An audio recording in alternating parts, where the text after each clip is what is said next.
Before the video starts, I need to give a brief apology. This is the third time YouTube has forced me to re-upload this video. The first time it was demonetized because they detected a sausage, yes, a literal sausage, and deemed this to not be ad-friendly. After re-uploading a censored version of the video, I was informed by a viewer that I had left a couple of stray boobies uncensored, so I used YouTube's editing tool to blur these out, which is exactly what that tool is intended for. After applying the changes, the video was rescanned to check for copyright and ad suitability, and for reasons only known to YouTube, the video was hit by YouTube's Content ID system for containing too much video footage from episode 2 of Gods of the Arena as a result of me blurring footage from episode 6. This obviously does not make any sense and is evidence that their automated systems do not work. As a result of this, the video was again demonetized. Typically, I would appeal this, as I am very confident that my work is clearly fair use, but in another quirk of YouTube's lack of functionality, you can't appeal a Content ID claim while changes made using their editing tool are processing.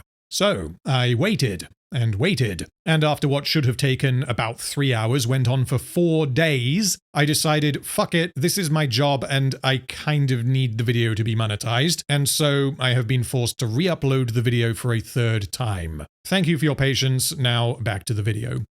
Spartacus, Gods of the Arena is a 6-episode miniseries released 1 year after Blood and Censored by YouTube! Blood and Sand. It quite literally only exists because Andy Whitfield was battling cancer, and the network and the showrunners didn't want to recast him. However, because Blood and Sand was a success, they couldn't just take a year out and risk letting the hype die down. Parts of what would become the story for Gods of the Arena had been intended for use in a flashback episode during Season 2, but the writers instead decided to take this flashback idea and flesh it out into a full miniseries, as this allowed them to explore what life was like in the Ludus prior to the arrival of Spartacus, and therefore allowed them to continue their show without yet needing to replace Andy Whitfield. Now, as with my Blood and Sand video, I am not going to jump ahead and spoil anything until we get to each episode. However, I am going to assume that everyone watching this has either seen Blood and Sand, or has seen my video on Blood and Sand, or you simply don't care about spoilers. This is your warning. If you have not seen Blood and Sand, then I strongly suggest not continuing with this video. On that point, there are a handful of hints from Blood and Sand as to what we can expect from Gods of the Arena, where characters referenced things that happened in their past. We know that by the time of Blood and Sand, Batiatus's father is dead. I was telling Salonius how I knew your father. Now there was a true Roman. A great man, none of us like to follow. We know that Enemaeus had a wife and that she is also dead. Does she live? In memory. We know that Asher and Crixus had beef, that Crixus crippled him, and that Crixus became the champion of Capua. Aside from this, because Gods of the Arena is a prequel, many characters have prequel armor. We know that they cannot die, and this definitely affects the tension, particularly when these characters are pitted against each other in combat. However, the writers are fully aware of this, which is why they introduce multiple important characters who do not appear in Blood and Sand, which means their fates are unknown. This is in fact a large part of why so much of the show focuses on the character of Gannicus, who did not appear in Blood and Sand, rather than, for example, focusing the story on Crixus. Because if Crixus were the central character instead of Gannicus, then there would be far less tension. As with my previous video, 2 quick notes. Firstly, historical accuracy. I don't care. As far as I'm concerned, this is fiction that is loosely based on real-world history. And just as I won't be giving out points for period-accurate clothing, I will not be docking points for, oh, well, don't you know, this character actually didn't do that, or whatever. Secondly, Spartacus is easily the most graphic TV show I have ever seen, and because this is my job, I have no choice but to censor anything that might breach YouTube's content rules. As with the Blood and Sand video, if what is happening on screen is just too explicit for me to effectively censor it, then I will be using footage from the Teletubbies. unlike Blood and Sand, Gods of the Arena actually has a positive critic score on Rotten Tomatoes at 73%. But because I find it funny, I'm going to highlight one particular critic who is wrong. Matt Springer of Common Sense Media writes, Spartacus Gods of the Arena is a show truly more focused on depicting sex and violence than on telling anything close to a coherent story. Well, Matthew, let's put those bold words to the test and discover to what degree Gods of the Arena is not only coherent, but excellent. It is time for me to begin.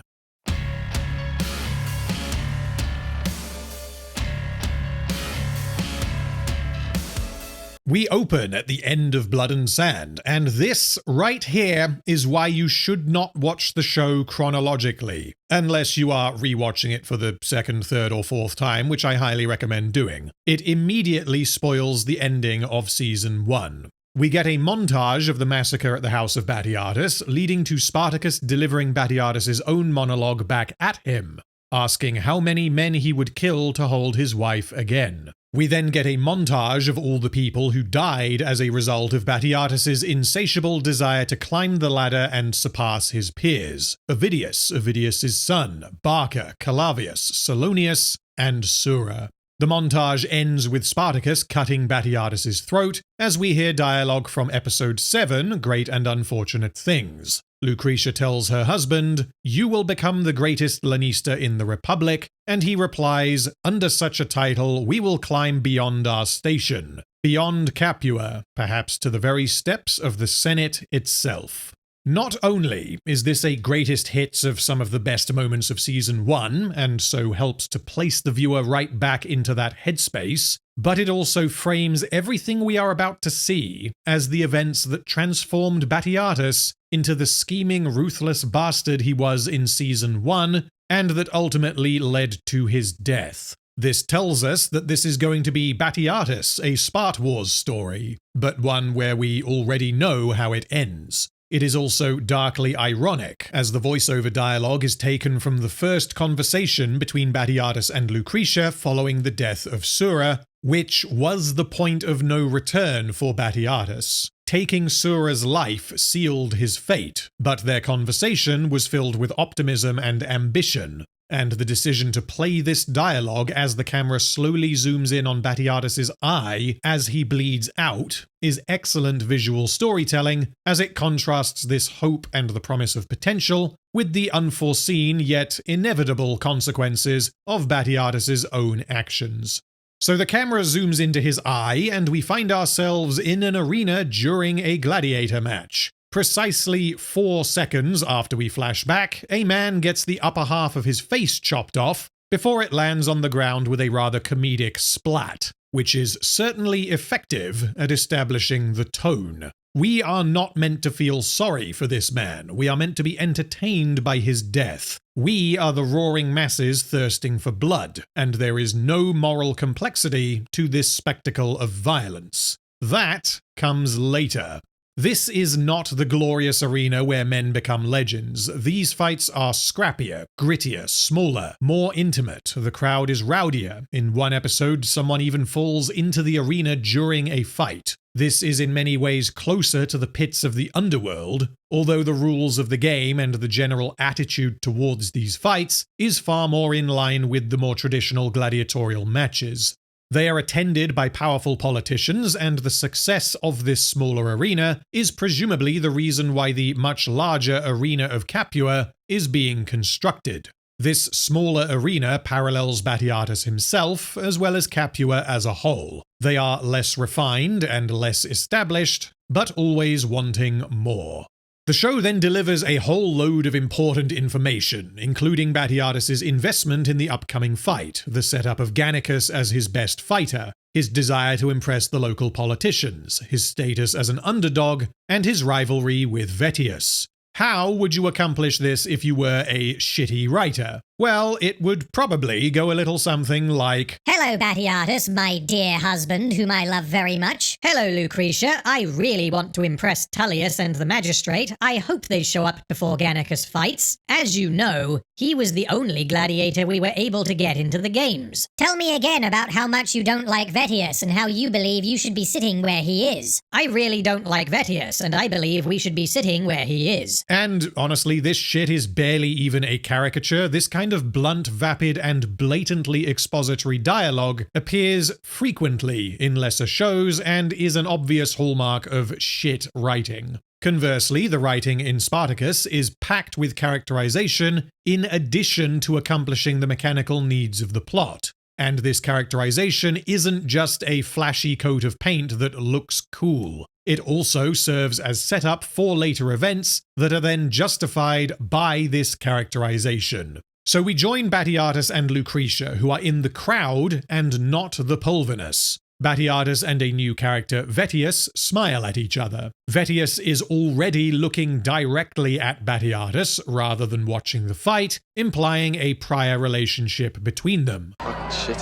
This establishes a very similar dynamic to the one Batiatus had with Salonius in Season 1. Batiatus is outwardly polite, but he confides his true feelings with his wife, feelings that she appears to share. Lucretia tells her husband that when Gannicus takes to the sand, he will demonstrate his superiority over Vettius, but Batiatus sees no point in this, as Tullius and the magistrate have not yet arrived to watch the fight, and he wishes to impress both of them and to embarrass Vettius. Tullius I will get to later, but for clarity, the magistrate being referred to here is not Calavius. Batiatus is referring to Sextus, who appeared precisely once in Blood and Sand. He was the guy who Batiatus grabbed and placed between himself and Spartacus's blade. It seems Sextus died as he lived, valuable yet disposable. The exposition disguised as characterization continues as Batiatus vents his frustration. One man in today's games, one only, and the seats needing to impress stand empty as Vettius fucking heads. This excellently sets up the dynamics between multiple characters, including one new character, as well as 3 that we haven't actually met yet, and it accomplishes this in under 30 seconds. Occasionally, 5-minute-long exposition dumps might be necessary to get your point across, but rather than having Batiatus, Lucretia, Vettius, Tullius, and Sextus all sit down and have a chat about how much they don't like each other, Gods of the Arena instead says fuck that, and opens with a decapitation followed by a profanity-laden tirade from Batiatus that nonetheless establishes everything we need to get the story moving. Which really sums up what this show is. Yes, violence and swearing are obviously key components of its style, but everything under the hood is far more competent than the vast majority of TV shows out there. At the start of Season 1, Batiatus and Salonius were enemies. Both Batiatus and Lucretia hated him and wished him dead from the start, but rather than simply repeat this dynamic from Season 1 in Gods of the Arena, the writers decided to have Batiatus and Salonius not just be on good terms, but they are close friends. The expansion upon Salonius is one of the best parts of the prequel, as although we know that they are going to have a falling out leading to them becoming enemies, Gods of the Arena fully explores how and why this happened, and subsequently recontextualizes much of their relationship as seen in Season 1, which I will touch on throughout this video. Anyway, Salonius arrives and informs Batiatus that Tullius and Sextus are delayed, but will be here soon, which establishes the stakes for the upcoming fight. Gannicus must not only win, but he must prolong the fight until they arrive. The only problem is that Gannicus is not aware of any of this. Now comes the moment that many of you have been waiting for. We are introduced to Gannicus. He is immediately established as a very different character archetype to what we have seen before. We can infer from earlier dialogue that Gannicus is Batiatus's best gladiator, because he is the single man chosen to fight in these games. But he is distinct from Crixus and Spartacus, a distinction that is clear even before he opens his mouth or starts fighting. Crixus excelled because he believed he was the best of the best. He considered gladiators to be greater than mere slaves, and he was fully devoted to honor and glory, both for himself and for his house. Crixus fights and kills because that is what gladiators do, and whilst his enjoyment is irrelevant, he views glory in the arena as his only reason to draw breath. Spartacus fought to save his wife, and after she was killed, he excelled because he believed his fate was to be a gladiator. He wasn't particularly interested in honor or glory, but he felt he owed a debt to Batiatus, and to some degree he used this as a means of dealing with Sura's death. Spartacus fights and kills because this is his path to Sura, and later he does it because this is his job, but at no point does he gain any pleasure from it. Gannicus, conversely, is introduced as a laid-back show-off, a natural talent, a cocky, charming rascal who is fully aware that he is a slave and who fights purely for the fun of the sport. He doesn't appear to have any aspirations, he just lives one day at a time, living life to the fullest extent possible whilst a slave, and not particularly caring about glory. Gannicus fights and kills because he is really good at it. He finds the whole experience to be a bit of a laugh, and he enjoys being rewarded with wine and women. So Gannicus enters the arena and the crowd goes berserk. He clearly has a reputation not just as a gladiator, but as a personality. He is treated as, and behaves as, a rock star. Gannicus fights using the Dimacheri style, first seen from Theocles and later adopted by Spartacus so as to lean into his legend as the slayer of Theocles. This style is notable for its lack of a shield or helmet, and it is purely geared towards offense.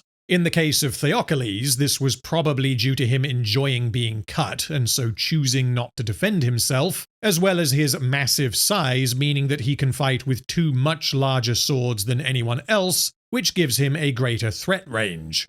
Spartacus was able to succeed using this fighting style purely because he was just that fucking good.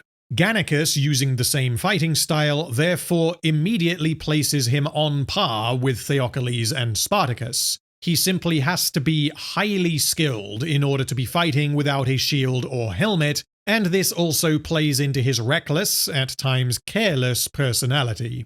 As he fights, he laughs at his opponent, displays gymnastic feats of the like we have not seen before, and takes notice of some well-earned crowd boob, before he receives a cut on his arm, a consequence of his being distracted by the siren song of the accursed crowd boob. He is not careful, or particularly disciplined, because he doesn't have to be. He is an unconventional fighter who knows he is better than everyone else. And a video I am considering making at some point in future is a comparison between Gannicus and Galadriel, as both of them appear to share a very similar archetype, often labelled the Mary Sue or the Gary Stew. So if you want to see that video, please do let me know in the comments.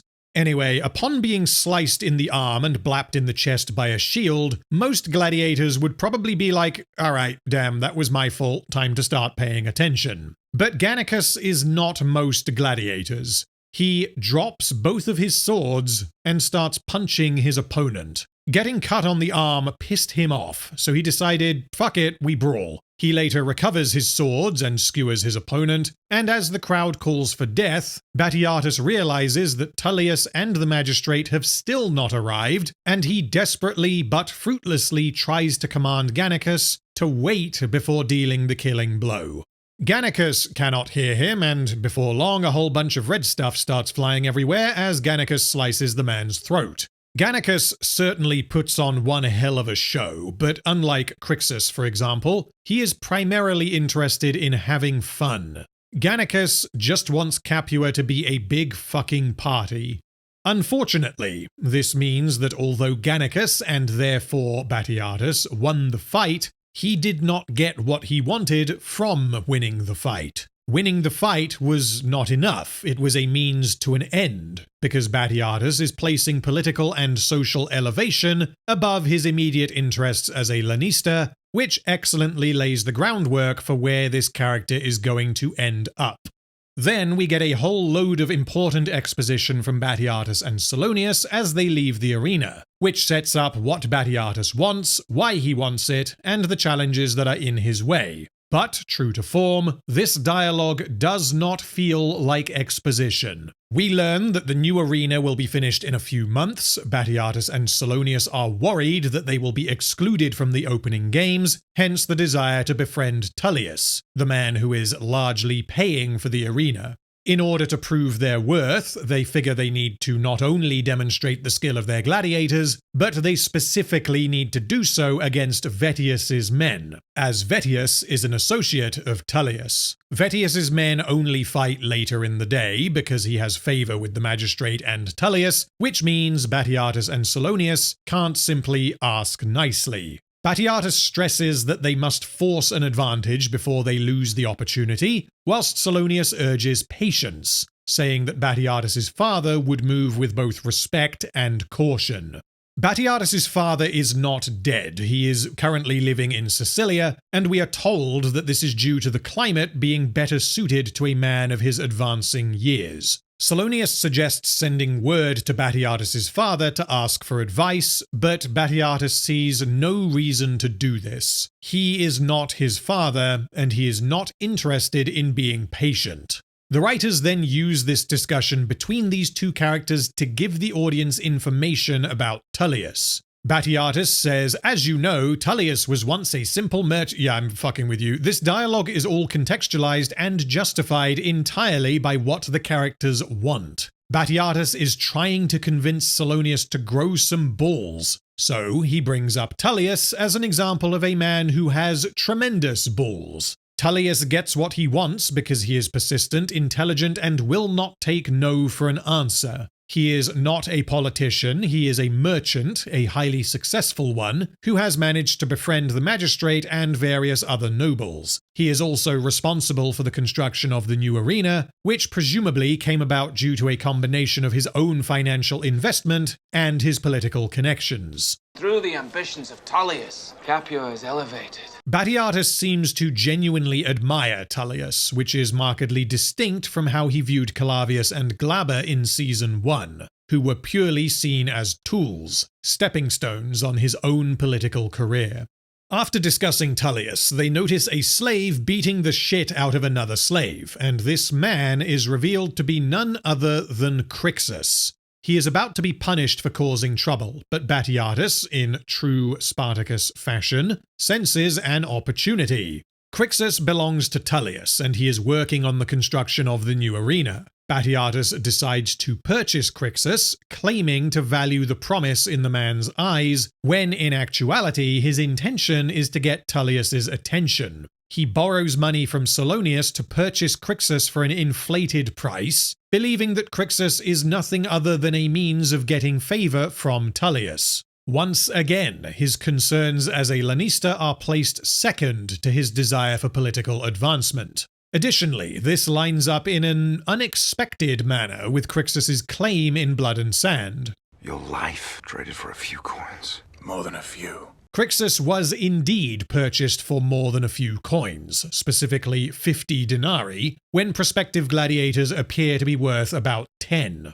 However, the reason Crixus was purchased for such a high price was not because he was the greatest of his kind, a beast with untold potential and a man destined to become the champion of Capua. Batiatus overpaid because he wanted to get Tullius's attention, but the scene is very carefully framed so that Crixus believes Batiatus truly saw his potential and decided that he was actually worth 50 denarii. We are then introduced to Gaia, an old acquaintance of Lucretia's whom she has not seen in years. Gaia has returned to Capua specifically to look for Lucretia, as her husband has recently died. Well, this meet and greet always was weak. It's the weakest thing in the prequel, funnily enough, and there was no way to get Gaia in the story without a whole scene about it. So suddenly they just meet on the street. Stephen knew it was never strung, but he kept saying it's not worth its own scene, and he certainly was right. Although this scene is just, wow, and then there's Gaia. It doesn't feel cheap because, as we learn later, Gaia is looking for a place to stay, and so her specifically looking for Lucretia is entirely reasonable. It is certainly lucky for them to bump into each other here, but had this not happened, then Gaia would have just shown up at the Ludus later. Anyway, the writers then use the relationship between Batiatus and Solonius to give the audience some information about Gaia. Solonius is unmarried, and he comments on Gaia's beauty, but Batiatus advises his friend that Gaia is a force of fucking nature that has blown many an unsuspecting man to his ruin, concluding that Solonius requires someone more refined. This tells us that Gaia has a rather strong personality. She is a bit of a wild card, a party animal. She is promiscuous and primarily concerned with her own well-being. Batiatus, importantly, doesn't dislike Gaia. Rather, he doesn't want Solonius to make an unwise decision.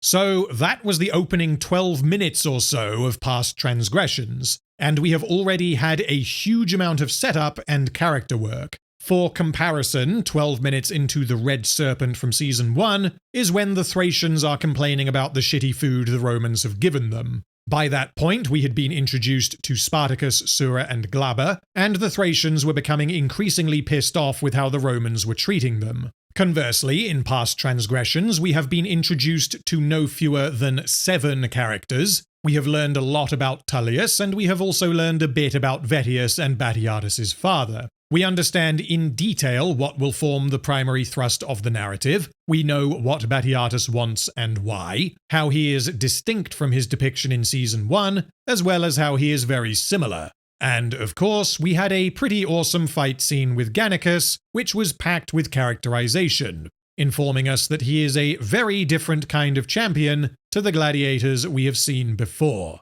This is a fantastically efficient opening to Gods of the Arena that wastes no time in placing the characters where they need to be for the story to unfold. Returning to the Ludus, Gannicus has a well-earned three-way, which is intercut with the gladiators' training. This rather amusingly shows us that Gannicus is not only reaping the rewards of his victory, but he is doing so during the day when he is supposed to be training. This tells us that Gannicus doesn't take his position seriously, but he is just so good at fighting that he is essentially allowed to do whatever he wants. And what he wants is to season his willy with some poon all night long, and also into the day, and then to emerge the following evening decidedly inebriated. Batiatus doesn't care as long as Gannicus wins, and whilst Doctore does care, all he can do is grumble disapprovingly. By the way, I didn't mention this in the previous video, but for clarification, Doctore is not this guy's name. Doctore is his title as the trainer of gladiators. His name is Enemaeus, but because it is only ever spoken once in Season 1, I didn't want to overcomplicate things. In Gods of the Arena, Enemaeus is not the Doctore, he is just another gladiator. The Doctore of the Ludus is none other than Django Fett. Django Fett is a traditionalist through and through. Everything is by the book, and rules are made to be obeyed, not broken. This, of course, places him at odds with Gannicus, because Gannicus doesn't take anything seriously, and he takes needless risks purely for the fun of it. We then get some rapid-fire character introductions where we follow a new character, Melita, as she speaks to various others. Melita is Lucretia's body slave, and we quickly learn that she is Enemaeus' wife. Given that Enemaeus told Spartacus that his wife was dead in Season 1, and given that Naevia is Lucretia's body slave in Season 1, this suggests that something is going to happen to Melita. The fact that Enemaeus and Melita are in a functional marriage, or at least as functional as it can be whilst they are slaves, tells us a lot about the state of the Ludus and how the slaves are treated by their masters. In Blood and Sand, such a relationship simply would not function, because the slaves are frequently made to do things that they really don't want to do, things that would obviously get in the way of a marriage.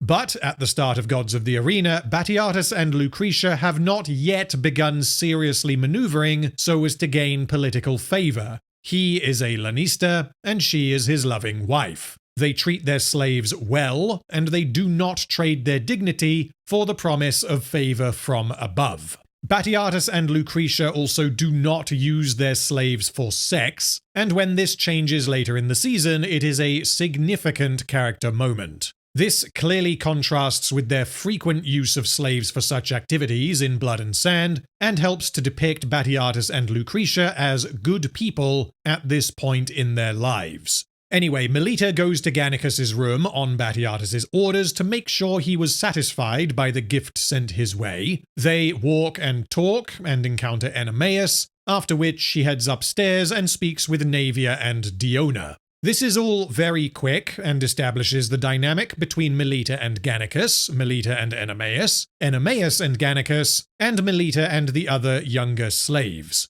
Naevia and Diona are discussing the size of Gannicus's willy with the two other slaves who just spent the last 24 hours taking turns sitting on it, and this scene establishes that Naevia and Diona are virgins, but they are fascinated by sex, and Melita believes they are too eager to lose their virginity. Melita is not much older than Naevia and Diona, but she is far less naive and more mature. She then informs Naevia as to the actual size of Gannicus's willy. And in regards to Gannicus, I've seen bigger. Liar! With the intention of stopping her from coming up with these exaggerated romanticized fantasies to ensure that she takes the idea of losing her virginity seriously. This also reinforces that Gannicus and Melita do not view each other in a sexual manner, which is ever so slightly important, given what happens later. Gannicus is not blind, so he knows that Melita is hot, but he also knows that she is the wife of Enemeus, his friend. All three of them have been in the Ludus for years, which means they have all known each other for a long time. And he respects both her and her husband, never crossing the line and even joking about hooking up with her. This is notable because Gannicus can basically do whatever he wants, and what he wants is frequently to have sex with beautiful women, and the show does an excellent job of establishing that Gannicus doesn't view Melita in this way. Similarly, Melita is loyal to her husband, and she doesn't show any interest in Gannicus despite his highly sexual nature and his tendency to forget when his dick is hanging out of his loincloth. She has seen this man naked, presumably frequently, but her interest in him is nil, both because she is married and because she clearly disapproves of his overly laid-back, carefree attitude. Melita has a friendship with Gannicus where she behaves similarly to a responsible older sister, finding his antics and demeanor amusing, whilst warning him that such behavior could get him in trouble. It is a curse, being blessed with so much to offer. And so few interested in sharing it. Meanwhile, Lucretia has brought Gaia back to the Ludus. Gaia is not particularly saddened by her husband's death. He was evidently very old, as she describes him as withered, suggesting that he died of old age, and as she explicitly tells Lucretia, she married him for the money. Gaia is similar to Ilithia in many ways. She uses her sexuality to get what she wants, she is selfish, and she uses people for her own ends. The difference is that Gaia is not vindictive, she doesn't make enemies, and she does love Lucretia. If Ilithia has an enemy, she will methodically ruin that person's life one piece at a time. If Gaia has an enemy, she will turn that enemy into a friend, or if this is not possible, then she will cope and seethe. This is why Gaia does not come across as anything approaching villainous, despite the fact that she is manipulative and self-interested. Gaia, much like Gannicus, just wants life to be a party. One of the things we wanted to do with Gaia is not make her Ilithia, that she really does love Lucretia. She loves her. She won't go against Lucretia. No. But she's still a bit of a wild But card. if along the way she can take care of her own business, Of course. then what's the harm? She showers Lucretia with gifts and then kisses her, although unlike was the case with Ilithia, this kiss is not intended or interpreted as an exertion of power. Gaia just wants to bang Lucretia, making this a purely sexual act. The reason Gaia is doing all this, and the reason she sought out Lucretia in the market earlier, is because she needs somewhere to stay until she can manage other arrangements. The show doesn't go in detail here, but if we build off an implication made in Season 1, It is possible that when Gaia's husband died, she found herself needing to remarry, and when I say needing, I mean she doesn't have a choice. If she wants to retain any semblance of the lifestyle to which she has become accustomed, she has to find a worthy man and sink her teeth firmly into his wallet. As Gaia is originally from Capua, she likely returned here both because she can save money by staying with an old friend, and she will be better placed to find a new husband without anywhere near as much pressure to do so. Lucretia says she will ask Batiatus if Gaia can stay, and Gaia's reply informs much of her characterization, as well as influencing Lucretia's later behavior. Women do not ask their husbands for permission. They maneuver them to proper answer before question is ever put to tongue. Rather interestingly, Lucretia is at this point a good person. Like, actually a good person. She has not yet become the monster we see in Blood and Sand, and so it is interesting to see how Gaia's influence affects her character. It is inaccurate to say that Lucretia becomes Gaia, because Gaia doesn't seem like a bad person either. She doesn't actively harm others, and whilst she is in some ways ignorant, this ignorance is normal given the culture she exists within. She and everyone around her are devices of pleasure of one form or another, and if Gaia were to rule the world, she would eliminate suffering so that everyone could just have as much sex, drugs, and rock and roll as possible. But, even so, Gaia is a highly manipulative individual, and this is the core lesson that Lucretia takes from her friend, which leads to her becoming the person we see in Blood and Sand. Gaia then starts to get moderately damp thinking about all of the hard rippling men right beneath their feet, whilst Lucretia finds this highly inappropriate, viewing them as mere slaves. This, of course, was not at all Lucretia's perspective in Blood and Sand, which means we now have our starting point for some character development. Lucretia insists that she would never lay with any man besides her husband, let alone a filthy gladiator, before we cut to a certain filthy Gaul being thrown into his cell for the first time. Later that evening, Gaia watches Batiatus and Lucretia having sex, so naturally, she begins finger blasting her cooch. Meanwhile, Crixus is welcomed to his new home by Asher, who alongside Dagon and Indus is yet to receive the mark of the Brotherhood. Asher clearly wants to become a gladiator, believing himself capable enough to excel in the arena. Dagon, Asher's fellow Syrian, is much larger than him, and is only able to communicate in Aramaic, with Asher serving as translator. Also, Dagon is played by Shane Rangi, a stuntman who played a bunch of minor characters in The Lord of the Rings, most notably this beautifully psychotic Mumak rider. Throughout Gods of the Arena, Dagon's true words are translated via subtitles, after which Asher will then provide his own translation, with varying degrees of accuracy.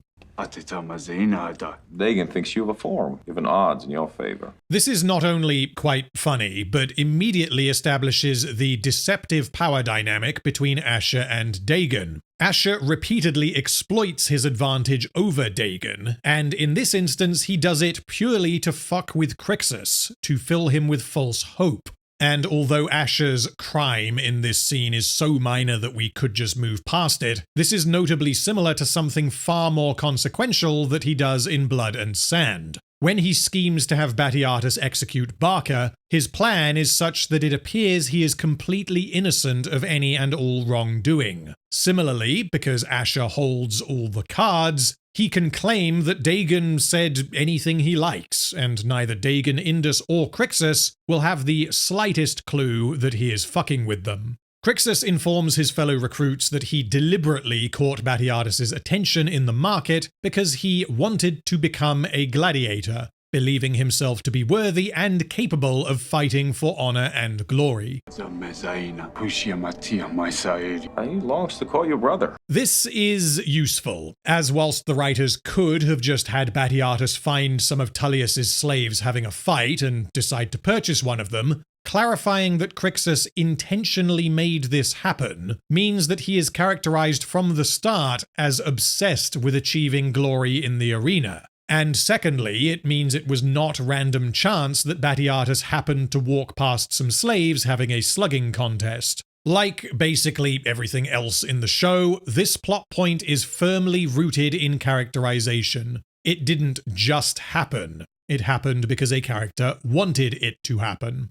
The following day, Batiatus and Salonius return to the market to speak with Tullius, and they find him accompanied by Vettius. Tullius appears open and welcoming, and he thanks Batiatus for relieving him of the troublesome Gaul. However, he believes Batiatus overpaid and wishes to return the money to him, thereby also rejecting the meaning of this gesture. Vettius, and presumably Tullius as well, have seen right through Batiatus's actions, and Vettius describes the act as a clumsy maneuver to gain position for his ill-trained men. This causes Batiatus to get rather pissed off, as not only does he hate Vettius, but Vettius has also just insulted the very thing Batiatus takes pride in. Although Batiatus has already shown a desire to climb the social hierarchy, for the time being, he wishes to do so as a lanista. Any one of my men could best just fucking blindfolded, you pissy little shit. Vettius wishes to settle this with a fight, and although Batiatus suggests doing this in the arena, as this victory would allow him to gain further social status, Vettius denies him this opportunity, and says they should have their men fight in the streets of Capua in the morning.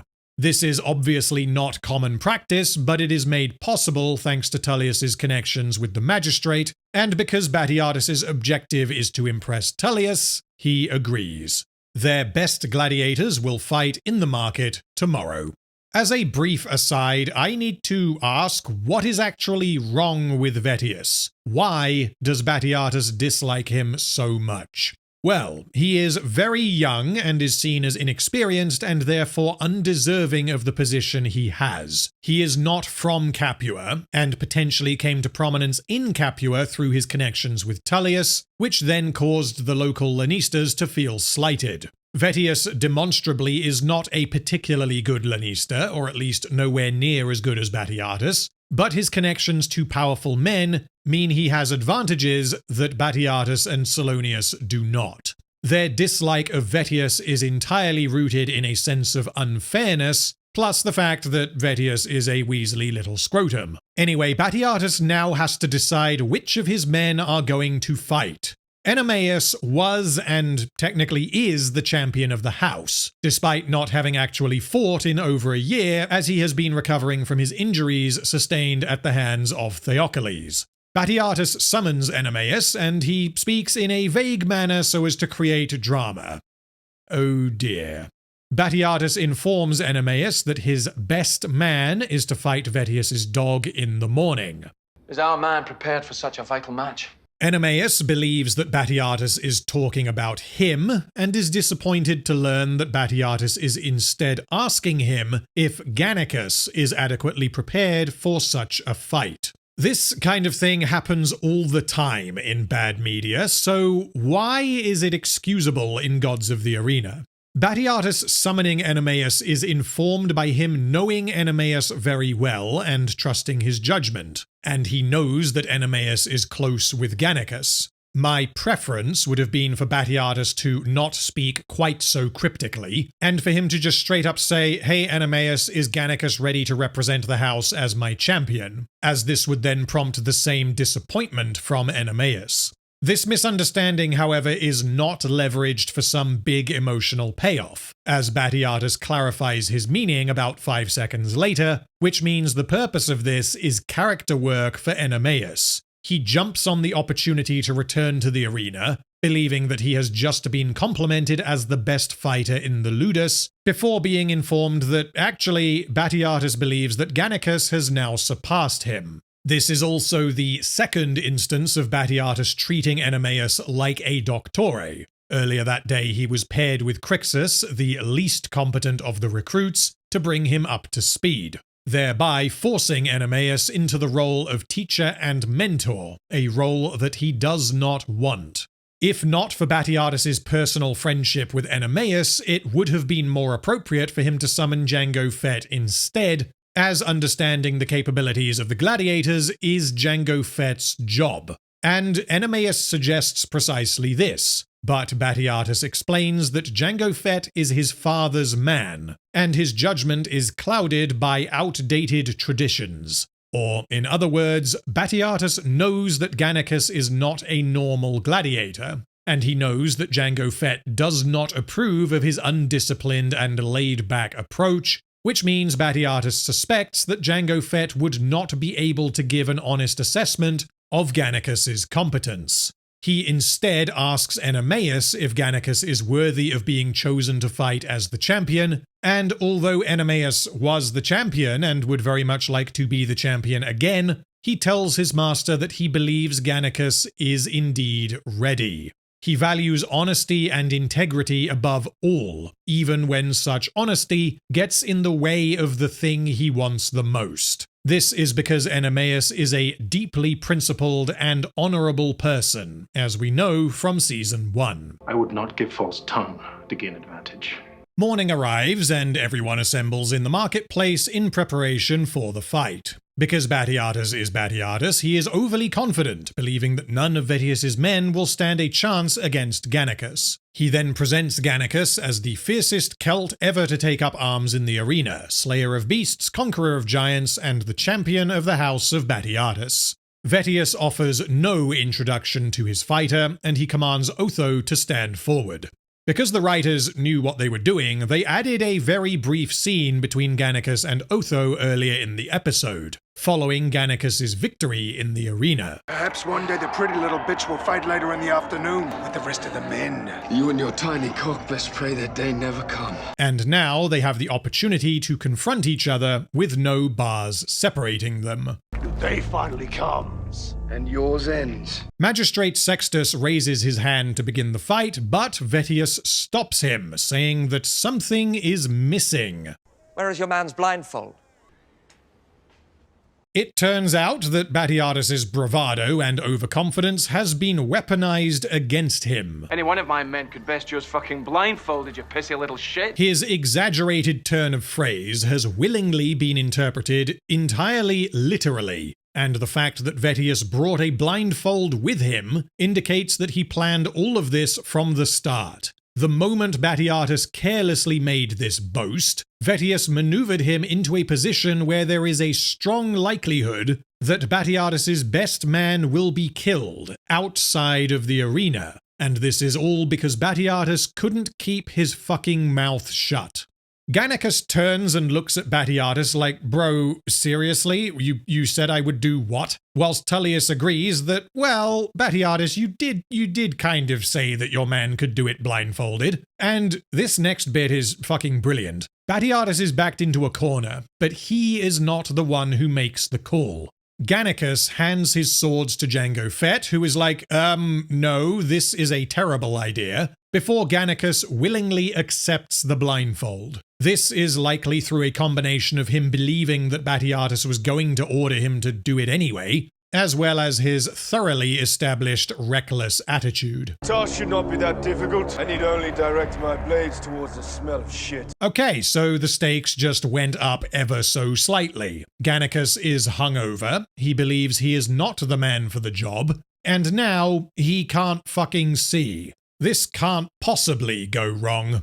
The fight begins, and Gannicus manages to avoid Otho's opening strike, because Otho is quite a large, noisy, and apparently smelly man, before immediately closing the distance and transitioning the fight into a grappling match on the floor. This is smart because it negates much of the disadvantage of the blindfold. However, Otho's larger size means he is able to just pick up Gannicus and drive him into the floor, and then whack him with his shield. He lands a hit on Gannicus with his sword, before Gannicus again disarms him, but Gannicus is then stabbed with a nail. It appears that Gannicus is fucked, but then he tricks Otho into swinging his sword into a plank of wood, at which point he gains the upper hand, and he ever so slowly runs Otho's neck down the length of the sword. Seldom have we gotten notes from the studio that we had to cut things back. And this is an extended version of this kill, longer than what was on television because they made us trim this back. Gannicus stands victorious, and Tullius stands impressed. He invites Batiatus to join him in his shop after the market closes, so that they can discuss Gannicus further. It appears that Batiatus has gotten precisely what he wanted. Later that evening, Tullius congratulates Batiatus and says that Gannicus's victory is being spoken of throughout the city. Tullius claims that Magistrate Sextus wants Gannicus to fight in his games, and Batiatus is very pleased to hear it. But then it is revealed that Tullius intends to purchase Gannicus. Batiatus is shocked by this, as not only is Gannicus his best man, but Tullius is not a Lanista. Tullius then reveals that he is financially invested in Vettius's ludus, which means the two of them have conspired to take Gannicus from Batiatus, both to punish him for making Vettius look like a fool, and so that they can benefit financially from Gannicus's performance in the arena. Batiatus realizes he is surrounded, and recognizes that Tullius is not the potential friend he had expected.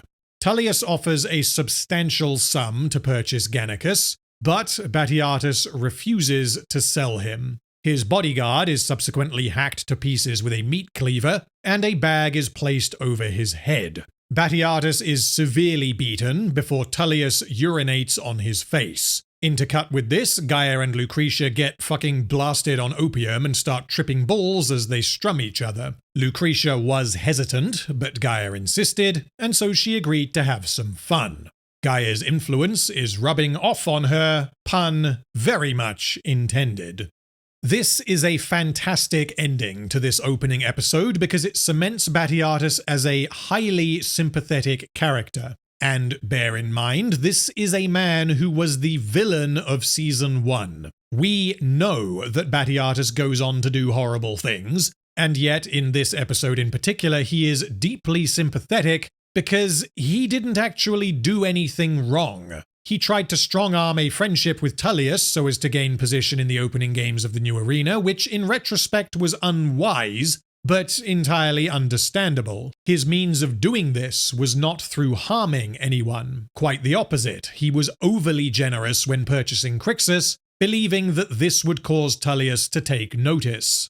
His biggest crime was that he was too eager to shit-talk Vettius, but this was very much a back and forth where both men gave as good as they got. Rather interestingly, unlike was the case in Blood and Sand, Batiatus is not rejected on account of his being of a lower social class. Tullius doesn't seem to care about that. He is entirely financially minded, which makes sense as he is a very wealthy merchant, and Batiatus's ambition and aggressive attempts to further his own interests ends up putting Tullius's interests at risk. As a direct result of Batiatus trying to squirm his way into the opening games of the new arena, Vettius loses Otho, who was presumably his best gladiator. In an attempt to recover from this financial loss, Tullius attempts to purchase Gannicus to replace Otho, but is refused. All of this is entirely logically coherent from Tullius. He is not driven by emotion or simply by being a bit of a prick. None of the above is at all villainous or even unreasonable. Tullius is simply a man whose interests do not align with Batiatus. Where the line is crossed, however, is when Batiatus refuses to cooperate. At which point Tullius executes Batiatus's bodyguard, beats him extensively, and pisses on his face. The reason he does this is because he wants to make it crystal fucking clear that Batiatus is going to stop messing around with his finances, and he tells Batiatus to reconsider his answer or be excluded from the games forever. They leave him lying half dead, facing the new arena, the object of his desire, and the very thing that caused him to find himself lying bloodied in the streets of Capua. This scene, and specifically this visual, goes a long way to justifying how a fairly normal guy could become the monster he is revealed to be in Blood and Sand. Past Transgressions is an excellent opening episode that is heavily focused on Batiatus and his conflict with Tullius and Vettius. However, it also lays the foundation for countless other character conflicts that are going to become important later. Unlike Blood and Sand, Gods of the Arena comes out of the gate swinging. It takes basically zero time to become invested, partly because we already know who a lot of these characters are, and partly because the writers really hit their stride in the latter half of Blood and Sand, and Gods of the Arena really just feels like a continuation of this.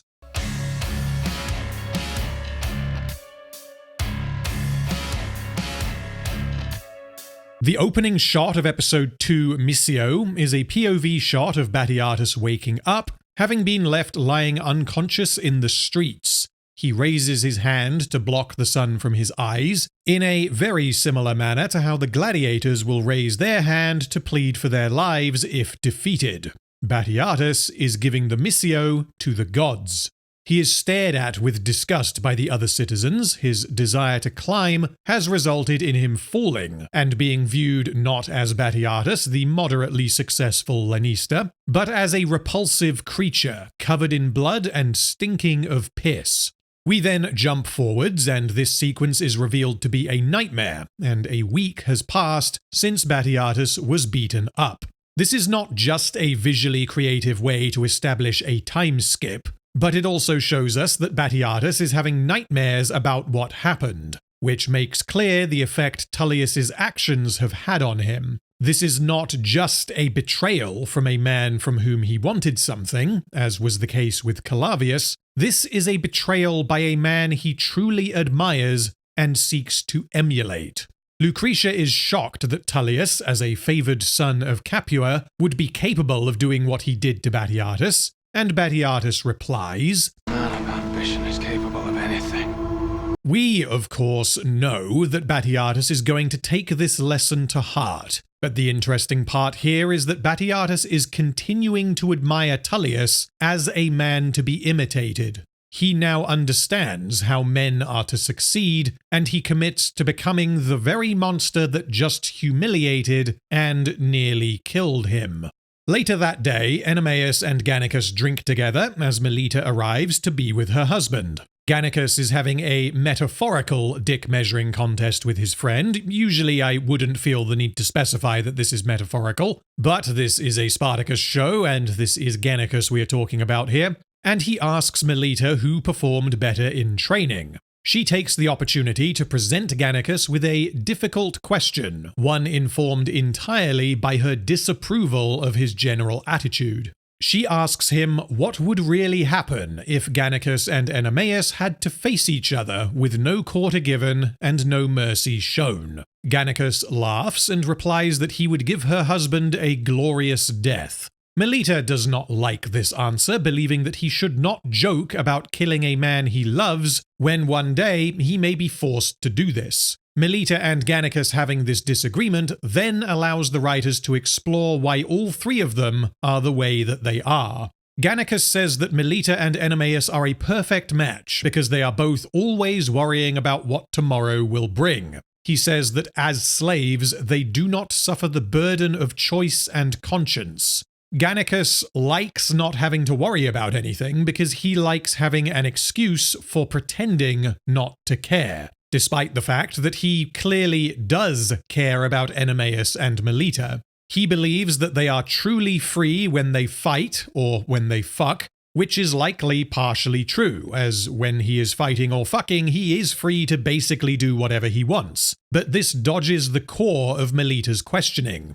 Although Gannicus may have some degree of choice over who he fights and who he fucks, both of which were demonstrated in episode 1, the fact that he is a slave means that there is no guarantee that this will always be the case. Because the writers are really good, Melita recognizes that Gannicus is avoiding the question, and she replies that Gannicus and Enemeus are in fact the perfect match, as one hides his true feelings in brooding silence, whilst the other hides them in boastful jest, meant to hold all at fair distance. She believes that Gannicus is putting on an act, suggesting that the reason he indulges in wine and women is to distract from the painful reality that is his life. One example of a character fitting this description would be Jesse Pinkman in Breaking Bad, who spends a portion of the show having 24-hour house parties to deal with trauma.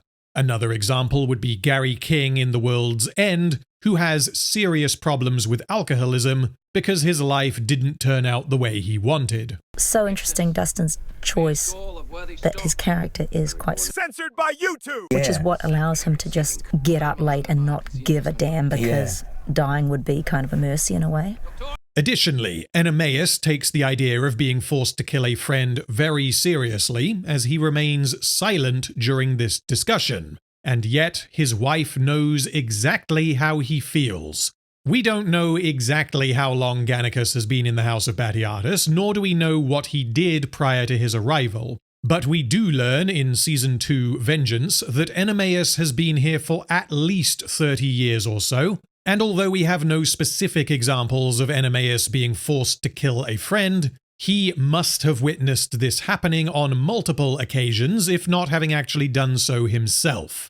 Anyway, Gannicus denies that he holds them at a distance, saying that Melita and Enemeus are his two favorite women in the world. Meanwhile, Solonius purchases some wine for Batiatus to aid in his recovery, but Tullius encounters him and insists that he pay for the wine. Solonius is very wary of Tullius because, as a week has passed, he knows what Tullius did to his friend. Tullius asks Solonius to deliver a message along with the wine. He is pretending to be reasonable, but because the writers made it clear that Solonius knows what Tullius did, this ensures that it is also clear that Solonius feels he does not have a choice but to comply. He knows exactly what will happen to him if he pisses off Tullius. He allows Tullius to purchase the wine and then returns to Batiatus's ludus, finding his friend reminiscing about the various champions who rose under his father and grandfather, lamenting that he has no champion to call his own. Enemeus became the champion of the house under Batiatus's father, so he doesn't count, and Gannicus might be a crowd pleaser, but he is not a legend. And he has only been the champion for a week, for a single fight, outside of the arena. Solonius presents the wine and informs Batiatus that Tullius has offered to double his initial, already generous offer to purchase Gannicus. For reference, Tullius is now offering 400 denarii. Crixus was valued at 10, although Batiatus paid 50 for him. And in Blood and Sand, Batiatus paid 100 denarii for all 6 recruits in episode 8, which was considered to be a cost far exceeding their value. Tullius also promises to grant Batiatus's men strong position in the upcoming games if he accepts. Realizing that the wine was purchased by Tullius, Batiatus becomes enraged. Even paid for the wine that I had selected for you. A gesture of goodwill. You see these marks upon me? We must consider. Do you? Censored by YouTube! See that? That is the man's true gesture, the only to be considered. You counsel to suck the censored by YouTube that pisses on me! These 5 actors have rewarded moviegoers with fully dimensional characters. The blacklisted screenwriter Dalton Trumbo, the resourceful astronaut abandoned on Mars, the greatest Lannister in the Republic, the brilliant and complicated co-founder of Apple, and one of the first people to undergo gender confirmation surgery. And the Oscar goes to Quintus Lentulus Batiatus. Rain, bring the flowers. Batiatus stands humbled by the blessings the gods have seen fit to ram in gas. God's jam. But I will not be. I will see Solonius pay for the grievance. That man has fingers in all the proper. You can reason to my savor every drop. Suck Solonius. Turn from me and accept deeper.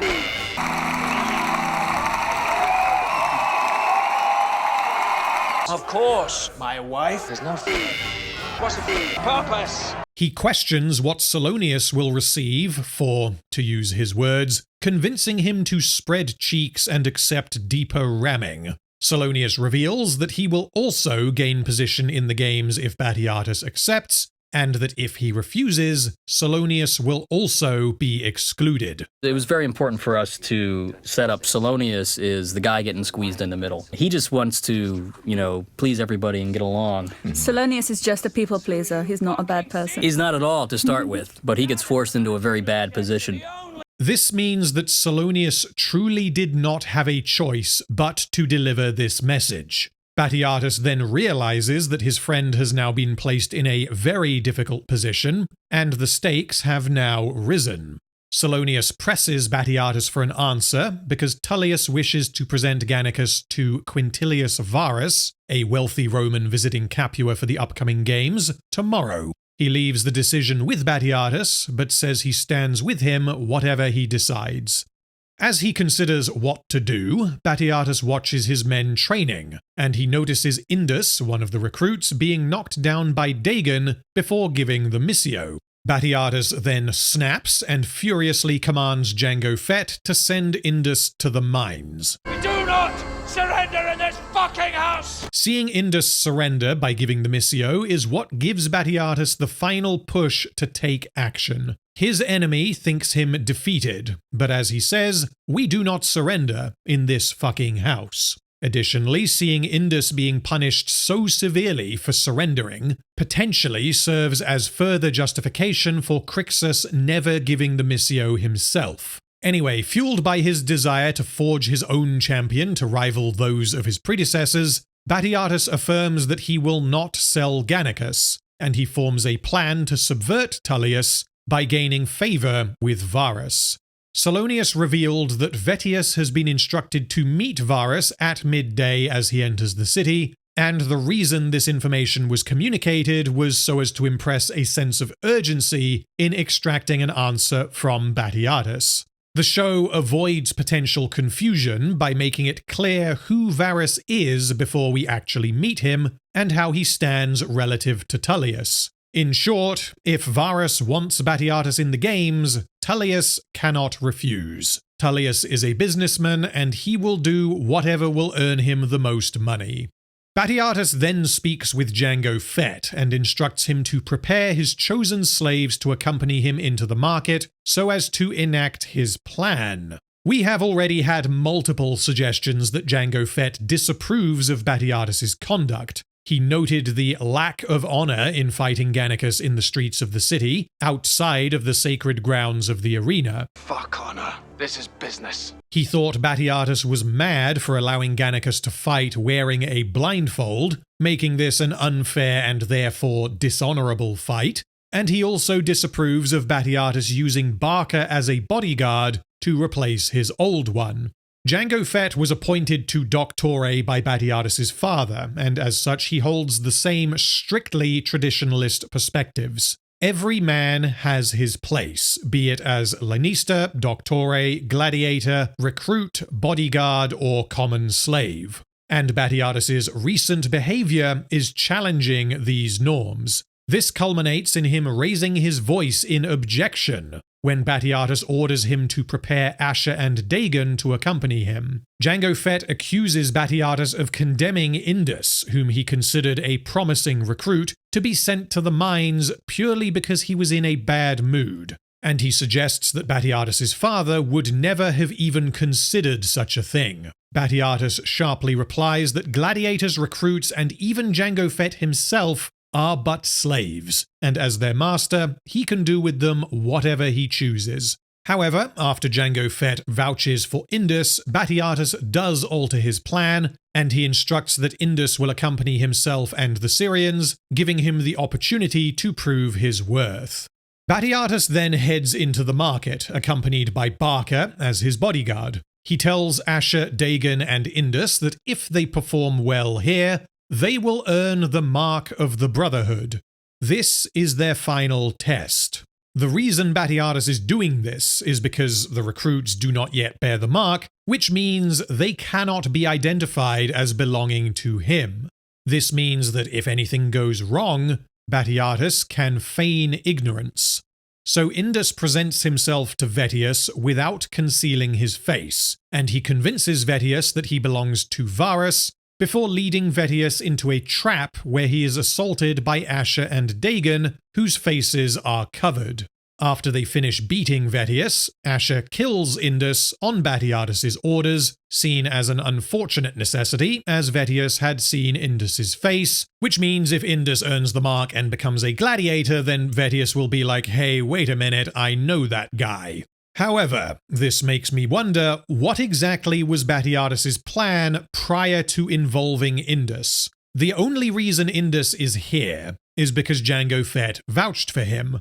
Batiatus originally intended to do all of this without Indus being involved. Someone has to lure Vettius into the alleyway, which means Vettius is going to see someone's face. Dagon can only speak Aramaic, which means Asher is the one who would have to do this, but then Batiatus can't have Dagon kill Asher after the fact, because Batiatus's only means of communicating with Dagon is through Asher.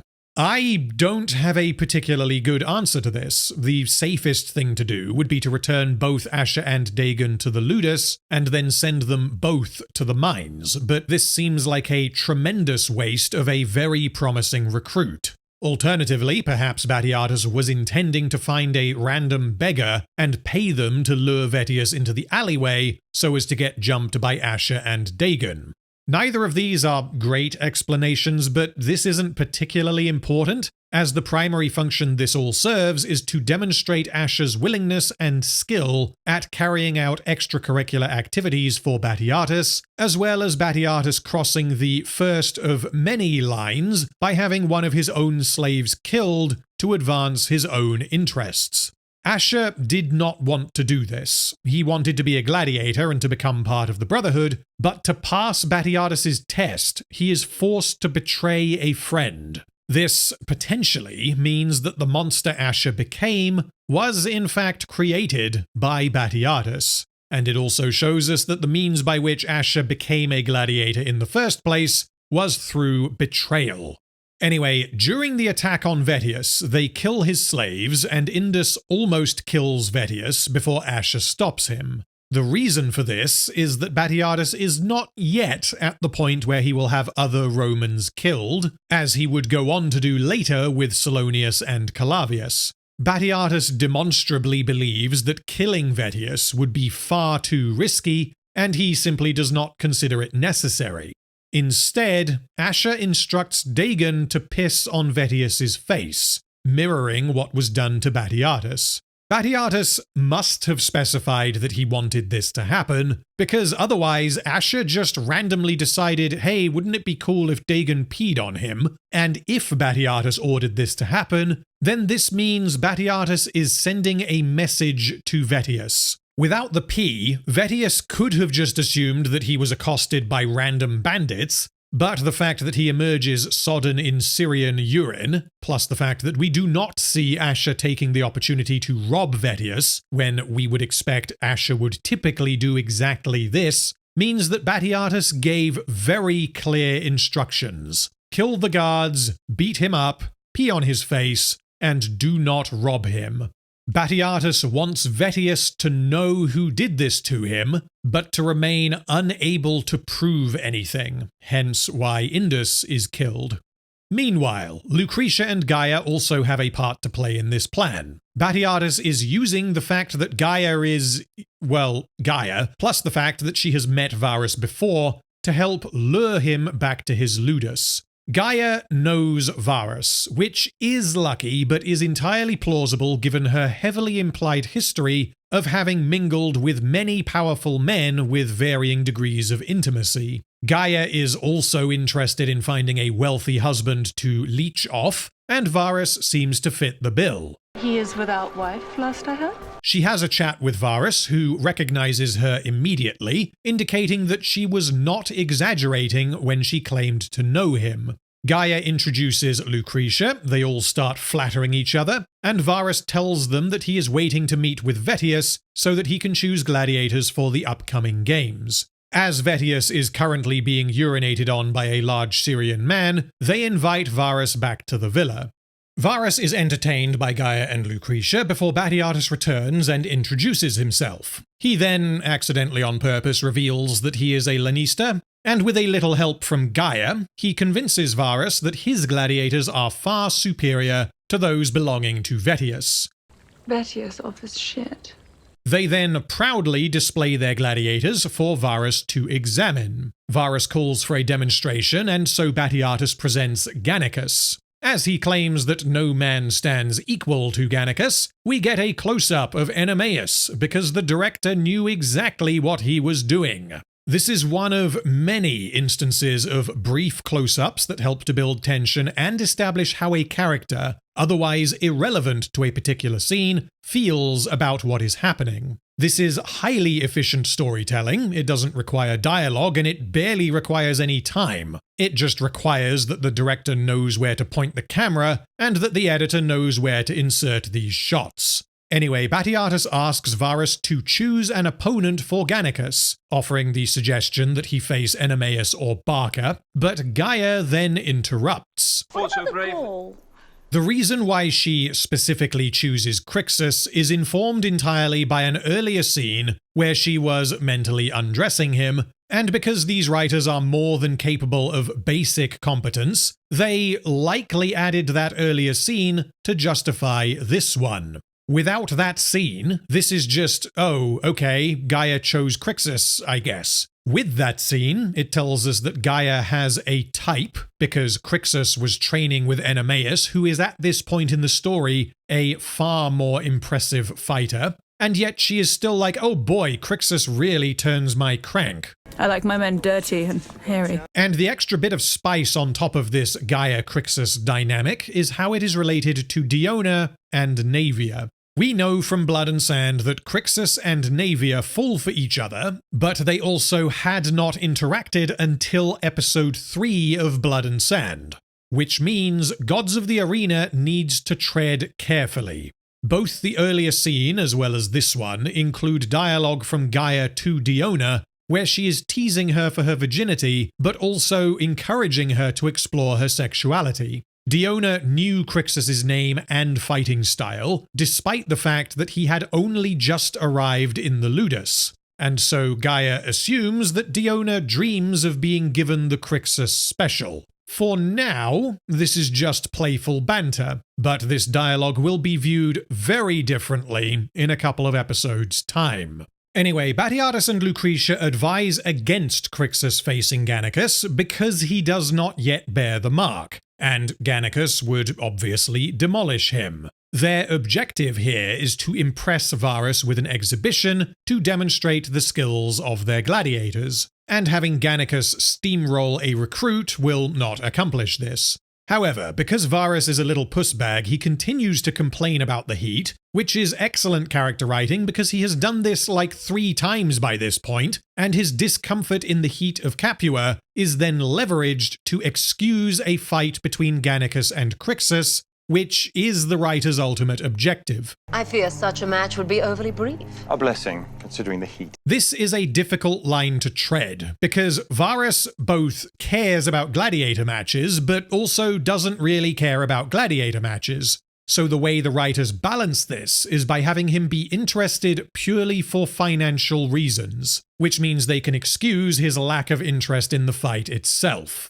Once again, the show highlights Enemeus' reaction, showing that he is not at all happy about Crixus being commanded to face Gannicus. Not only is Enemeus the prior champion who now appears to have been replaced, not only has he not been given the opportunity to face Gannicus and prove that he has not lost his mojo, not only does Crixus not yet bear the mark, but Enemeus has been training Crixus since he arrived. Everything Crixus knows about fighting can be attributed directly to Enemeus, which means, essentially, he believes an inferior version of himself is taking his place. Additionally, although Crixus has absolutely shown promise, Enemeus is all about honor and integrity. Crixus has not earned this privilege. Gannicus is confused by Crixus being chosen to fight him, but he's like, okay, well, fine, I guess. And once again, the writers did not have this as the first direct interaction between Gannicus and Crixus. In a similar way to Crixus and Spartacus in Season 1, we play this rivalry between Crixus and Gannicus. The difference in the prequel being that Crixus deeply respects Gannicus. He wants to be Gannicus. In a brief scene earlier, Crixus asked Gannicus for advice. He wanted to know not only how to survive and earn the mark, but how to become champion, and he was asking this barely a week into his training. Gannicus respected Crixus's balls and advised him that there is only one way to become champion. Never fucking lose. Not only is this a somewhat amusing line, given that Crixus earns a reputation as the undefeated Gaul, which means he took Gannicus's words very literally, but this also shows us that Crixus was aiming for the pinnacle from the moment he entered the Ludus. And thanks to that earlier scene, this exhibition match has a level of tension that it would not otherwise have had. Of course, Gannicus is going to win, if not for a few factors that are enough to introduce doubt into the minds of the audience. We know that Crixus cannot give the Missio. Crixus has been told by Gannicus that he can't ever lose a fight, and Gannicus does not appear in Blood and Sand.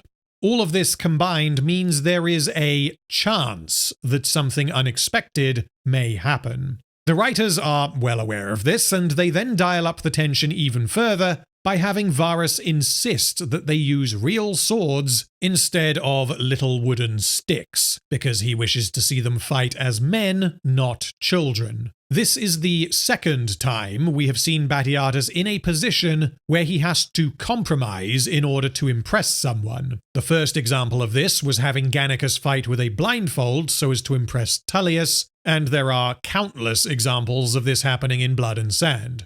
Multiple times during the setup for this fight, we get brief but incredibly effective shots of Jango Fett, who is becoming increasingly uncomfortable with Batiatus's behavior. In addition to everything that happened earlier, Batiatus has just ordered that a recruit have the honor of facing the champion of the house, which is not only against gladiatorial traditions, but also has a demoralizing effect on the gladiators who have worked hard to be where they are, and yet they are refused the opportunity to prove themselves. A fucking jest. Jango Fett appears to consider questioning Batiatus when he is ordered to provide steel swords instead of wooden ones, because he knows that doing so is an unnecessary risk.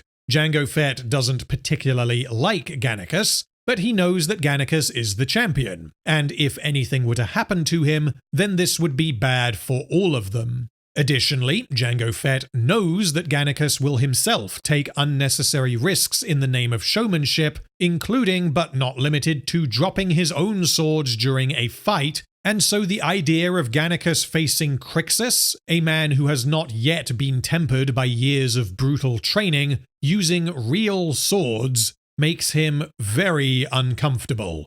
However, because Jango Fett is strictly obedient, he does not question his master, and he complies. The gods have heard you. They present opportunity to become champion. Batiatus has taken multiple risks here, both relating to the fight itself as well as the larger scale plan to get Varus into his villa to begin with, and he is rather pissed off when he realizes that Varus isn't even watching the fight. He is more interested in Gaia's boobies that appear to be encouraging him, indicating that Gaia is focused more on seducing a prospective husband than helping Batiatus and Lucretia. During the fight, Gannicus allows Crixus to press towards him multiple times before countering and knocking him down. Crixus eventually manages to disarm Gannicus, leaving him with a single sword, before blapping him in the face with his shield, which is exactly the same move he learned from Enemaeus earlier in the episode. Enemaeus' advice was that if faced with a stronger opponent, draw him to you and then counter. Throughout this fight, Crixus has been on the offensive, and Gannicus has been in control. In this exchange, however, Gannicus initiates, and Crixus manages to repeat the exact same move he used to gain an advantage against Enemaeus earlier. Words have indeed managed to find their way through Crixus's thick skull. Enemaeus, Batiatus, and Asher all watch closely as Crixus, a fucking recruit, knocks the champion of the house to the ground. Because Crixus is not yet a gladiator, he does not yet have the level of respect for the rules that he will learn later, and after knocking Gannicus down, he continues to attack him, fully intending to become the new champion. Gannicus dodges, recovers his dropped sword, and promptly ends the fight. A fine attempt.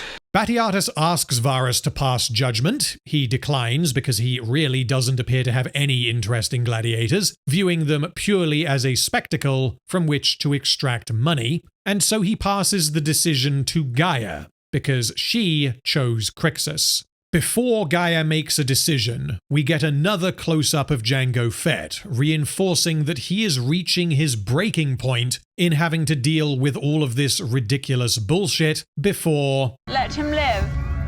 He may yet find his youth. Gaia demonstrates here that although she is not exactly a good person, she certainly isn't a bad one. She doesn't find needless death and bloodshed to be entertaining, which again distinguishes her from someone like Ilithia, who would jump at the opportunity to exert her power over a slave and command their death. This dialogue also implies that part of the reason why Gaia spares Crixus is because she wants to boof his giggle stick, which means at least part of the reason why Crixus was able to become the champion of Capua was because of his prowess, or perceived prowess, in pleasing Roman women.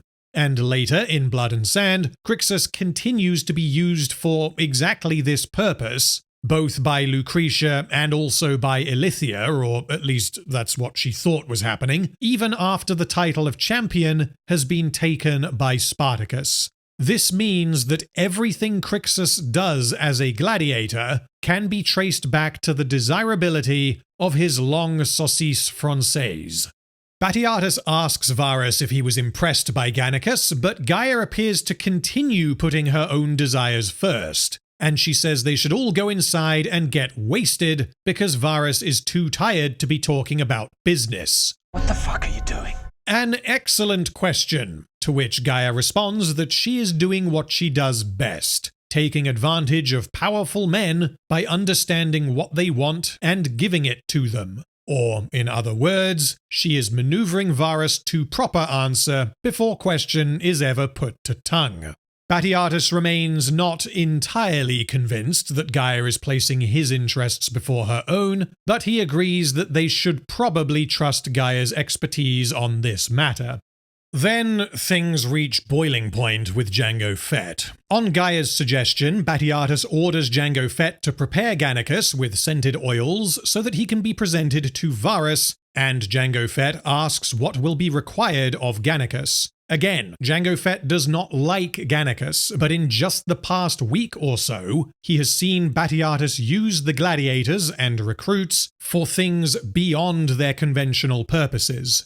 Jango Fett is functioning as Batiatus's ties to the old ways, the traditions of his predecessors, the shadow of his father, and he does not approve whatsoever of his newfound disrespectful and anti-traditionalist behavior. He then asks Batiatus what happened to Indus, because Asher and Dagon returned from their little mission in the market, but Indus did not. Batiatus angrily replies that Indus proved himself and was rewarded, and his tone, as well as who he is speaking to, suggests that Batiatus is not even trying to hide anything. Indus is dead, and will not be returning to the Ludus, a fact Jango Fett is very aware of.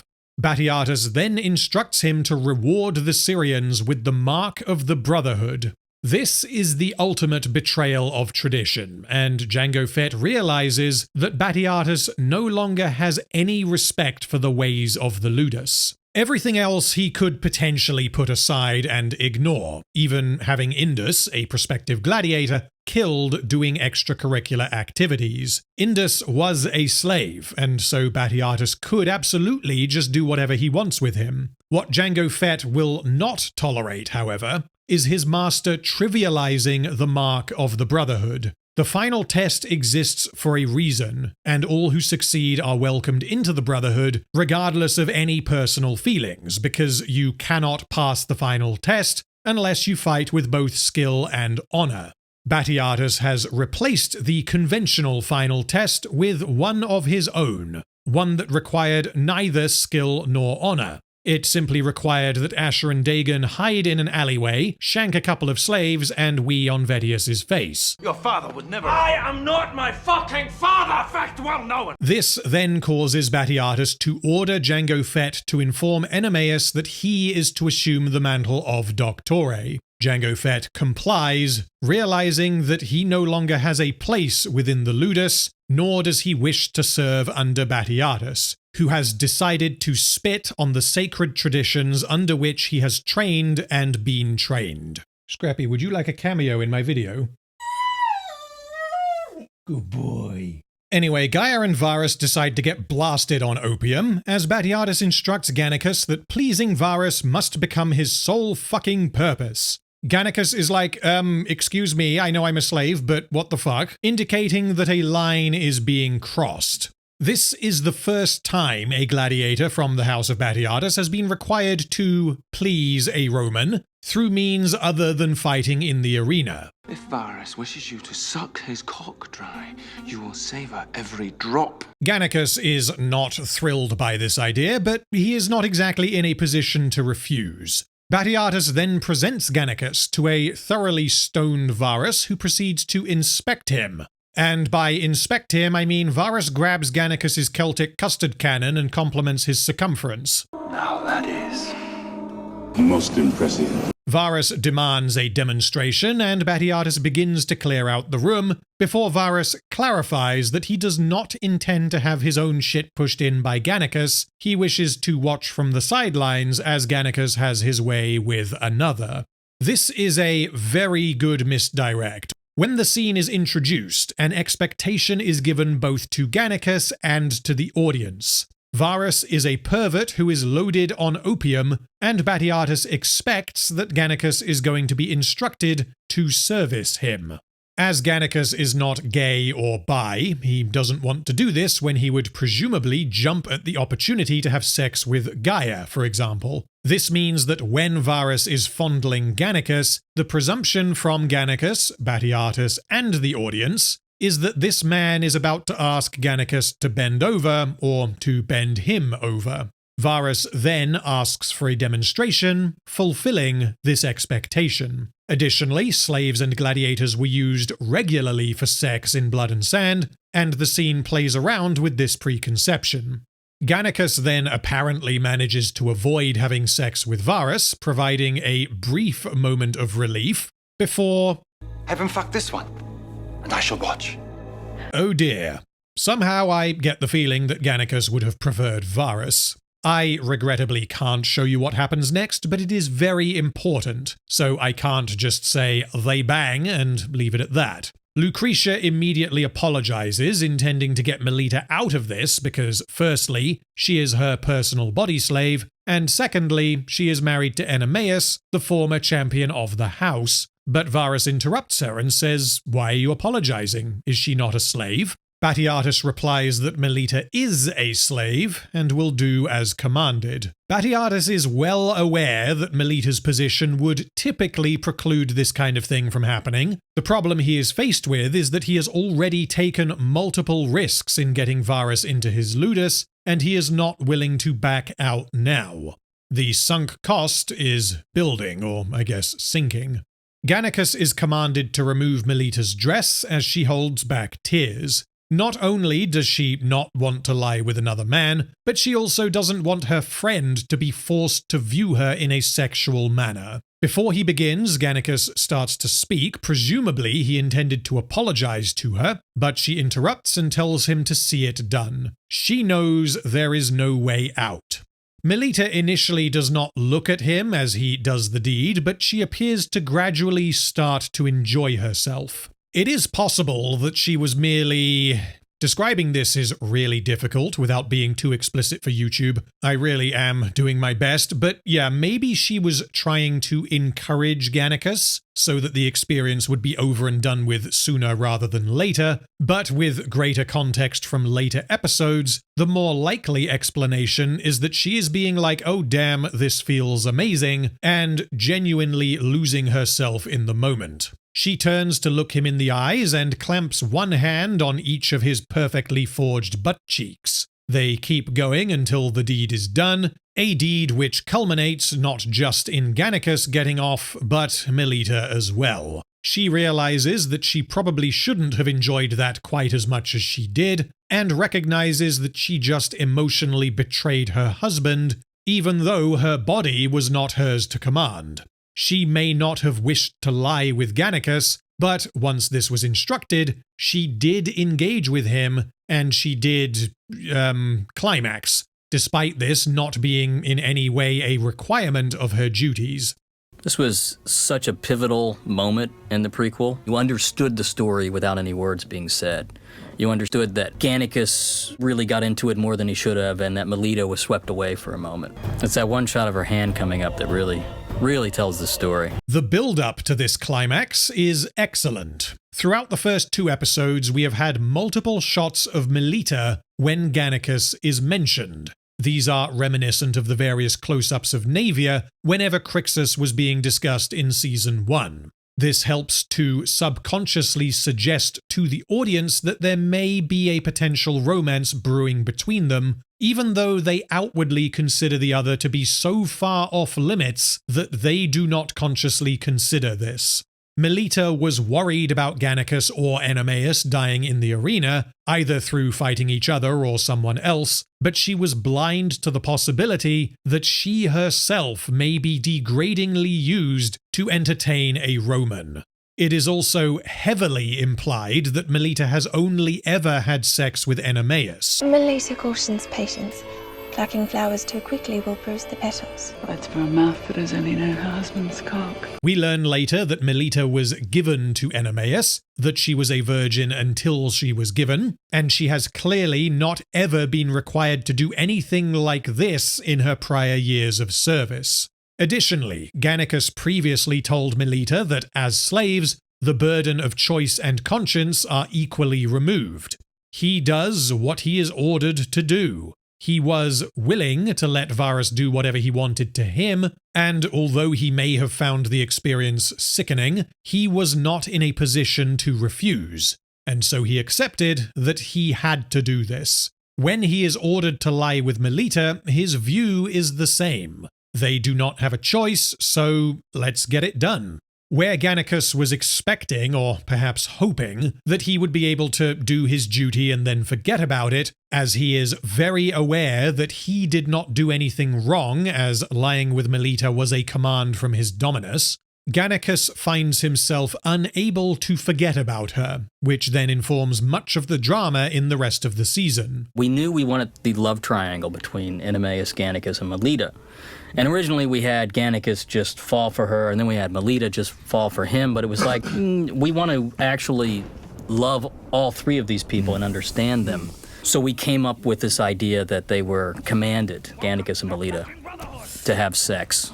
And that wasn't the betrayal. The betrayal is when Gannicus fell in love with her. This is also foreshadowed by their earlier conversation, where Melita asked him what he would do if faced with a problem he cannot laugh or fight his way out of, and he replies, "Well, I may have to fuck my way clear of it." As with basically everything in this show, this felt inevitable. Varus being tired, lazy, and or potentially bored is thoroughly set up.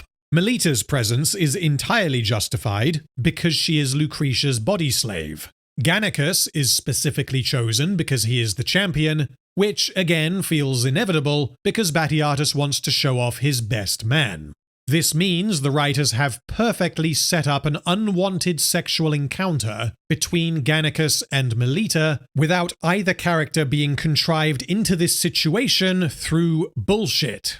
Intercut with this sex scene is a confrontation between Enemeus and Jango Fett, and whilst the show has done this kind of thing before, in the prior episode, for example, where it juxtaposed Lucretia and Gaia getting wasted, with Batiatus getting beaten senseless, this example here in episode 2 is probably the most effective so far. Jango Fett does as instructed and brands Asher and Dagon, despite them having not passed the final test. The writers then accomplish significant character work by having Asher ask a simple question. Wait, are we not to recite the oath? Telling us how invested Asher is in becoming a gladiator, how he wants to be recognized properly as a part of the Brotherhood, and that he is aware that he and Dagon are joining in an unconventional manner. Asher wants the mark to mean something. Otherwise, he has just had his arm branded for no reason, and given that he knows he did not pass the final test in front of the other gladiators,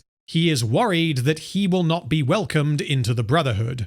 Jango Fett, however, refuses, saying that he will not see more shit heaped upon sacred rites, and he brands Asher's arm.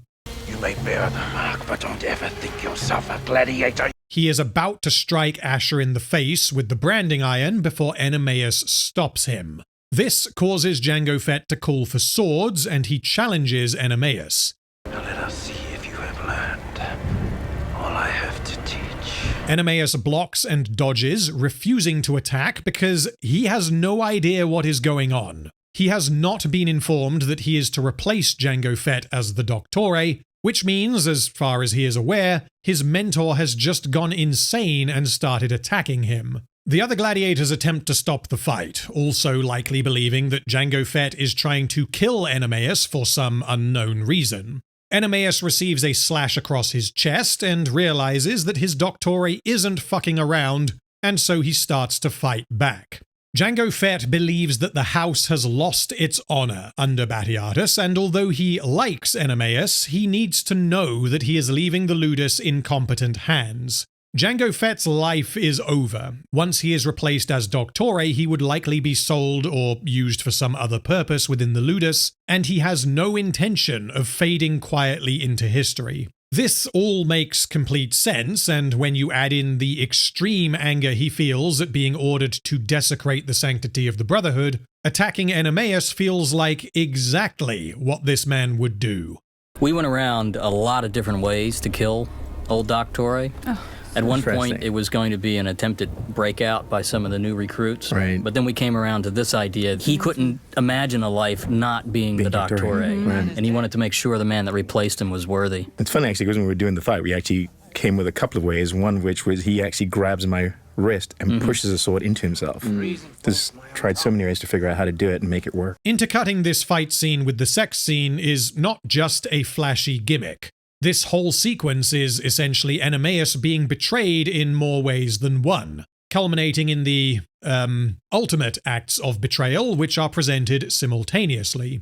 Gannicus and Melita both finish, as Enemeus delivers a killing blow to Jango Fett. I taught you well. Once again, the writers knew that this was the payoff they wanted, for Jango Fett to force Enemeus to fight, resulting in him dying, and being replaced by his student. This is why they added an earlier scene, or rather a brief dialogue exchange between the two of them, so as to establish what their relationship is. Jango Fett observed Enemeus' skill and promised to speak with Batiatus to have him returned to the arena. Gratitude, Doctor. Close fucking mouth. I but seek not to have wasted long years of pulling your head from your ass. The writers didn't need to do this, but establishing a status quo between these two means that when they fight, this is clearly presented as a betrayal. Something bad has happened, and Enemeus doesn't understand why his friend is trying to kill him. Even in this bloody battlefield, there's real friendships formed. Right, you respect him as your mentor, and it was a tiny little scene where we got out information we needed to get out, but also we needed to show that you two really respected and loved each other. He doesn't know why Jango Fett attacked him, and he doesn't know that he was to become the new Doctore. And juxtaposing this fight, in which Enemeus is uninformed, alongside the sex scene of which he is entirely oblivious, helps to establish for the audience that Enemeus would view this as a betrayal. This helps to ensure that narrative tension remains high, because it is strongly implied that Enemeus would not forgive his friend or his wife, regardless of the fact that they were ordered to lie together. Batiatus would be the one truly to blame for this, but the sense of betrayal is appropriately focused on Melita and Gannicus. These two events happening concurrently also means that Enemeus' attention is focused on the fact that he just killed his mentor and has now been ordered to replace him.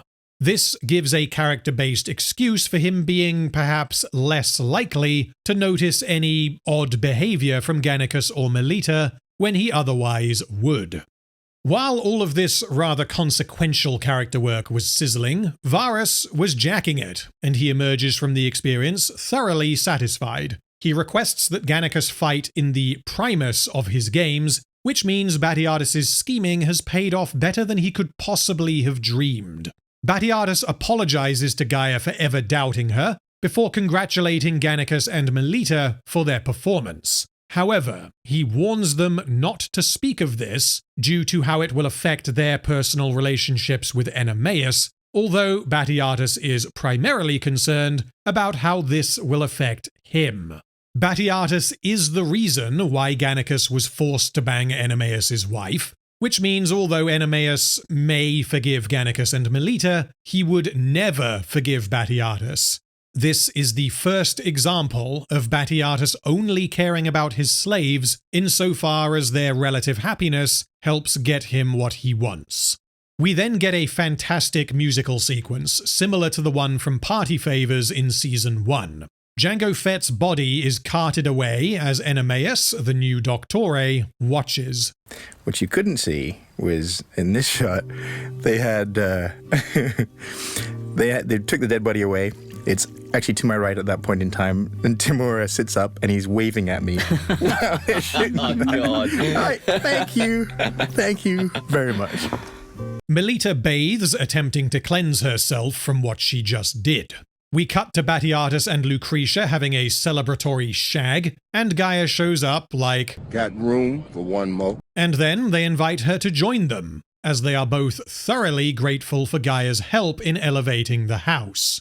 Batiatus has gone from wanting to eject Gaia from his house at the start of the episode, viewing her as a needless source of trouble who will not help him recover nor get what he wants from Tullius, to quite literally embracing her and involving her in the most intimate of acts with his wife. And so this shows us clearly that they are already beginning to lose the people they once were. Ambition and the promise of success has already made its mark. We then cut to Gannicus being returned to his cell and looking back through the bars at Melita, as she is escorted to Enemeus' cell.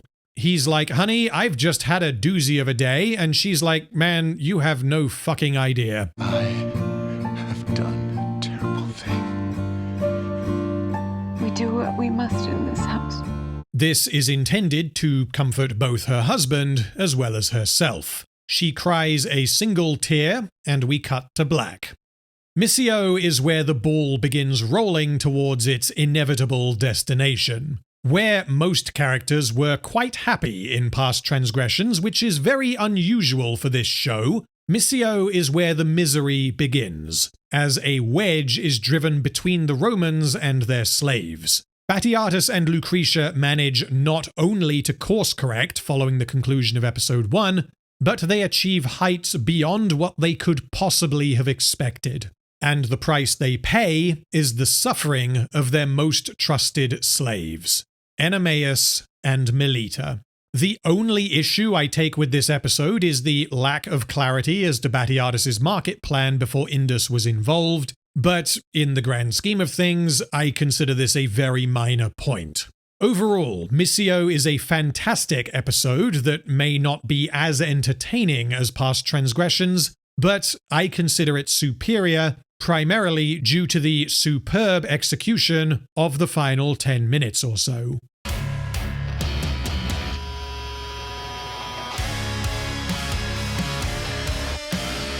Episode 3, Paterfamilias, opens with Batiatus assembling his gladiators to reveal the good news. Gannicus will fight in the Primus, and Enemeus will be the new Doctore. Although the Romans and gladiators are happy to hear this, Gannicus and Enemeus are themselves pretty bummed out for obvious reasons.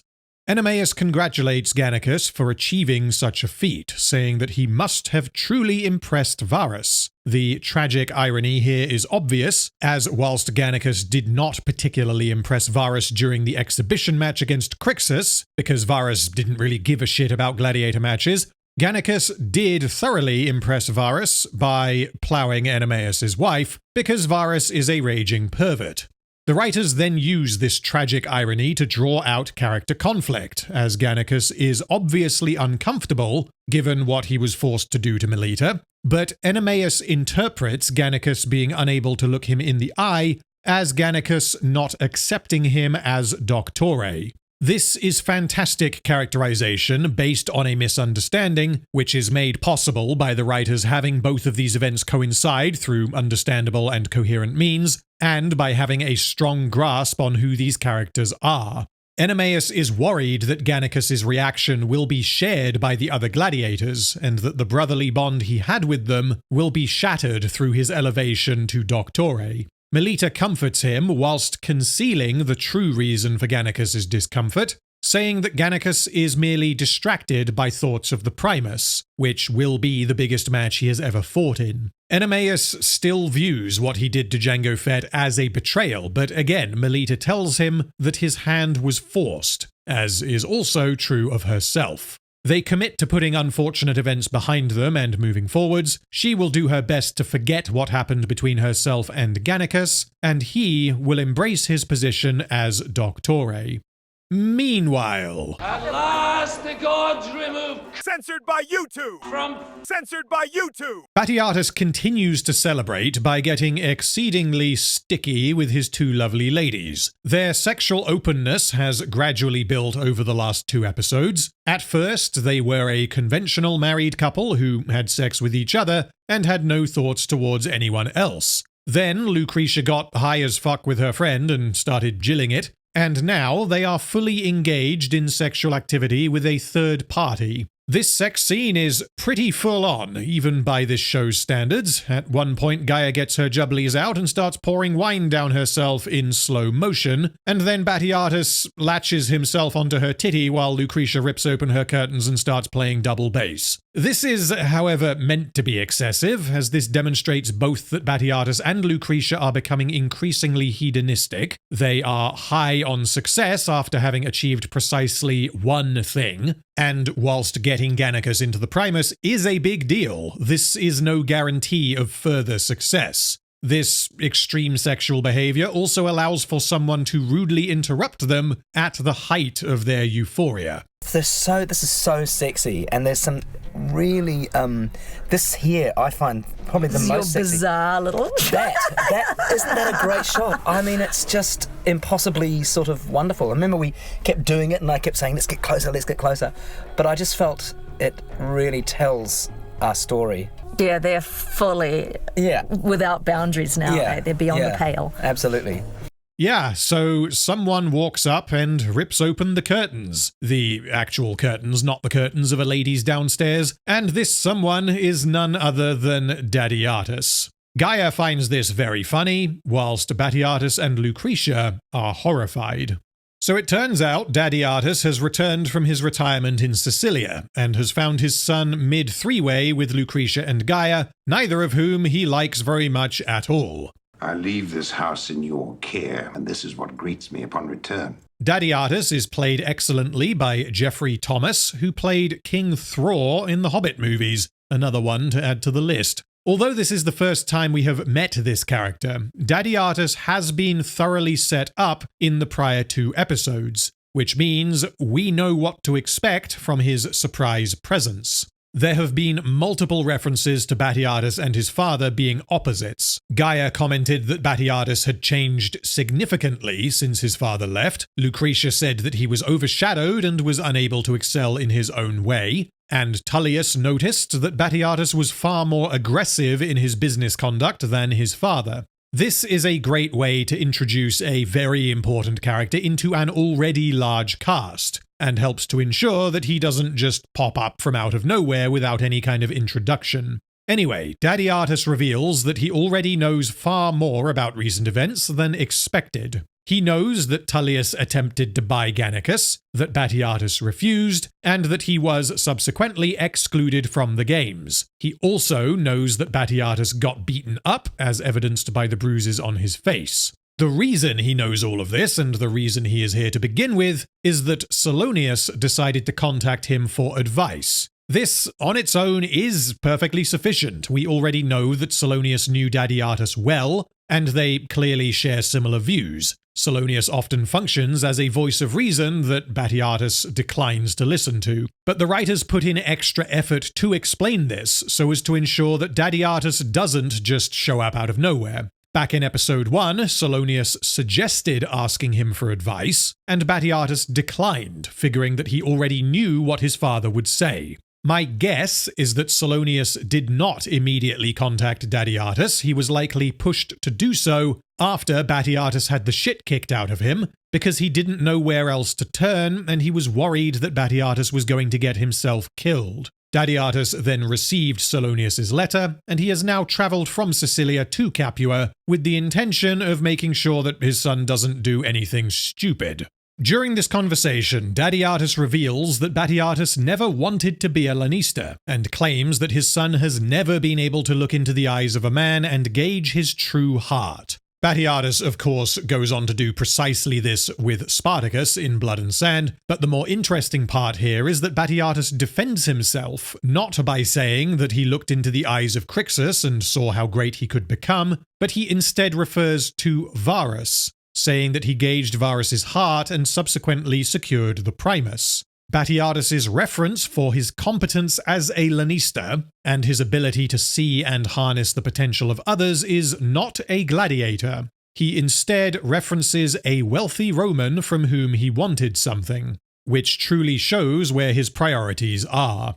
Instead of being impressed by his son's achievement in securing the Primus, Batiatus replies that Varus never employs Lannisters not blessed by Tullius. He is acutely aware of social order and the politics surrounding their occupation. He knows how these men operate, which means he immediately deduces that his son must have pulled some bullshit to end up securing Varus's favor. Batiatus, however, claims that he achieved this thanks to his ownership of Gannicus, his champion. Batiatus then mocks Gannicus. He is presumably not blind to the man's skill, but he believes he is a clown, an entertainer, not a gladiator worthy of admiration. This is because, as we have multiple references for, Batiatus is all about tradition and knowing your place. Gannicus is not a traditional gladiator, and he would much rather get rid of Gannicus and place his stock in someone like Barca, for example. Batiatus believes that Gannicus becoming this infamous crowd-pleasing celebrity is an indication that his country, city, people, and ludus have all gone to shit. They are celebrating a moron who doesn't take anything seriously, when a gladiator should be admired for his strict adherence to cultural norms, the bonds of brotherhood, loyalty, obedience, and honor. He concludes their discussion by telling his son that he intends to review his gladiators to see how they have fared in his absence. Lucretia, meanwhile, is in full-on panic mode, and she orders her slaves to prepare a feast and to buy the finest quality wine they can find. Back in episode 1, Gaia reminisced about Lucretia bringing Batiatus honeyed wine every evening, and again here she notices that Lucretia plans to stock up on his favorite drink, asking, "Does the corpse drink nothing else?" This makes clear that Lucretia is trying her best to please her father-in-law, whilst Gaia could not care less because they don't have to like each other. The reason why Lucretia is treating Batiatus with such respect is because he is the Paterfamilias, and one word dropped from his tongue could send both of them to the streets. Gaia reluctantly agrees and says that she will be on her best behavior. This dialogue exchange sets up multiple crucial bits of storytelling that are going to be leveraged later, but the writers have again disguised this setup as natural dialogue, justified entirely by their current predicament. Batiatus has returned and is upsetting their extravagant lifestyle, but they have no choice but to make him happy. Lucretia then welcomes Batiatus back to his home, but Batiatus sees right through her facade. I'm certain your heart swells. Gaia compliments Batiatus on his restored health before introducing herself. Gaia, a dear friend of the... The memory of you has not yet faded. This, quite amusingly, shows that Gaia is out of her league. Batiatus cannot be flattered into compliance, and this is the first example of Gaia failing to coerce a man into getting what she wants. Batiatus then tells his wife that they need to prove to Dadiatus that everything is in order, so that he will then decide to return to Sicilia. Their current objective is clear, but the challenge is unlike any they have dealt with so far. Enemaeus sits at the table with Gannicus to eat his lunch, and Gannicus tells him he should not eat with lower men, as he is now doctore. Enemaeus is likely aware of this custom, as presumably Jango Fett did not eat with the other gladiators, but he is desperately trying to ensure that his friendship with Gannicus remains intact in spite of his recent promotion. I would not have events absent my control come between us. Once again, the double meaning is clear. Gannicus concurs, but before their conversation can continue, Dadiatus enters the ludus to greet his gladiators. He knows many of them by name, indicating that he was well acquainted with them, and these interactions are those of mutual respect. He does not talk down to them, he embraces them as he would a long-lost friend. This is particularly evident when he greets Enemaeus. I would exchange stories of the passing years, old friend. Dadiatus and Enemaeus drink wine together in Enemaeus' cell, and this scene is reminiscent of Batiatus and Spartacus drinking wine in Blood and Sand. However, an important difference is that where Batiatus elevated Spartacus and had him socialize as an equal in the villa, Dadiatus believes himself to be of a closer social class to a gladiator than to men like Tullius or Varus, and he instead drinks with Enemaeus in his cell. He will happily mingle with his own slaves who are by definition beneath him, because he barely views them as slaves. Their relationship is that of employee-employer, and he has a tremendous amount of respect for his gladiators. This isn't "well done, Enemaeus, have some wine and boobies as a reward." This is two old friends speaking as equals. Dadiatus's behavior with Enemaeus further contextualizes why he considers Gannicus to be a joke. Gladiators should be respected, but only if they are respectable. Gannicus is a party animal who fights in the arena from time to time, whereas Enemaeus is a legend. Enemaeus tells Dadiatus that he does not wish to be doctore, and asks if he may return to the arena, thereby subverting Batiatus's authority. Dadiatus, however, explains the importance of a doctore, and says that Enemaeus being promoted is the single decision his son has made that he actually agrees with. Enemaeus insists that he is unworthy to hold such a position, as he feels guilt over having killed his predecessor, but Dadiatus replies that no one is more worthy. He knows that he doesn't have many years left, and he wishes to end his journey comforted by the knowledge that Enemaeus is maintaining honor within the walls of the ludus. This conversation is one of my favorite in the entire show. It manages to set Enemaeus' mind at ease and give him the push that he needs to embrace his new position. And it adds context to his deep connection to the ludus shown in Blood and Sand. He not only dedicated his life to the ludus, but he was also specifically tasked by Dadiatus to maintain honor. The conversation also establishes that Dadiatus' health is not the best, although as he seems reasonably well put together at the moment, this suggests that he is prone to bouts of sickness rather than simply being really fucking old and half dead. I will note, however, that it is a bit weird for Dadiatus to not question how exactly Jango Fett died, as whilst gladiators dying is kind of part of the job description, doctores should never really be in a position where death is a real possibility. The most likely way a doctore could die would be in training, presumably whilst using real swords, and presumably through a freak accident. But Dadiatus simply hears that Jango Fett is dead and accepts this as something that could just happen.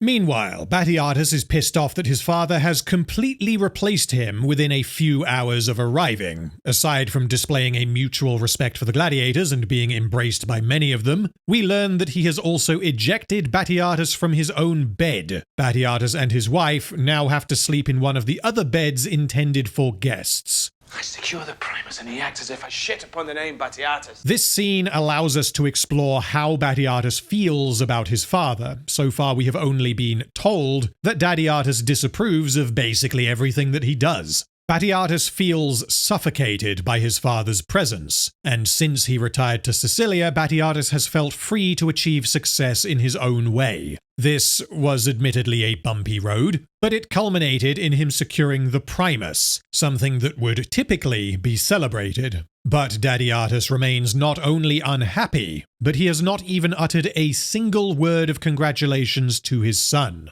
Instead, all he does is find things to complain about, including his champion, his wife, and his company.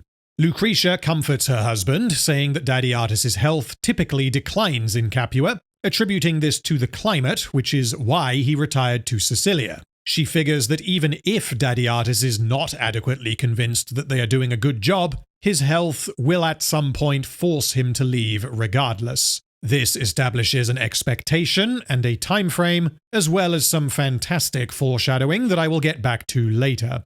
Enemaeus orders Barca to train with Crixus, and Barca complains, wishing to train with a man. This shows that Crixus and Barca were not always as close as they were shown to be in Blood and Sand, which means, at some point, Crixus is going to earn Barca's respect. Barca fights using a spear, and Crixus gets his ass beat repeatedly, despite having displayed competence when fighting against opponents wielding swords. He has apparently never faced an enemy with a spear. Unlike Django Fett or Enemaeus, Barca doesn't actually seem to have any desire to teach Crixus anything. He offers no words of guidance, and his approach is to beat the fuck out of him repeatedly until Crixus learns how to avoid getting hit. Enemaeus recognizes this and suggests that Gannicus offer advice to Crixus as to how to combat Barca's spear. This is notable because Enemaeus could just speak to Crixus himself, as Gannicus is not some unique expert in fighting against spears. But the reason Enemaeus does this is twofold. Firstly, he recognizes that Crixus admires Gannicus, the champion, and so any advice would be better received coming from Gannicus. Secondly, Enemaeus wants Gannicus to feel like the champion, as Gannicus has been distracted recently, and Enemaeus attributes this distraction to him suddenly being elevated above his friend. Enemaeus is shown a couple of times in this episode to be struggling in his new position. The gladiators are not treating him with the same respect they showed Django Fett. They talk back to him, and they are not as disciplined as they usually are. This conversation with Gannicus is the first time Enemaeus is able to demonstrate his worthiness, drawn from his understanding of the men he is in charge of. So Gannicus compliments Crixus on his skill in facing him a few days ago. Days past, you fought me with something approaching skill.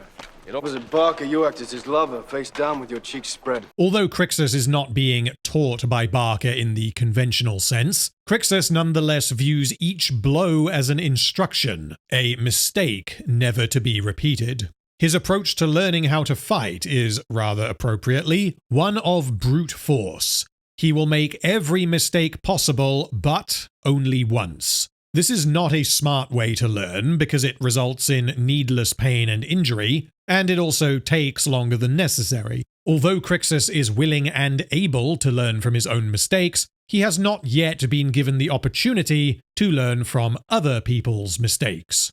You should be quite the scholar by the time he has beaten you to death.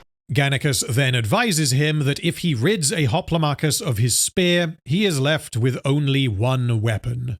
As a brief aside, we have seen multiple fighting styles in the series so far, although Gods of the Arena puts slightly more of a focus on this than Blood and Sand, integrating these fighting styles more closely with the plot. Murmillo is the style used by Crixus, Dagon, and Agron. It features a gladius and a large rectangular shield, reminiscent of the Roman military, and they are defensive fighters who weather the attacks of others. Thrakes is the style used by Spartacus in the first half of Blood and Sand, as well as Pericles and Asher. It features a Sika, a curved sword, and a smaller shield than the Murmillo, and Thrakes gladiators are intended to be more athletic to contrast with the Murmillo. Interestingly, Thrakes gladiators were historically often pitted against Murmillo fighters, which is likely why in the show, Crixus and Spartacus were each trained to fight in these separate and opposing styles, despite the fact that historically Spartacus was himself a Murmillo. presumably to shame him by forcing him to fight in the style based on a Roman soldier following his desertion. Aside from these two primary fighting styles, we also have Dimacharis, used by Gannicus, Theocles, and later Spartacus, featuring 2 swords and not a whole lot else. Retiarius, unwillingly adopted by Gnaeus later in Gods of the Arena, featuring a net and trident. And finally, Hoplomachus, used by Barca and Orctus, featuring a long spear, a very small shield, and a short sword as a secondary weapon. Anyway, Batiatus accompanies his father into the market for a mysterious prearranged meeting, and he is shocked to discover that they are meeting with Tullius. You would have me sit with this fucking man. I would have you silent while I attempt repair of damaged relation. We already know that Tullius and Dadiatus know each other, which means this meeting is not simply a father apologizing for the behavior of his son. They have had dealings before, and Tullius respects Dadiatus. This was in fact his claimed reason for making such a generous offer to purchase Gannicus. A generous offer in respect of your father. Dadiatus treats Tullius as a powerful and dangerous mob boss, aware that if you step out of line, you will be met with violence. This is why he remains respectful with Tullius, because he believes his son was responsible for what happened to him. Tullius is accompanied by Vettius, who remains thoroughly bruised following his little encounter with a couple of Syrians and their urine. Tullius explains to Dadiatus that Vettius was attacked whilst on his way to a meeting with Varus. Dadiatus already knows that Batiatus secured the Primus from Varus, and he knows that Varus never deals with any Lannistas other than those associated with Tullius, which means Dadiatus is now able to piece together what actually happened. His son had Vettius beaten so that he could steal Vettius's position in Varus's games. Dadiatus asks his son what happened, and Batiatus replies that Lucretia and Gaia found Varus baking under the sun, and so they invited him back to the villa. Vettius, however, is having none of this, and he accuses Batiatus of having his men attack him, but Batiatus smugly asks if Vettius saw their faces or if they bore his mark, knowing that the answer to both questions is no. Throughout this conversation, Batiatus and Vettius are fucking fuming and they repeatedly throw insults at each other, whilst Dadiatus and Tullius attempt to converse as reasonable men. They each tell their associates to calm down, and after Batiatus calls Vettius a wet he is commanded to wait outside. The scene then ends without revealing what terms Dadiatus and Tullius came to. This will be revealed to the audience later when it is revealed to Batiatus. Gannicus will not appear in the games, and the Primus has been given to Vettius. Dadiatus is willing to do this, even though doing so will disappoint Varus. The reason he does all of this is because he believes in strict adherence to one's place within the social hierarchy. This was made clear in episode 10 of season 1. He aspired to be no further than what he was. Dadiatus will not refuse success, but he will absolutely refuse the opportunity for success if such an opportunity was acquired through improper means. He firmly believes that Tullius is above both himself and his son, and that Batiatus overreaching and stepping out of line is what caused all of these problems to begin with, which is true. This also means that everything Batiatus accomplished in the prior episode, and the price he paid of having Gannicus bang Enemaeus' wife, and any subsequent fallout that may or may not occur, has quite literally been for nothing. Worse still, his pleasing of Varus is going to have further unintended consequences that shall manifest soon. In exchange for ceding the Primus to Vettius, a few of their men shall fight each other earlier in the day, but Tullius has chosen who will fight who. Barca will fight Gnaeus, and Orctus will fight Crixus. This is quite a tricky idea for the writers to handle, because it needs to accomplish multiple things simultaneously without feeling contrived. Tullius makes this invitation on the condition that he choose which of Batiatus's men fight each other, and he specifically chooses for Crixus, Batiatus's man who was purchased from him, to fight Orctus, who has been established as Dadiatus's man. Dadiatus embraced Orctus, addressed him by name, and he later suggested that he would prefer to see Orctus as champion in place of Gannicus. The obvious expectation here from Tullius is that Orctus, one of the most experienced gladiators in the Ludus, will demolish Crixus, who doesn't even bear the mark yet. Which means, through orchestrating this fight, Tullius is further harming Batiatus by having his man killed, and the symbolic meaning of this act is that Dadiatus's man will defeat Batiatus's man.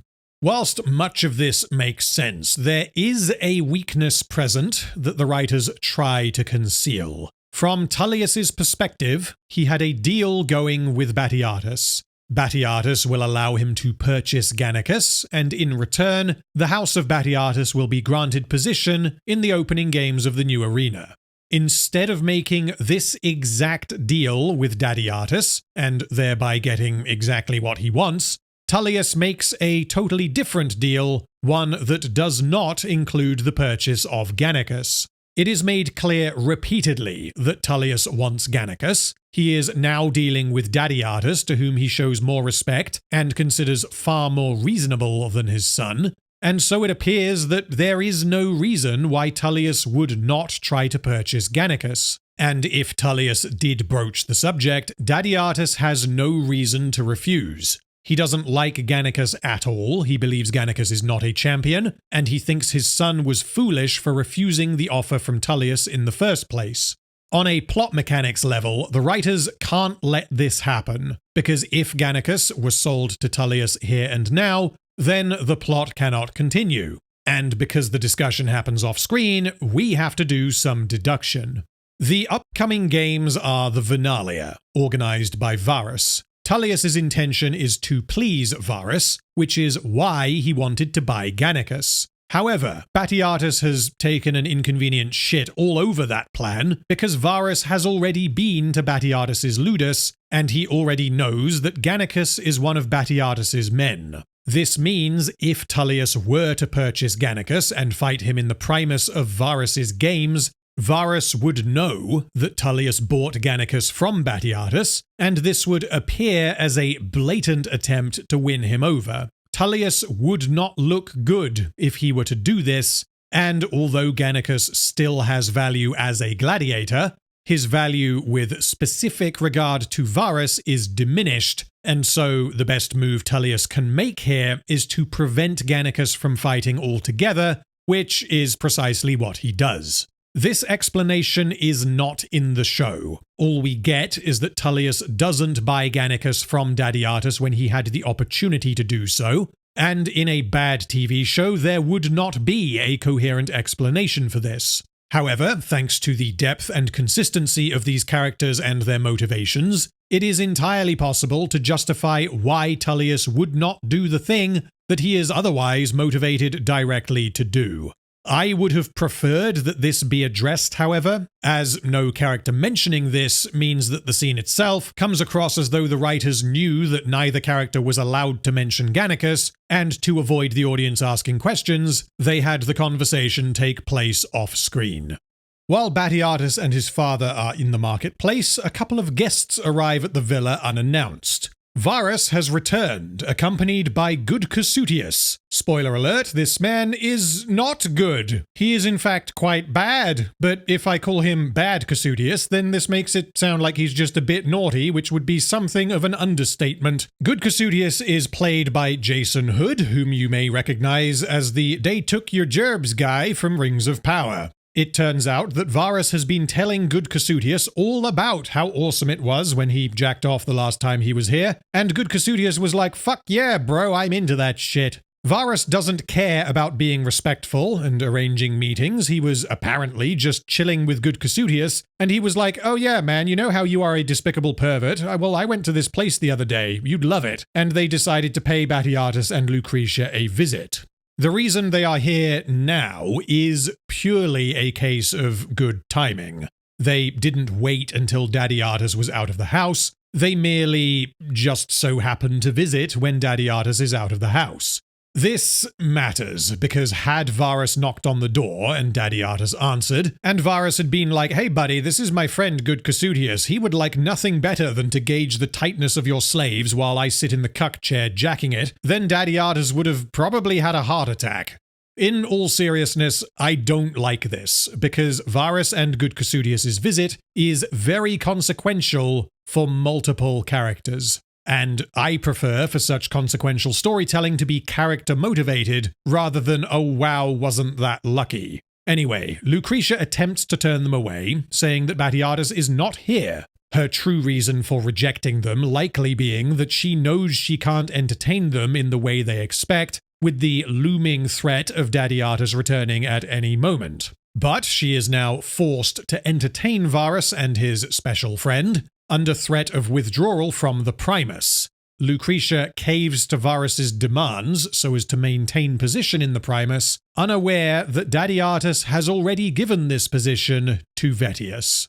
Gaia says that they should prepare Gannicus and Melita, believing that Varus wants good Casutius to have the exact same experience as him. But Lucretia has other plans. She wants to protect Melita, believing that although her previous display was a worthy sacrifice, Melita is her personal slave, and so demands a higher level of respect. Additionally, she knows that if Melita is forced to repeat her performance, this will increase the risk that Enemeus will discover what happened, which could have unforeseen consequences. Lucretia instead offers good Casutius a different slave, and presents Navia and Diona, both of whom are virgins. Good Casutius is to choose a gladiator, and this gladiator will then be commanded to bang either Navia or Diona. Both women are excited by this, as they have been eager to lose their virginity and to enjoy the pleasures of adulthood, despite Melita's warnings, but their excitement is quickly reined in. Raskos is presented as good Casutius' chosen man, and he is intentionally presented unwashed, covered in, well, blood and sand. Navia and Diona hold hands as good Casutius approaches to gauge the freshness of the offerings, and he checks which one of them is tighter. Melita is highly uncomfortable with this, not just because of what is happening and what is about to happen, but also because she knows they are suffering to protect her. Lucretia dismisses Melita, and she is ordered to return if Batiatus and his father are seen returning to the Ludus. Good Casutius chooses Diona. She's considerably tighter. And the point of this exercise, to use his words, this world is filled with the grotesque and the divine. They exist together, two sides of a coin. You cannot have one, absent threat of the other. Unfortunately for Diona, the experience is, well, honestly, it's fucking uncomfortable to watch. Describing it, I think, is important, but I also don't want to make light of this with jokes, so I'm going to give it to you plain. Diona does not enjoy herself, and she is clearly in a lot of pain. She is manhandled and instructed to do things that no virgin would ever voluntarily do, before good Casutius joins in. His purpose here is entirely to get off by destroying something beautiful. He chooses the most virginal of virgins, and pairs her with the filthiest gladiator. This also means that Diona's virginity was sacrificed to protect Melita, which is the last thing she would have wanted. Soon enough your flowers will be plucked. Hastening the moment will only result in bruising of the petals. Diona's petals are not only bruised, but destroyed. Her excitement at finally being able to experience the joys of sex, exemplified by her apparent crush on Crixus, has been twisted into an ordeal of pure suffering at the hands of probably the most depraved and perverted character in the entire show. Meanwhile, Gaia flirts with Varus, but Varus rather bluntly suggests that Gaia is poor. She lacks any kind of substantial dowry, and he implies that he isn't interested in marrying her because, although he finds her physically desirable, he has to keep up appearances. He would be looked down upon if he were to marry someone so far beneath him. This means that all of Gaia's efforts in the last couple of episodes have been for nothing. She remains unable to find a husband, and Dadiatus has just given away the Primus that she helped to secure. Good Casutius then emerges, well satisfied by his experience, and they leave, like immediately. Lucretia and Gaia are being taken advantage of. But what has been done to them pales in comparison to what has happened to Diona, who emerges barely able to walk, traumatized by what she had been looking forward to for years. She now views herself as a whore, of no value other than to be used for the pleasure of men. She and Navia appear to recognize that Diona just unwillingly took a bullet for her. Neas is very excited to learn that he is to fight Barca. Yeah! Fuck you! Now fight Barca! Did you hear this one? Now fight Barca! Now fight Barca! He's got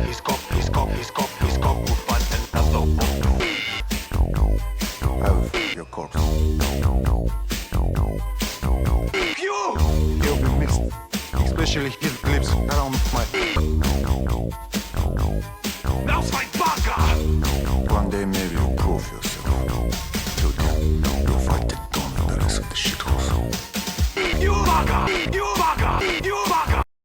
Whilst Orctus is not happy to learn that he will be facing Crixus. Orctus previously spoke highly of Crixus, saying that he always rises when knocked down and is therefore worthy of admiration. However, as a gladiator, he is offended by the notion of fighting against a recruit who has not earned the mark. Not to fight.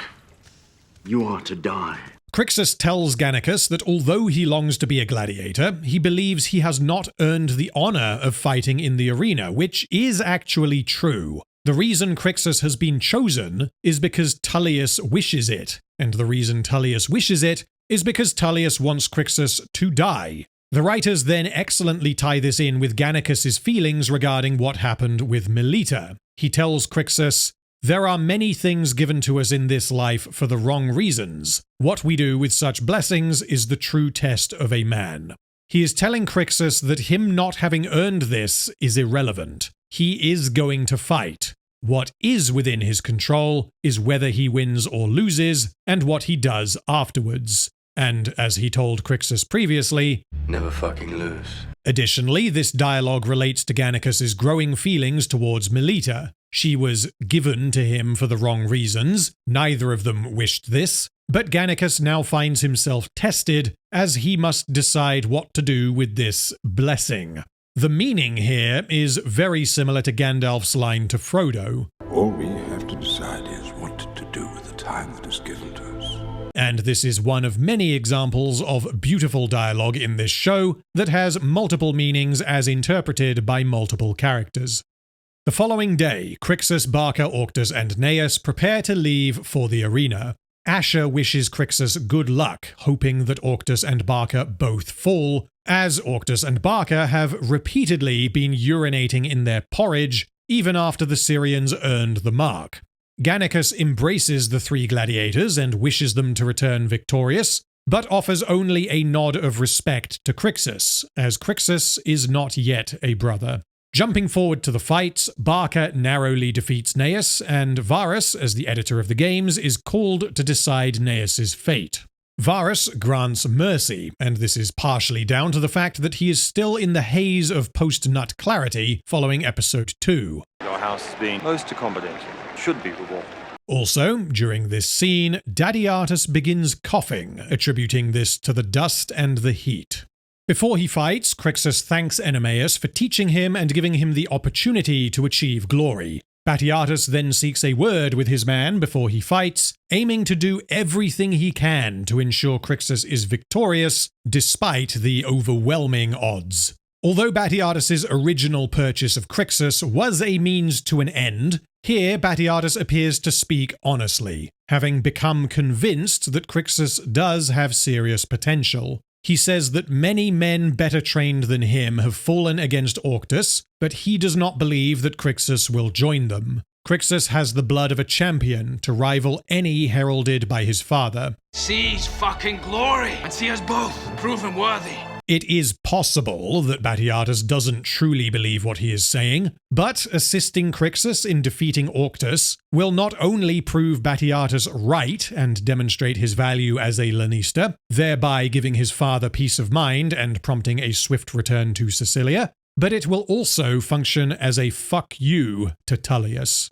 Regardless of the fact that we know Crixus cannot die here, the fight itself is excellent. Crixus begins very nervous, overwhelmed by the challenge before him, a challenge that was specifically established as uniquely difficult for him to overcome. This was a very smart move by the writers, because we already saw Crixus almost beat Gannicus during the exhibition match in episode 2. So rather than just having him show up, fight Orctus and win, they added in the plot point that Crixus is inexperienced at fighting against a spear, which ensures that he is always moments from death in spite of the proficiency he displayed against Gannicus. This helps to keep the character believable by introducing flaws in the form of combat weaknesses.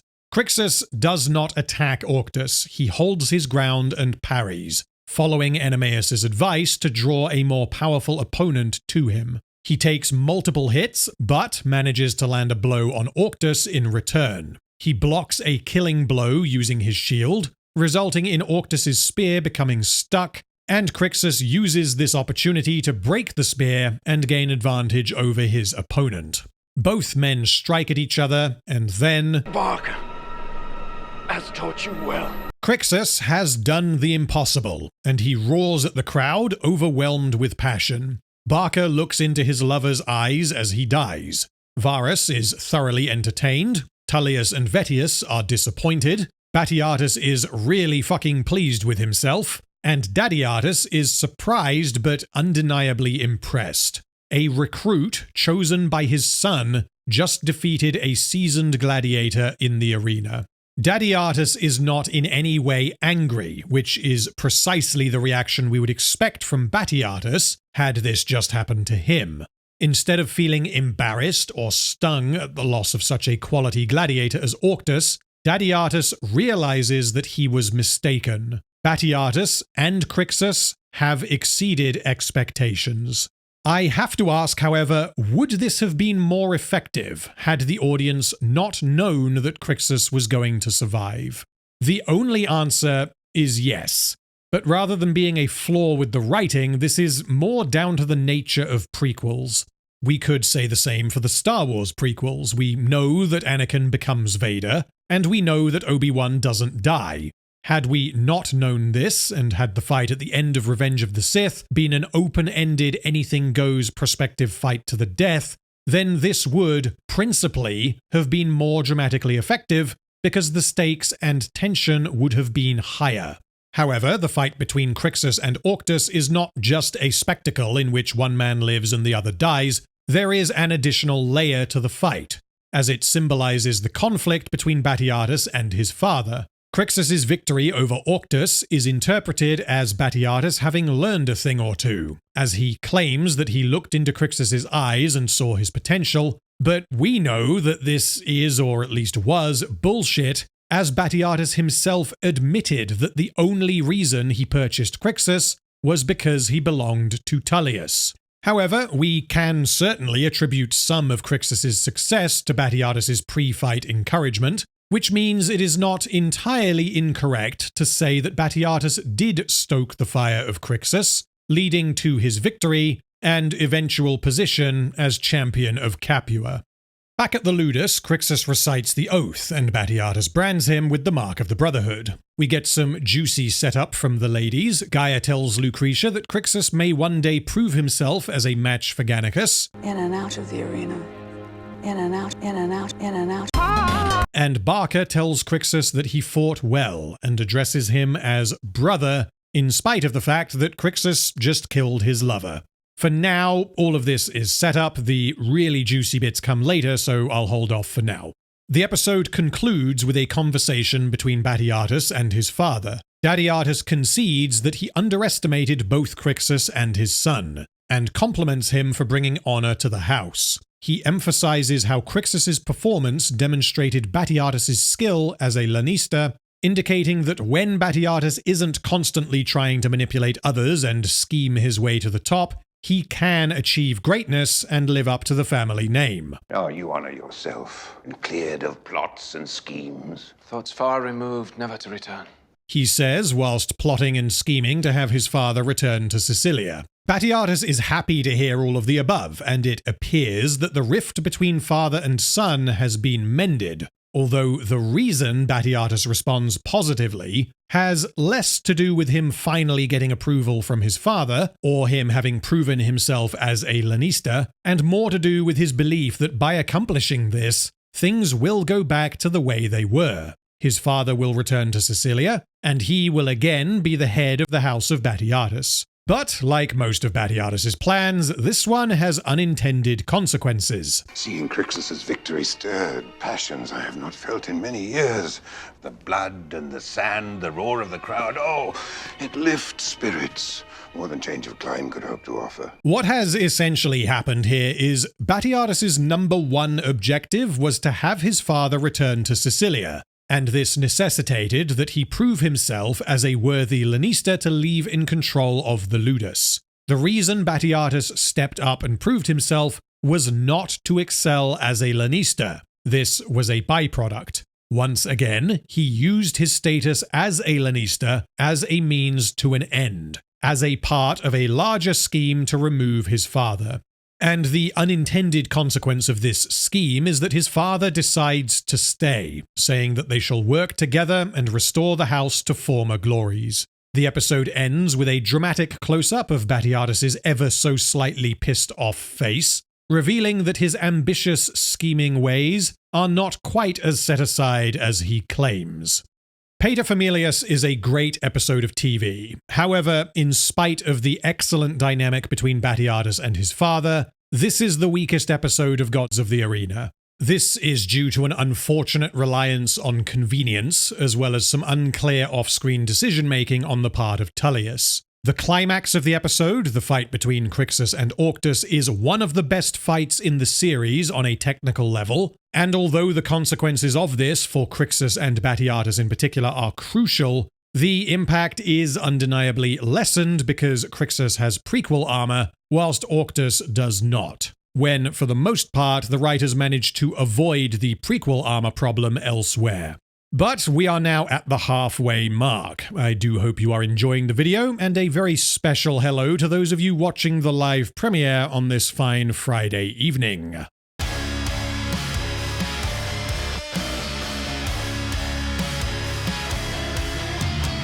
Batiatus and Dadiatus are working together as the heads of the house. As they watch a fight in the arena, Dadiatus says that he does not like the newer Retiarius fighting style, involving a net and trident. This is because he is out of touch and favors the classics. Batiatus, however, believes that the crowd disagrees and says that there will soon be a Retiarius in every game, concluding that they need one of their own. This serves as the first conflict between father and son as they attempt to work together in running the Ludus, and this minor disagreement concludes in Batiatus convincing his father that he is correct. They need to stay in touch with what the people want, and what they want is something new.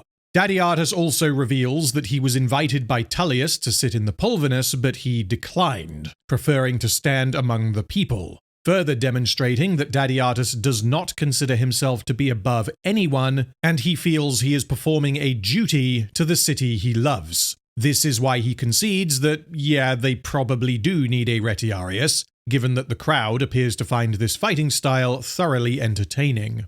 Although Batiatus and his father have now reached a degree of common ground, this doesn't mean that Batiatus just rolls over and does whatever his father says. He is still pissed off that Gannicus and Crixus have both entertained the crowd and demonstrated skill in the arena, and yet they have not been permitted to fight in these games. This suggests that Tullius has continued to choose which of their gladiators will fight, and the reason he chose Asher and Dagon in this case is likely because they are the two least experienced fighters. Tullius is therefore willing to maintain an amicable business relationship with Dadiatus, but he also wants to ensure that the House of Batiatus is never given the opportunity to outperform Vettius, as this would affect his wallet. Dadiatus is content with this, believing that Tullius's treatment of them is deserved due to the offense Batiatus caused him. Batiatus, understandably, defends his actions, but his father maintains that his son's judgment is clouded by ambition, and says that they must remain humble if they are to repair their relationship with Tullius. Quickly, I pray, if we are to place our men in the opening games of the new arena. Reaching for such heights is what sent you tumbling through favor. This scene also gives us Asher and Dagon's first appearances in the arena. Enemeus prepares them, asking Asher to translate his words to Dagon, and because we get no subtitles, it appears that Asher did not make any modifications, at least until the end. You bear the mark of the Brotherhood, an honor you have not earned. Your true test awaits you. Live and count yourselves among us. Die and prove yourselves as unworthy as I suspect. Dagon says he will honor the house of Betrayals with gifts of blood. Enemeus' belief that Asher and Dagon have not earned the mark is entirely appropriate, as he was shocked to learn that they were being branded without having passed the final test, and such a modification to tradition goes against the very core of Enemeus' beliefs.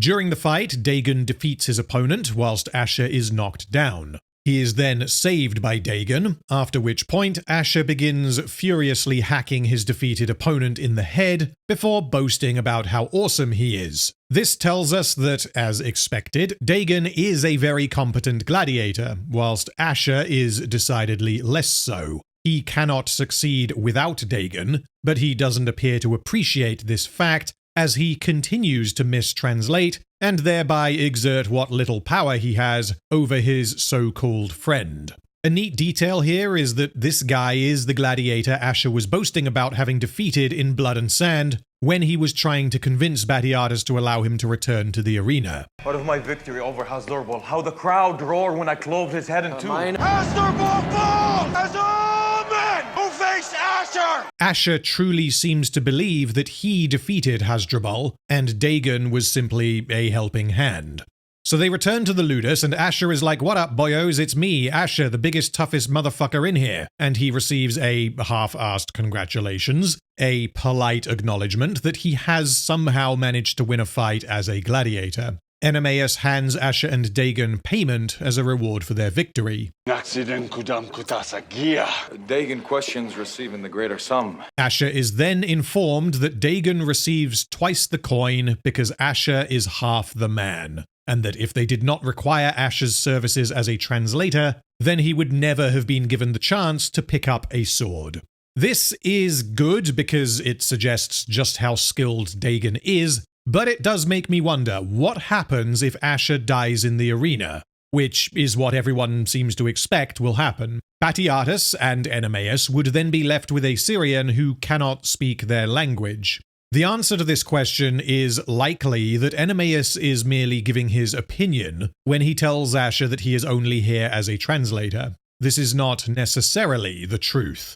Enemeus has noticed Asher posturing repeatedly in a desperate attempt to be taken seriously, and Enemeus sees right through his bravado. Additionally, if Batiatus were truly willing to pay for 2 men when he only really wanted 1, then it would make far more sense for Asher to not be trained as a gladiator, and to instead be retained as a house slave who also translates for Dagon, as this would eliminate the risk of him dying. So my guess here is more of a middle ground. Batiatus did see a degree of potential in Asher, and the added bonus was that he could translate for Dagon. Although Asher is clearly not as good as the other gladiators, he is still physically capable and able to fight, so it isn't like Batiatus bought a guy with the physique of an insect and then expected him to survive in the arena. The problem for Asher is that he is facing gladiators, and despite being more skilled than your average soldier, something that is made explicit in Vengeance, Asher is out of his league in the arena. Meanwhile, Lucretia and Gaia are pissed off that Batiatus is still here. He is a gorgon with a cock turning all around him to stone. He is a cock. Lucretia is, however, confident that Batiatus will return to Sicilia very soon, as his health seems to decline whenever he is in Capua due to the dust and heat.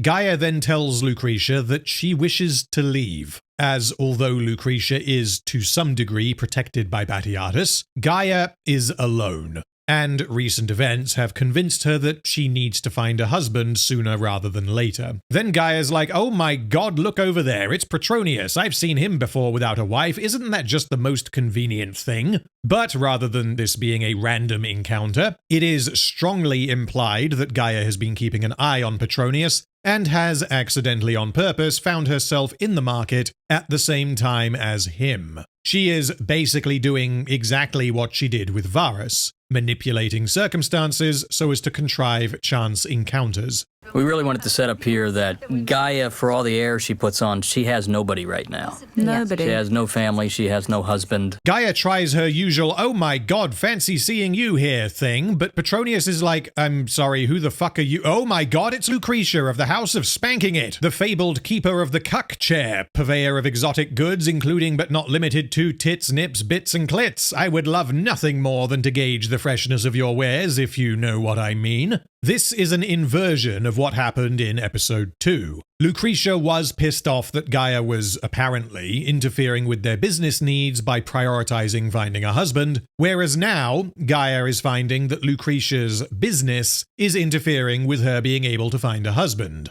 This also means that their sexual exploitation of their slaves so as to gain political favor has backfired, as the house has now become known for bending over, pun very much intended, and being a place for wealthy Romans to whack off. And Lucretia might be okay with this, if she and her husband were benefiting, but they aren't, thanks to Daddy Artus.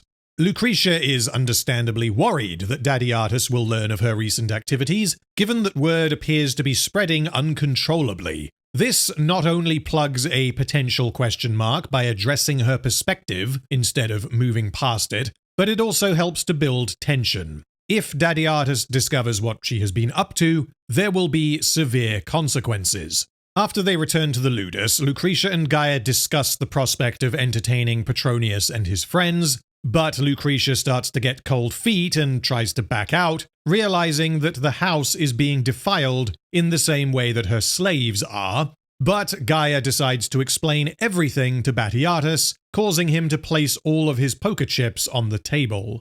He believes that if he pleases Petronius, he may be able to gain position in the opening games of the new arena, as has been his objective this entire time, which means he is directly rejecting the advice of his father. Batiatus committing to this action is informed by his frustration as they have just had an argument regarding Gannicus, and this tells us that Batiatus has not changed. He is continuing to subvert his father in pursuit of power and position. This plan is obviously a massive risk. Not only do they have to conceal everything from Daddy Artus, but they also need to conceal it from him after the fact. Petronius can't be like, hello Daddy Artus, in celebration of the supreme softness of your cuck chair, I would like to invite you to the opening games. Batiatus does not account for this, presumably because he believes his father will return to Sicilia imminently, and so the problem will not emerge. But this is also due to him being addicted to the feeling of success, as well as being very angry. He had the fucking Primus. His father then gave that away to his enemy, and he has just been presented with the opportunity to get what he wants without relying on Tullius's approval. He cannot say no.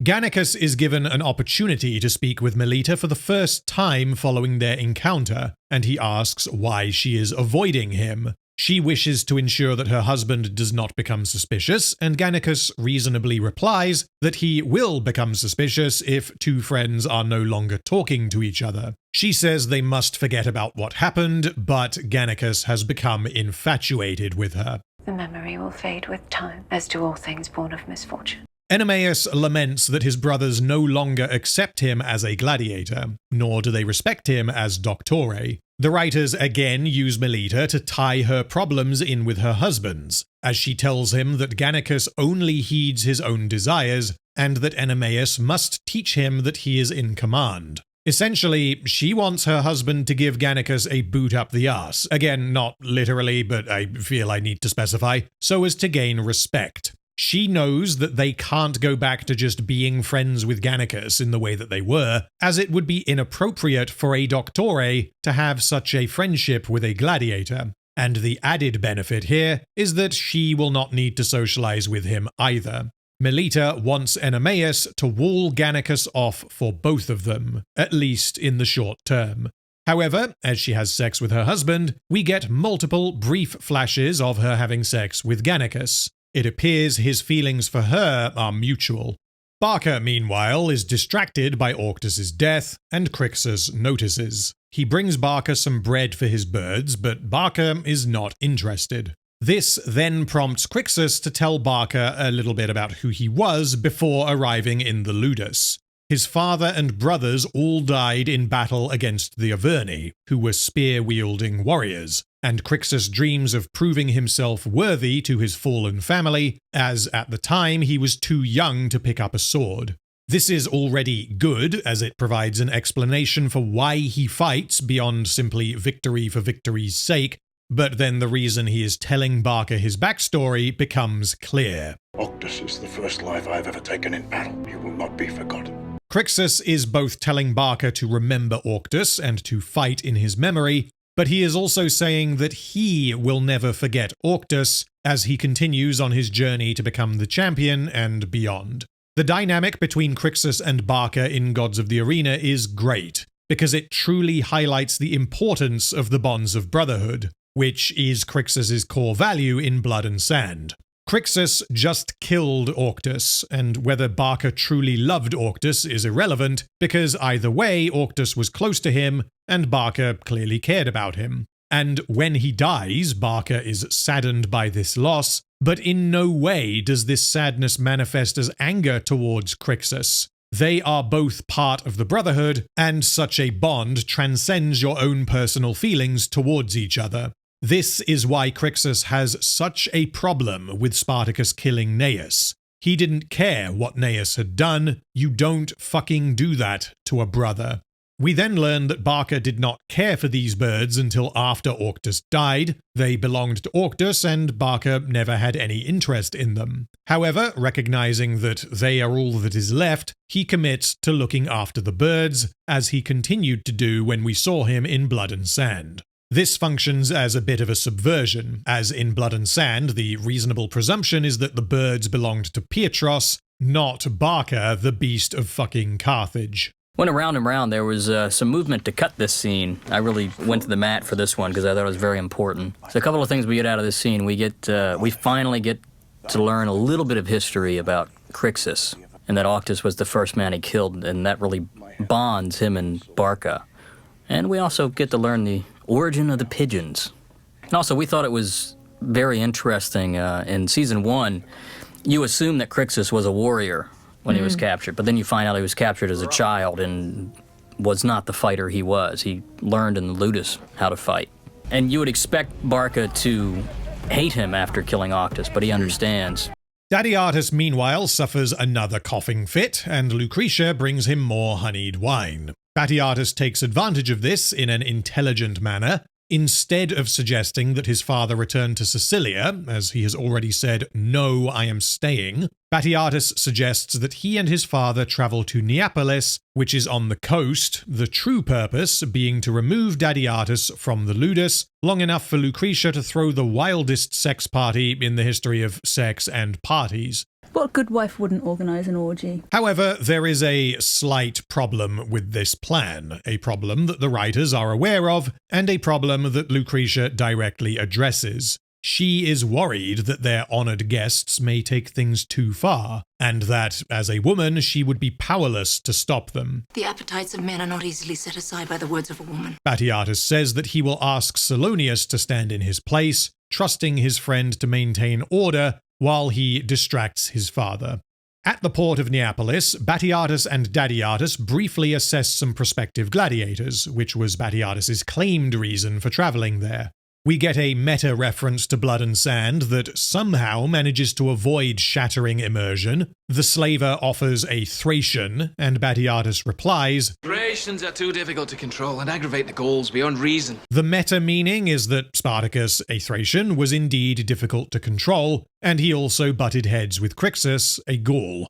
In context, however, Dadiatus' reaction tells us that this assessment of Thracians is common amongst the Romans, which is supported by the handful of times in Blood and Sand when Thracians were viewed as unpredictable and wild. This, therefore, manages to be a wink-wink, nudge-nudge reference that functions entirely in-universe, unlike the many examples of this kind of thing happening in countless modern franchises. Get away from her.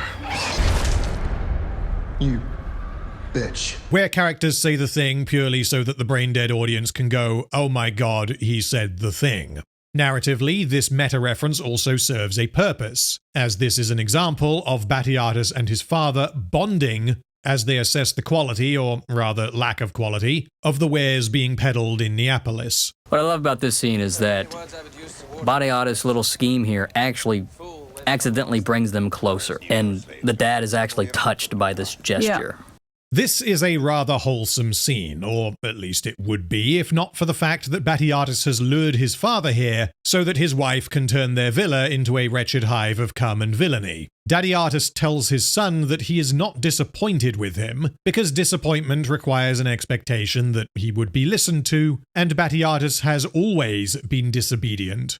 Batiatus replies that he wanted to gain military experience, but he instead obeyed his father and took over the ludus. From his perspective, he has done everything his father has asked of him and placed family interests before his own. When his son ever denied the father? When he married a woman beneath him. Rather than being angry or intending to insult, Dadiatus' delivery here suggests that he is sad. He truly believes that his son has made a serious mistake in marrying Lucretia. But Batiatus defends his wife, and Dadiatus then guesses that the reason his son has brought him here is so that they can spend time together and find common ground. He appreciates his son making this gesture, but he says he wants to return home where they can continue the discussion. This establishes tension, as, well, Lucretia isn't quite done with her little scheme just yet. But rather than arbitrarily declaring, I want to go home, we have ample justification.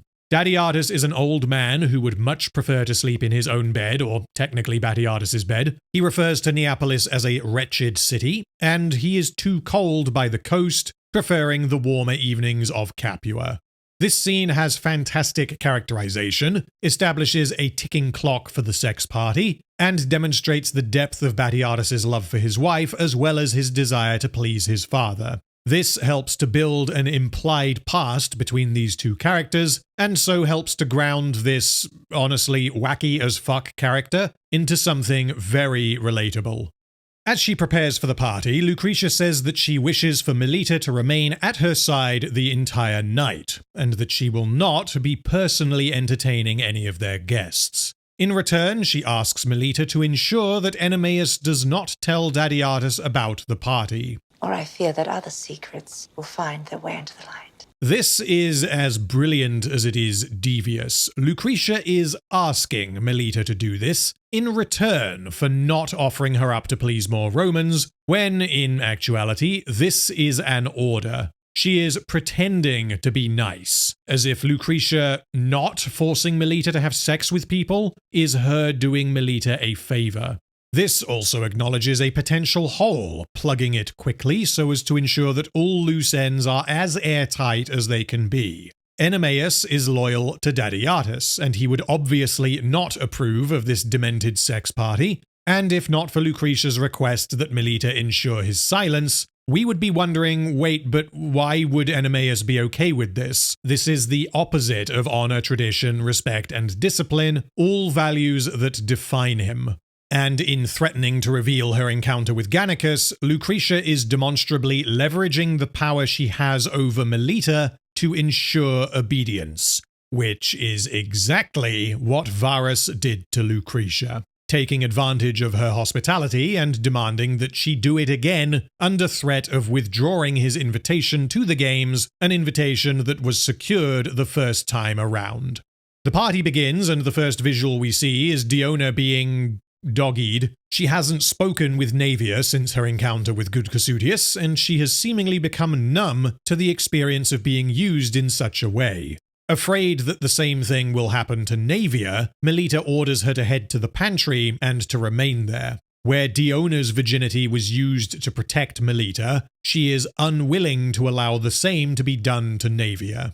The gladiators are assembled in the villa, and Oenomaus tells his wife that they are dishonoring the house. She replies that they are simply doing as commanded, and they must move beyond it or be driven to madness. As they did in episode 3, the writers are again giving Melita dialogue that applies as much to her as it does to Oenomaus.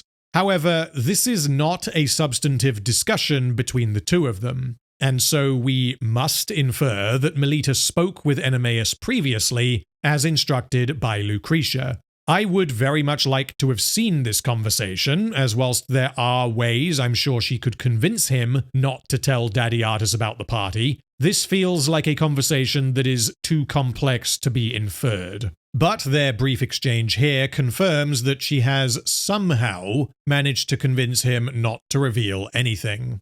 Lucretia then informs her guests that she has placed her slaves and gladiators at the whims of their desires. For a single night, they are the masters of this house. An enticing offer, one I would see to full advantage. Bullshit. Yeah, so Tullius is here, and despite this being unexpected, this is entirely reasonable, as there are many ways that Tullius could have learned about this party. In order to maintain appearances, Lucretia is forced to welcome him, but she is not fucking happy. And this escalates the tension just that little bit higher than it already was. Solonius questions Tullius as to his intentions, and it is revealed that Tullius is here because Solonius told him about the party. This is essentially a one-for-one repeat of Solonius sending a letter to Daddy Artus asking for advice, only for Daddy Artus to unexpectedly return to Capua. Solonius similarly warned Tullius of what Batiatus was up to, seducing Petronius and his friends to gain position for his gladiators, and he claims that he warned Tullius in the hope that Tullius would intervene and prevent this from happening. I don't know how Tullius could have prevented this party had he wanted to, nor do I know why Solonius would think that Tullius can prevent this party. One option is that Tullius goes and speaks to Petronius and is like, hey, don't go to that party, but why would he ever do that? And I guess the other option is that Solonius was maybe hoping that Tullius would tell Daddy Artus about it, but that doesn't really make any sense because Solonius could just do that. And either way, if Daddy Artus learns about the party, then that means very bad news for Batiatus and Lucretia, when, for the moment, Solonius appears to be interested in helping them and keeping them safe. Tullius then decides to challenge Gannicus to a duel. A harmless exhibition, he claims, although he insists on steel swords. He knows that Gannicus will not be allowed to harm him, and he is absolutely right. You are to indulge him, but level no insult nor injury in return. Such action would bear unfortunate consequence. I am to lose? Tullius's goal here is just to fuck about. There is no scenario in which he should kill or seriously injure Gannicus, because whilst Tullius clearly has some experience with a sword, this is a similar matchup to Spartacus versus Solonius in Blood and Sand. The difference here is that Gannicus has been instructed to lose, which means Tullius basically gets to do whatever he feels like. And whilst this scene is intense and purposeful with regard to Gannicus being forced to swallow his ego, there isn't really any greater narrative purpose to what Tullius is doing. He truly is just fucking about and having a good time, whilst also punishing Lucretia. It was actually based on a documentary that I saw that it was very common in these parties afterwards, kind of as dessert, the dominants of the house would wrestle or fight a gladiator. Is that right? Yes. Mm-hmm. Wow. And it was always understood that the gladiator would lose. Right. It was just an exhibition. So in this case, not only is Tullius, torturing Lucretia and quite possibly kill Gannicus, but he's overstepping his bounds by putting himself out as controlling the house. Gannicus easily outpaces Tullius, and multiple times he submits Tullius, but is forced to allow him to escape, taking multiple hits in the process. Lucretia tells Solonius that this is going too far, and she is worried that Gannicus may hurt himself in an effort to lose on purpose.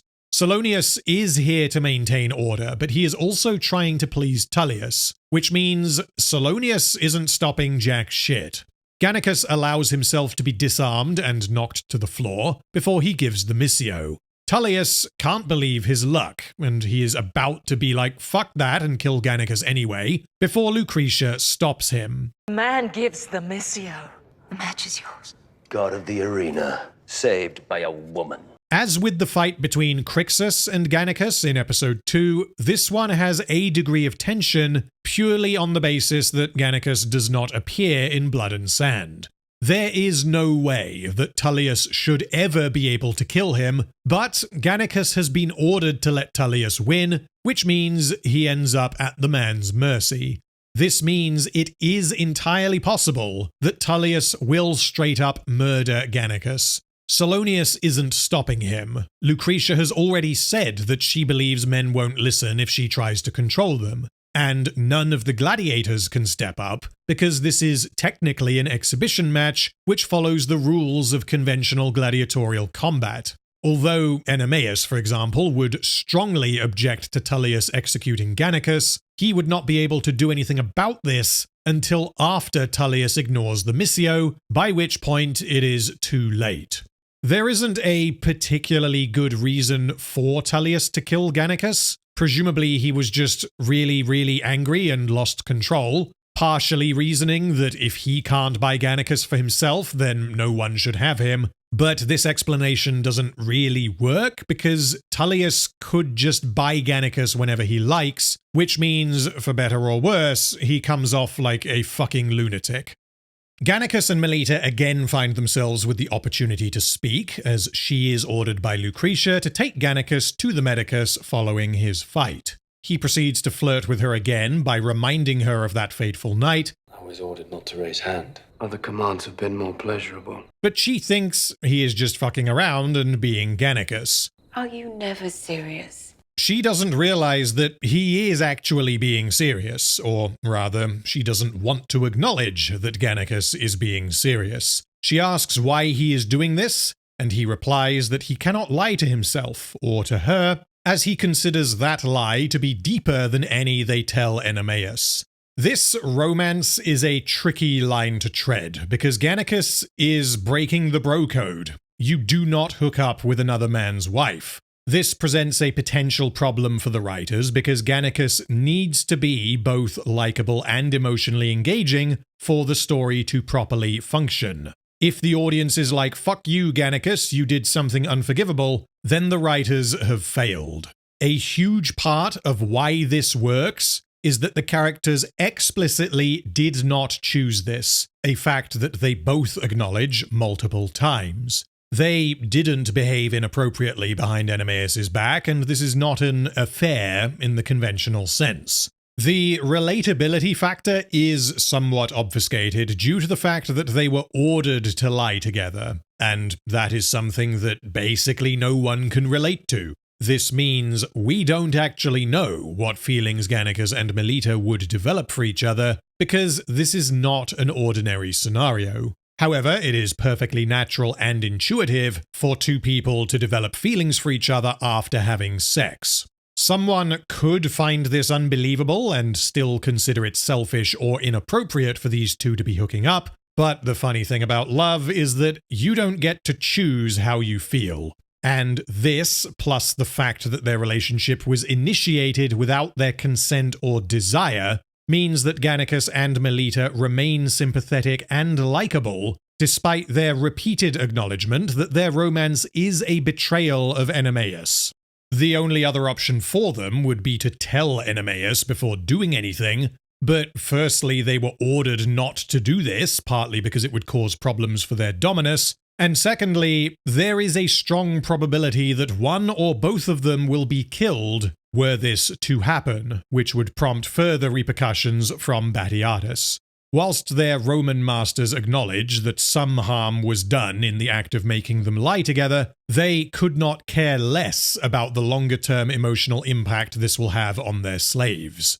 Simply put, there is no easy answer, and that is part of what makes this so interesting. The dialogue amply states that they love Enemeus, but cannot deny what they feel. The difference is that where Gannicus is willing to just embrace his desires, as is appropriate given his characterization, Melita acknowledges but suppresses them. What would you do if you were my husband and you learned of such a thing? I would kill us both.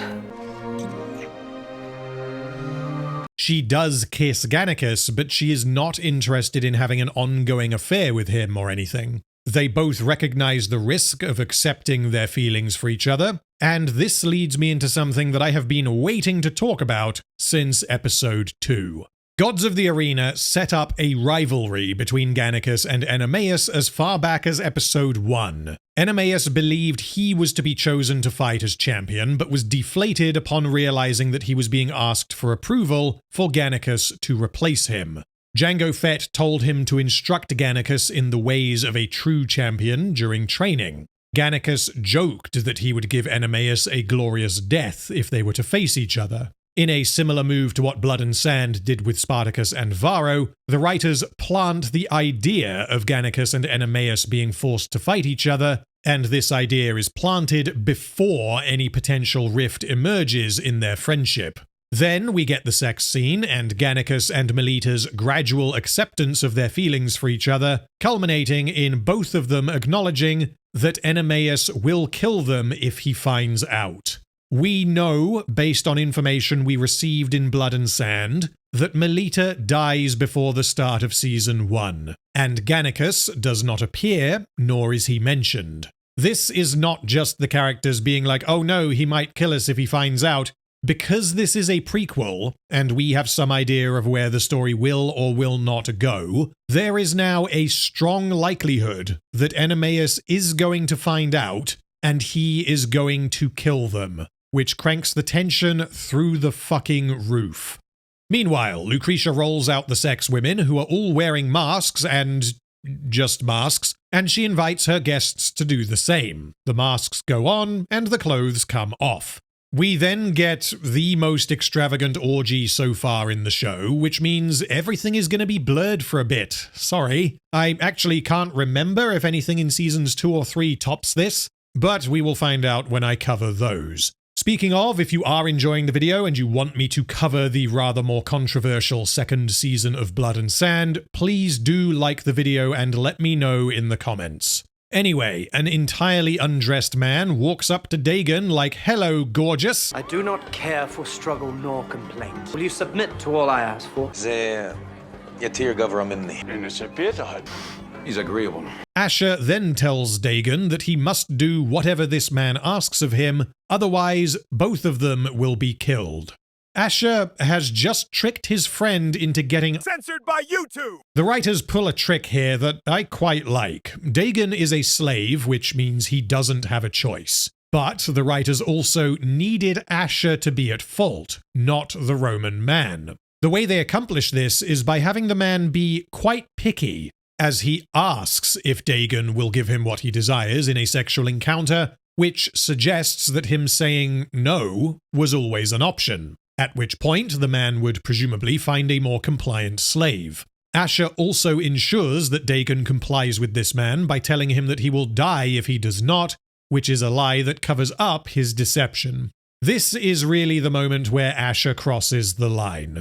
So far, his treatment of Dagon has been inconsequential mistranslations, intended either to make himself look better or to screw with other people. However, Asher was insulted by Enemeus' claim that they only keep him around as a translator, and so he decides to take this frustration out on Dagon. And once again, what Asher does here can't come back to bite him in the ass, because Dagon's linguistic limitations mean that he can't know that Asher lied to him. He tells me he hopes you're not of a gentle nature. Or at least that was the theory. Meanwhile, Lucretia and Gaia notice that Tullius is not partaking in the various pleasures the house has to offer. He is not drinking, nor is he fucking. Salonius speculates that Tullius is only here to rattle nerves, but Lucretia is worried that Tullius will reveal what happened here to Dadiatus.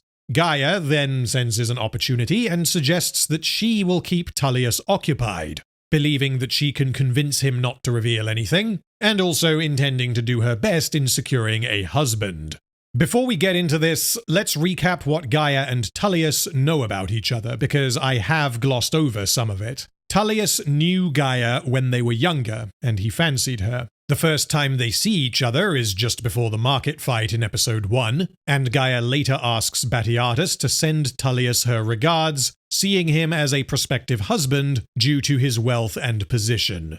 Throughout the season, Gaia has gradually become more desperate, failing to seduce Varus and now Petronius. Tullius, meanwhile, knows that Gaia helped to lure Varus back to Batiatus's ludus. This means that although this is the first time these two characters have had a conversation, there has been ample setup in the form of detailed characterization.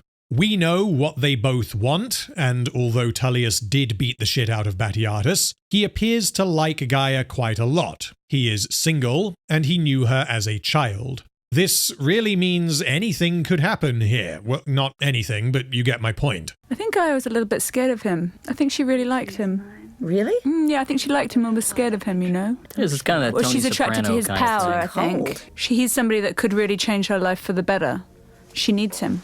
They head to a private room and she immediately begins seducing him. He is clearly interested, returning her affections, believing that he has been blessed by good fortune to find himself here. Yet I would have word of it travel no further. Tullius questions her intentions and she replies with the truth. Lucretia is like a sister to her, and she does not want her to be harmed. Tullius says that she asks much, Gaia replies that she offers more, and they engage physically. He swears never to speak about what has happened tonight, provided Gaia sends a message to Lucretia. We cut to a few hours later, after which the party has died down and the guests leave. Petronius is pleased, and he says he will discuss inclusion in the opening games with Batiatus. Lucretia thanks Salonius for helping out, and Salonius suggests that the evening would have gone just as well had he not been present. Perhaps even more so, because he knows that the only reason Tullius showed up is because he told him about the party. He is feeling guilty that, for the second time, his desire to avoid trouble caused an unwanted third party to interfere in Batiatus and Lucretia's dealings. Lucretia thanks him and says goodbye, but he says he would prefer to stay until all guests have departed, establishing that Tullius is still here. Already this is reason to be worried, but Lucretia dismisses his concern, as Gaia is a woman of great appetite. Although Lucretia is worried about Tullius, she believes Gaia has him handled, and she doesn't want to further trouble Salonius. Tullius emerges shortly after Salonius departs. He speaks in a somewhat threatening manner to Lucretia, and she is clearly very scared of him, as there is no one here to protect her. He speaks of the god Apollo, that he would bring warmth and prosperity to those who understood their place on their knees. He says that Gaia asked him for a favor, to keep silent about this party, and that he has left his response with Gaia. He leaves the villa, and Lucretia finds that her friend has been beaten to death. The build-up to this reveal is fantastic, as we have reason to be worried about Tullius, as well as Batiatus's imminent return, and this is established through a slow reveal of information. Salonius regrets that he caused Tullius to be here. Tullius does not leave with the other guests. Salonius wishes to stay. Lucretia dismisses his concern. Tullius's dialogue means that we know something bad has happened, although whether he has in fact murdered Gaia remains in question until the reveal. So, why did Tullius do this?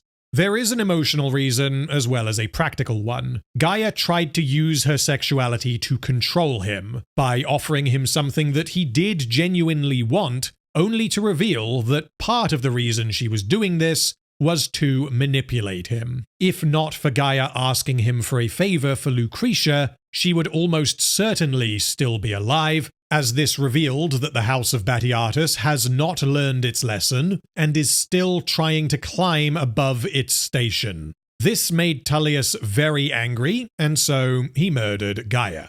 In a practical sense, killing Gaia ensures that the events of this evening cannot be concealed from Batiatus. Which means, in a roundabout way, killing Gaia is Tullius saying, no, I will not promise to keep quiet about this. His ultimate objective is still to purchase Gannicus, as is revealed in the next episode, and seriously pissing off Lucretia, Batiatus, and Dadiatus is not a particularly smart move given his objective. He knows that Dadiatus has a strained relationship with Batiatus and Lucretia. He knows that they have organized this party without Dadiatus's knowledge, and he knows that they really don't want Dadiatus to ever find out. He believes, quite rightly, that revealing this party to Dadiatus will cause a further rift in his relationship with his son. Of course, Tullius could just tell Dadiatus what happened, but leaving a dead body in his wake is decidedly more theatrical and unambiguous, whilst also traumatizing Lucretia. The issue with this plan, and frankly the issue with Tullius as a character, is that he could just buy Gannicus from Dadiatus, and so I can't really attribute this motive as a reason for him killing Gaia. This means his motive must be entirely constrained to his desire to cause as much harm to the House of Batiatus as possible, to punish them for not knowing their place. The problem is that murdering Gaia could easily prevent him from ever being able to purchase Gannicus, as Dadiatus may well flatly refuse to deal with Tullius, following him leaving the corpse of a Roman woman in his house, and so Tullius's actions here are not entirely in keeping with his primary objective. This episode communicates that Tullius cares more about being a fucking nutter than actually achieving his goals. And whilst it is possible that a man who is prone to sudden acts of sadistic violence could do something like this, in previous episodes his use of violence and the threat of violence was always as a tool and with a purpose. That purpose being to purchase Gannicus. In this episode, however, his violent outbursts directly threaten his ability to purchase Gannicus, which makes the character seem less intelligent, less calculating, and frankly less believable, as we are to believe that a man who flips the fuck out and kills people occasionally in a way that opposes his business interests was able to become so rich and powerful that he has the local magistrate in his pocket.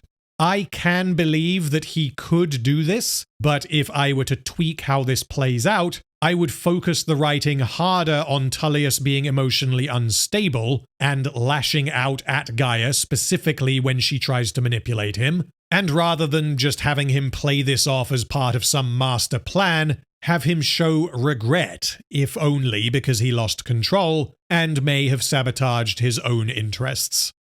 Dadiatus returns and is fucking pissed with his son for attempting to maneuver around Tullius. I gave warning not to provoke the man.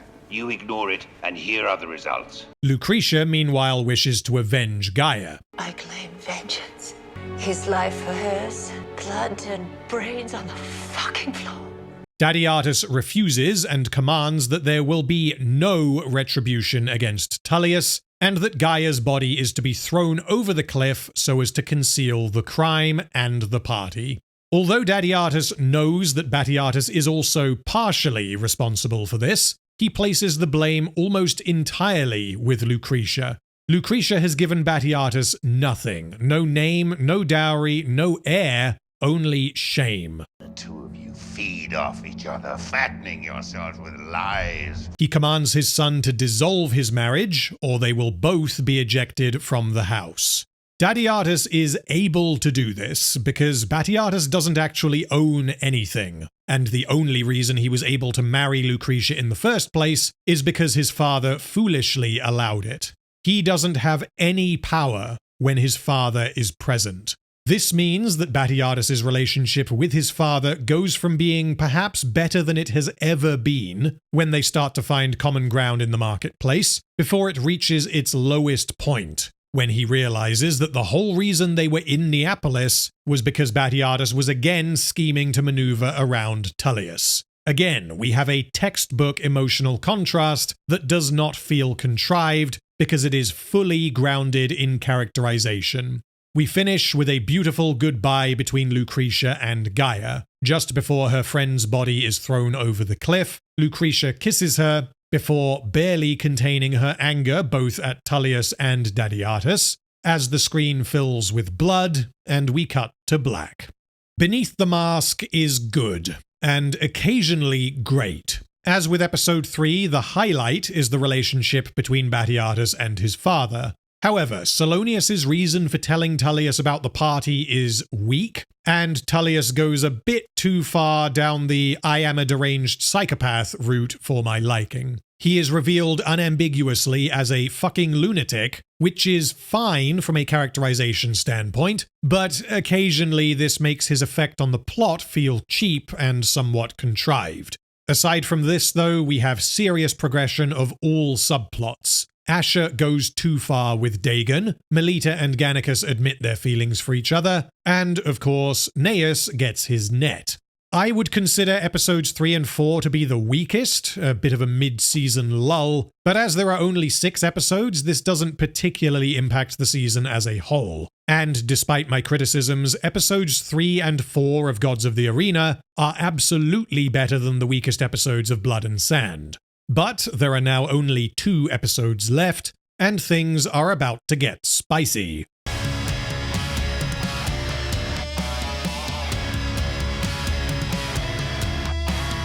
Reckoning opens with Melita fetching some wine before she bumps into Gannicus like, "Hello, let's fuck." They do, and then Enemaeus interrupts and kills them. This is, of course, a dream sequence, but for reasons I have already been through, it works as a surprise reveal, even though such sequences often feel rather cheap. This is exactly what Melita is worried about, and it is an eventuality the audience is expecting at some point. In spite of the fact that the sex party served its purpose in entertaining Petronius, Batiatus has become disillusioned and has no interest in even trying to gain position in the opening games of the new arena. His mind is taken with other thoughts, namely, he has to choose between his wife and everything else. Realizing that Batiatus is in a bit of a pickle, Salonius suggests that it might be best for Lucretia to find another husband. Perhaps at best if you were to find another husband. May. And yet, Batiatus and both Lucretia kind of say, did you just say what I think you said? And then they go, nah, and they brush it off. Yes, nah, they do. Nah. His intentions here are pretty clear to us, but although Batiatus finds this comment strange, he doesn't seem to suspect anything of his friend. Salonius did go above and beyond during the party to make Lucretia as comfortable as possible. He also complimented her, and he clearly admires and respects her. If Salonius has romantic desires towards Lucretia, however, this is not really present until this scene here, where he appears to suggest that he step in and marry her so as to keep her safe. The way he says this also suggests that he didn't really mean to say it out loud. Perhaps at best if you were to find another husband. Indicating that he may be subconsciously preparing himself for that eventuality. He tells Batiatus that if he intends to run the Ludus, then he doesn't have a choice but to dissolve his marriage, and the weight of this decision is made clear. Before waiting for Batiatus to give his answer, Dadiatus has decided to arrange a competition so that he can determine the value of his gladiators, as many of them were purchased after he retired to Sicilia, and this competition serves as a backdrop for much of the episode. The stakes are clearly established beforehand. All gladiators must win at least one fight, and any men who fail to achieve this will be sold to work in the mines. For a gladiator, this is a fate worse than death.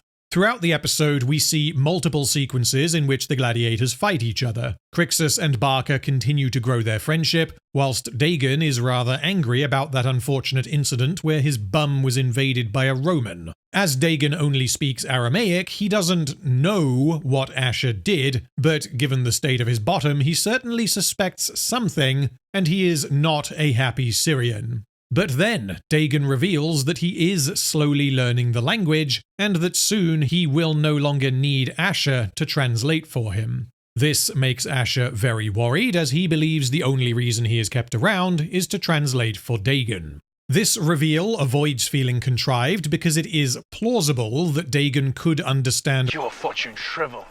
absent Dagon.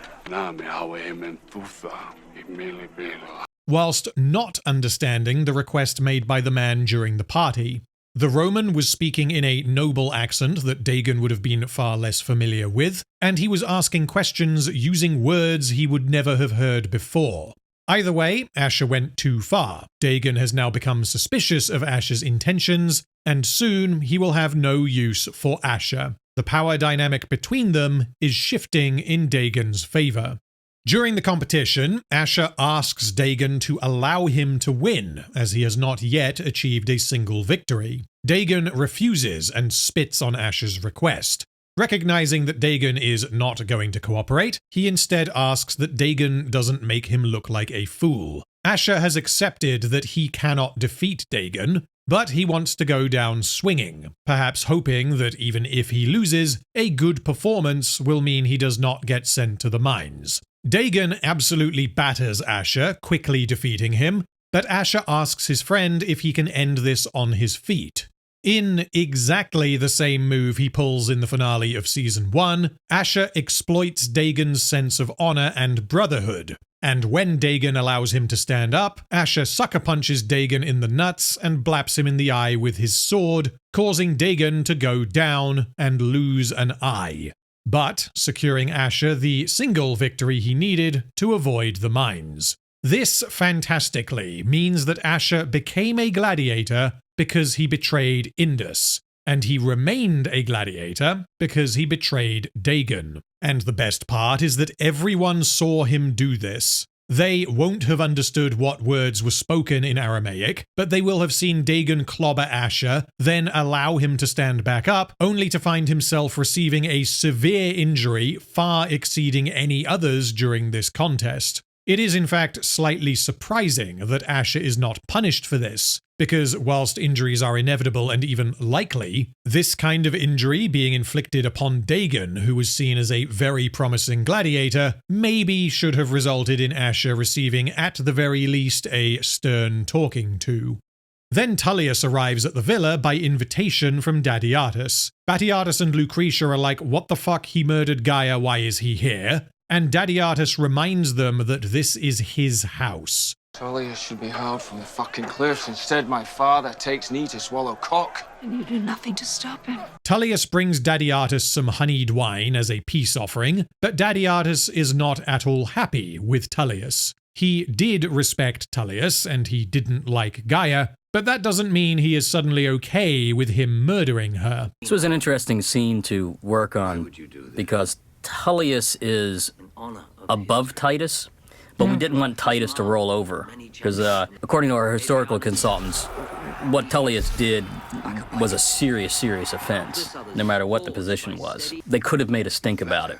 But since we play Tullius as the mob boss, nobody wanted to, Titus is very cautious about going against him. He tells Tullius he has gone too far, although the fact that he has invited Tullius for a chat means he is still desperately trying to find a diplomatic solution to this problem. As an apology, Tullius offers Dadiatus a position in the opening games, claiming to respect Dadiatus and his past champions, viewing them as much a part of the old arena as its wood and sand. He says that in return, he would like to buy Gannicus. Dadiatus replies that his son believes Gannicus is a champion above all others, and Tullius responds that Dadiatus needs to consider what is best for his house. He then leaves the offer with Dadiatus for him to consider.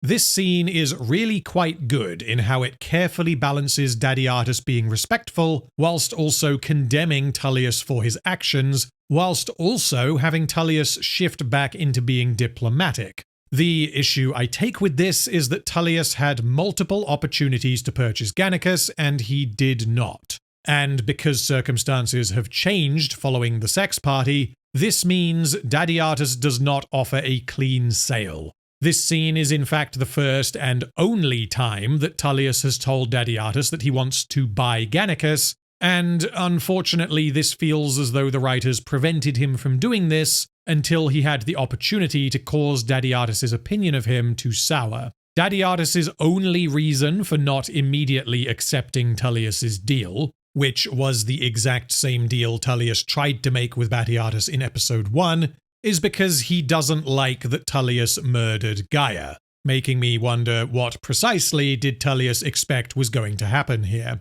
After some consideration, Dadiatus does decide later in the episode that he is going to sell Gannicus, but I shall get to that later. During the competition, Dadiatus explains that he doesn't want to feel ashamed of his son, and he doesn't want his son to feel ashamed of his wife. He grants Batiatus 2 days to make his decision. Dissolve your marriage, or call me father no more. Batiatus then desperately searches for an alternative, believing that Lucretia must try even harder to please him, to demonstrate her worth, fill his cup with wine, compliment him. Essentially, Batiatus is commanding his wife to act as a slave to a man who hates her. Lucretia is very angry with Dadiatus, but also with her husband, because she is surprised that his answer to his father was not immediate. She fully expects him to forsake everything so that they can be together, which again demonstrates just how deeply they love each other. She says she has done everything that has been required of her. What more can I do? I've given you everything. Except a child. Fucking hell. Batiatus is repeating something his father has mentioned twice, but his tone suggests that he believes what he is saying. Wives grant children, and his wife is failing in her duties. From Lucretia's perspective, however, this is outside of her control, and biologically it may in fact be him that is infertile, which informs her response to this accusation. She realizes that Batiatus desires not just a child, but a son, to carry his name and make him proud, and to have the kind of relationship he never really had with his own father.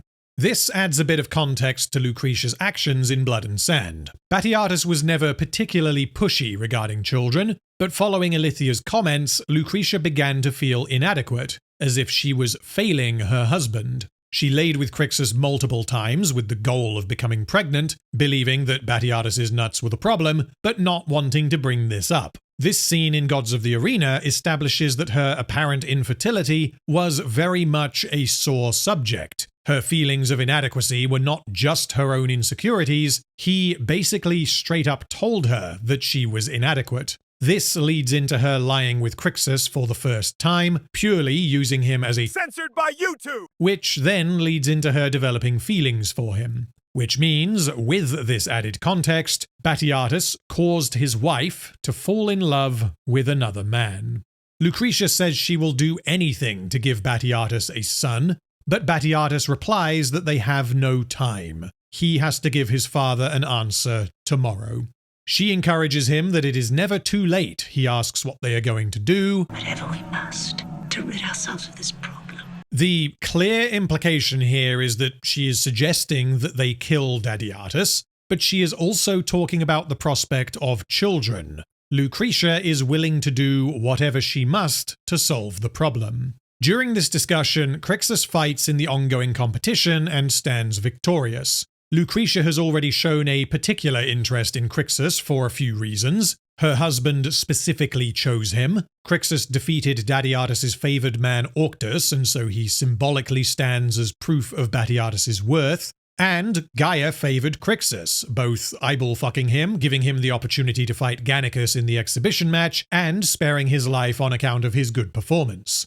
Additionally, she planted a certain idea in Lucretia's head. Crixus proves himself, perhaps even as match for Gannicus one day, in and out of the arena. Excellently tying the scheme to please Varus with Gannicus and Melita in with her own inevitable sexual abuse and/or romance with Crixus. When Batiatus and his father head into town, Lucretia has Crixus brought into the villa so that she can collect his seed. She says she has chosen him because the seed of a Gaul is said to rival that of Jupiter himself, and he reveals that both his father and grandfather bore 5 sons. This gives Lucretia the confidence she needs to bend over. Lucretia shows no affection towards Crixus. She is in fact quite disgusted by him, as is appropriate given her response in episode 1 when Gaia spoke of fucking gladiators. She orders Crixus never to speak of this and tells him not to stop until he is finished.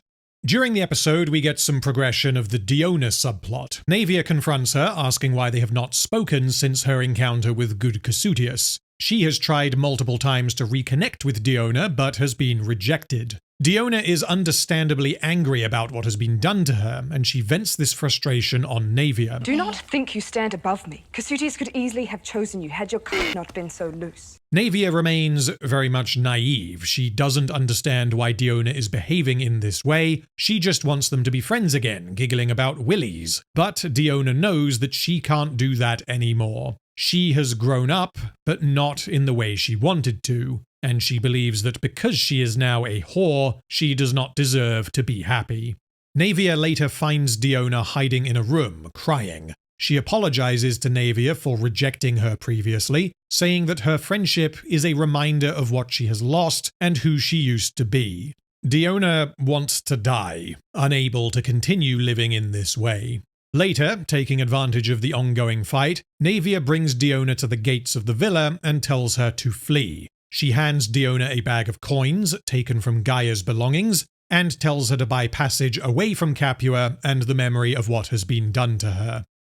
Dadiatus has brought his son to the ruins of the old arena, which has now been closed down, in an attempt to convince him that, in spite of their differences and Batiatus's recent actions, he does still love him. You know, one of the things I loved working on the prequel was this relationship between Titus and Batiatus, and the fact that they don't hate each other. They actually love each other.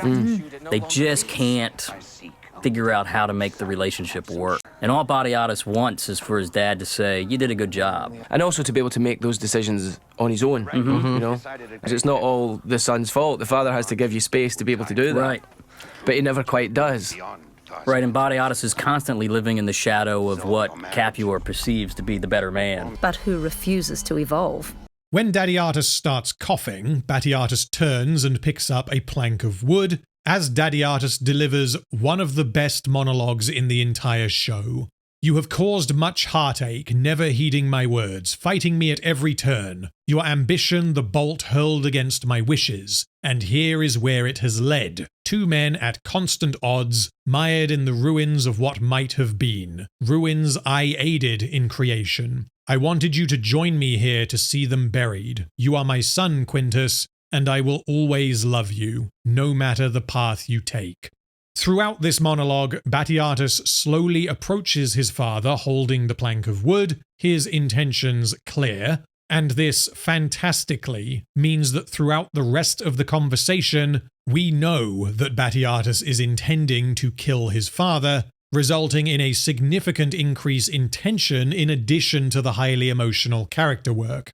Batiatus pauses, asking what has prompted such an emotional appeal, and Dadiatus reveals that Tullius has offered them position in the games in exchange for Gannicus. And your response? Without meaning, if you are not by my side upon the day's arrival. He begs his son to stand with him, but Batiatus replies that he will not turn from his wife.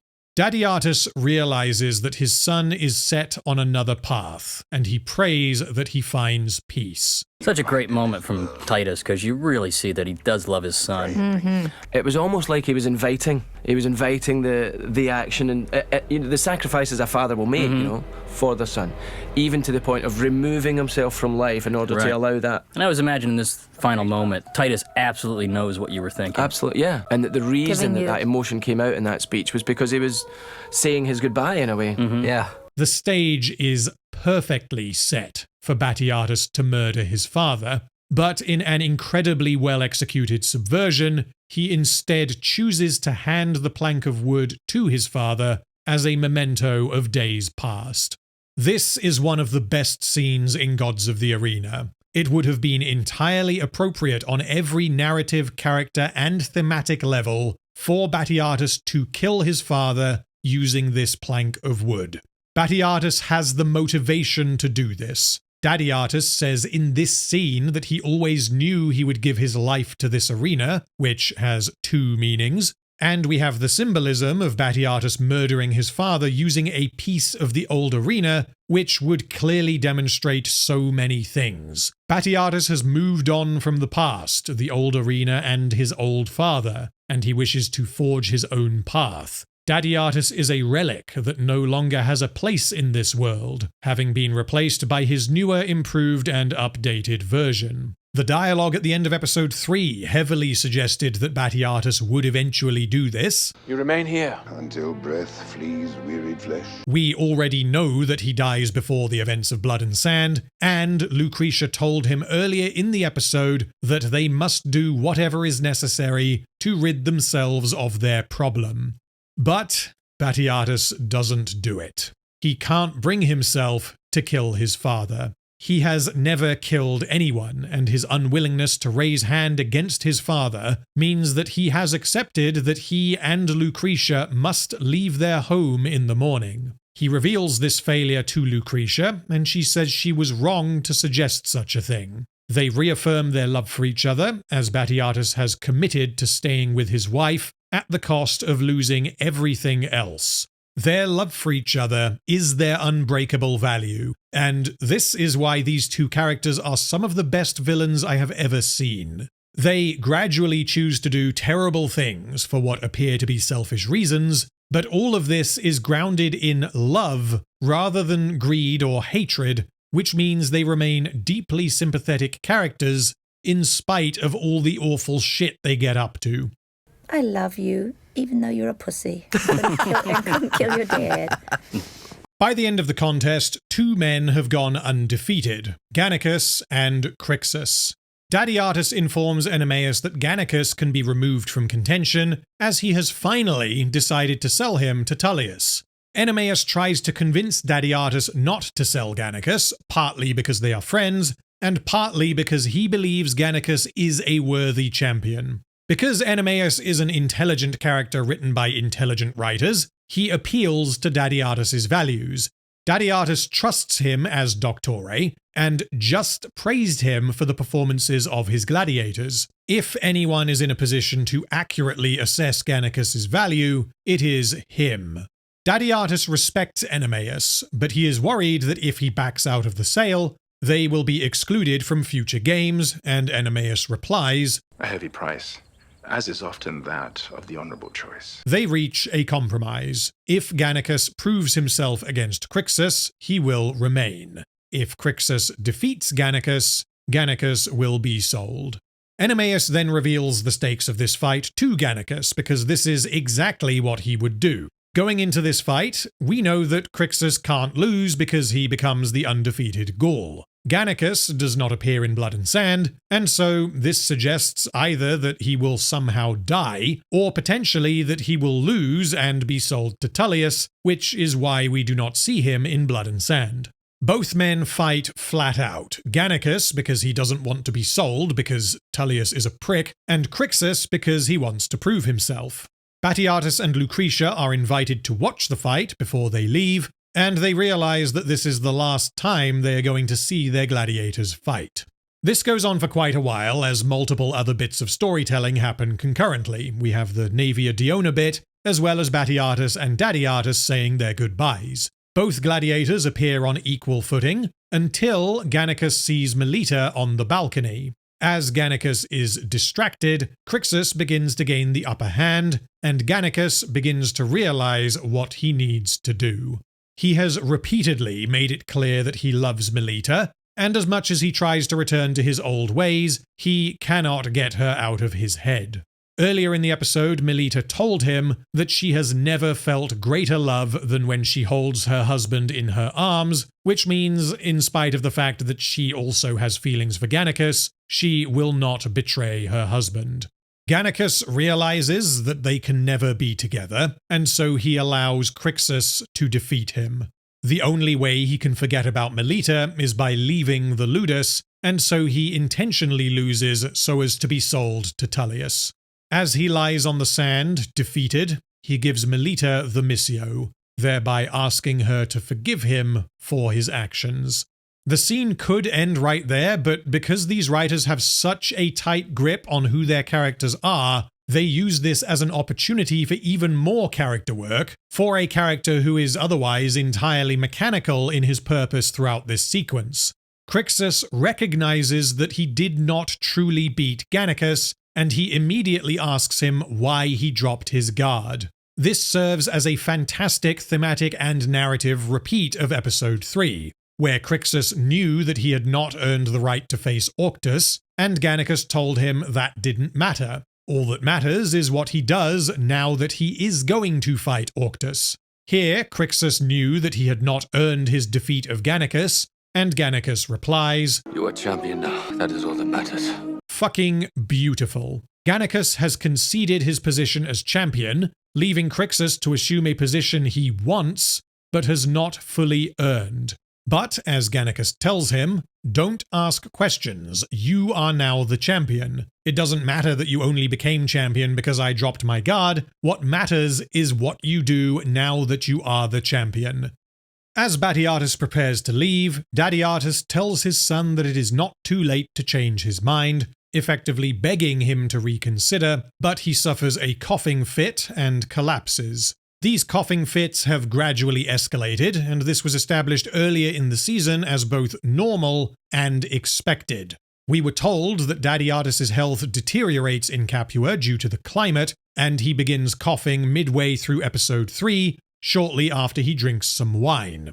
He coughs again in episode 4 and is given more wine to soothe his throat. He coughs in the old arena in episode 5, again when speaking with Enemaeus, again during the Gannicus-Crixus fight, and he ultimately collapses just after the fight concludes. The clear degradation of his health means that the audience is anticipating Dadiatus dying perhaps through natural means, as we know that he dies, and we know that Batiatus and Lucretia do not leave the Ludus, or that if they do, they come back. Maybe Dadiatus dies and Batiatus decides to remain as a Lanista in memory of him. Well, that would be nice. What actually happens, however, is much darker, and I'm gonna just run you through what happens before explaining just how fucking good this is. The medicus informs Batiatus that his father is running a high fever, and he is worried due to Dadiatus' age. He doesn't have the herbs needed to medicate him, and so Batiatus, Enemaeus, and the medicus head into the market to find some, leaving Lucretia to look after Dadiatus. Batiatus is not only unwilling to kill his father, but he is also unwilling to let him die, even though this would solve his problem. Lucretia gives Dadiatus some more wine, as instructed by the medicus. Melita then requests permission to see Gannicus, as she knows Gannicus is going to be sold tomorrow, and she wishes to say goodbye. As Lucretia does not need her help, she agrees. Melita arrives in Gannicus' cell with some wine. She knows what Gannicus did and why, and she feels bad for him. Gannicus didn't choose any of this. He fell in love with her and then felt he needed to leave everything he knew so as to escape her. After he explains his reasoning, she tearfully agrees that this was for the best. Because, despite my words, I stand as weak. While Gannicus and Melita say goodbye to each other's genitals, Lucretia comforts Dadiatus. He takes the opportunity to ask Lucretia if she truly loves Batiatus, and to reassure him that she is not the serpent he thought her to be. I am not. I'm far worse. Yeah, it's go time. Lucretia tells Dadiatus that she never cared what he thought of her, but she could not tolerate the way Dadiatus treated his son. So she began poisoning his honeyed wine, the wine we have seen him drink multiple times throughout the season. Her intention was not to kill him, but to encourage him to return to Sicilia. Multiple times we have been told that Dadiatus' health deteriorates in Capua due to the climate, but it turns out that Lucretia was the climate, which means even going back prior to the start of Gods of the Arena, Lucretia was poisoning her father-in-law. This time, however, Dadiatus did not return to Sicilia as he had done before. More permanent solutions required between us. Dadiatus begins coughing up blood, and shortly afterwards, he dies. Intercut with this, Melita also starts coughing up blood, as the wine she took to Gannicus' cell was the poisoned wine. As she dies, he holds her in his arms and screams, not understanding what has just happened. Before I go into the various complexities of how on earth the writers managed to pull this off, I need to discuss Lucretia. Earlier in the episode, Lucretia apparently decided that killing Dadiatus was a step too far, only to then flip and do it herself. Their dialogue was apparently their mutual acceptance that it is wrong to kill him and they need to leave, But in actuality, Lucretia realized that her husband couldn't do it, so she had to spare him the guilt by doing the job for him and then blaming it on Tullius. The things we do for love. We had a misdirect earlier in the season where Lucretia offered Batiatus some honeyed wine to celebrate his return, and he accepted whilst Batiatus did not. Instead of just having Lucretia say, no, don't drink this, it's special wine only for Daddy, the writers have multiple characters acknowledge why Batiatus is not drinking this wine. I shall join you. It disquiets your stomach too much. It never did agree with you. Tell you what's shocking, this episode has aired, and how many people picked up that Lucretia's poisoning him?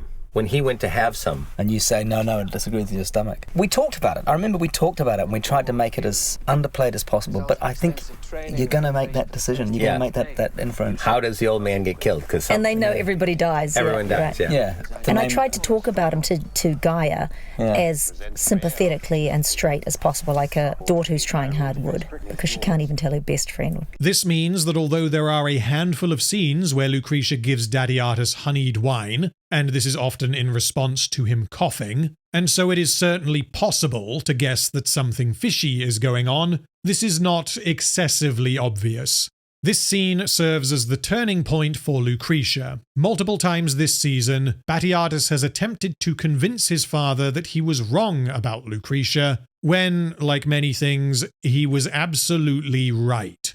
Although Batiatus takes the lead in Blood and Sand, and multiple times he takes actions in secret that shock his wife, it is Lucretia who fires the first shot in Gods of the Arena, and she sets in motion the events that lead directly to their ultimate deaths. A fantastic piece of narrative symbolism interwoven with this is Crixus defeating Gannicus. Crixus has become Lucretia's favoured gladiator because of his Gaelic testicles, and Gannicus is Batiatus's champion. This means, in a sense, Lucretia is taking control and power away from Batiatus.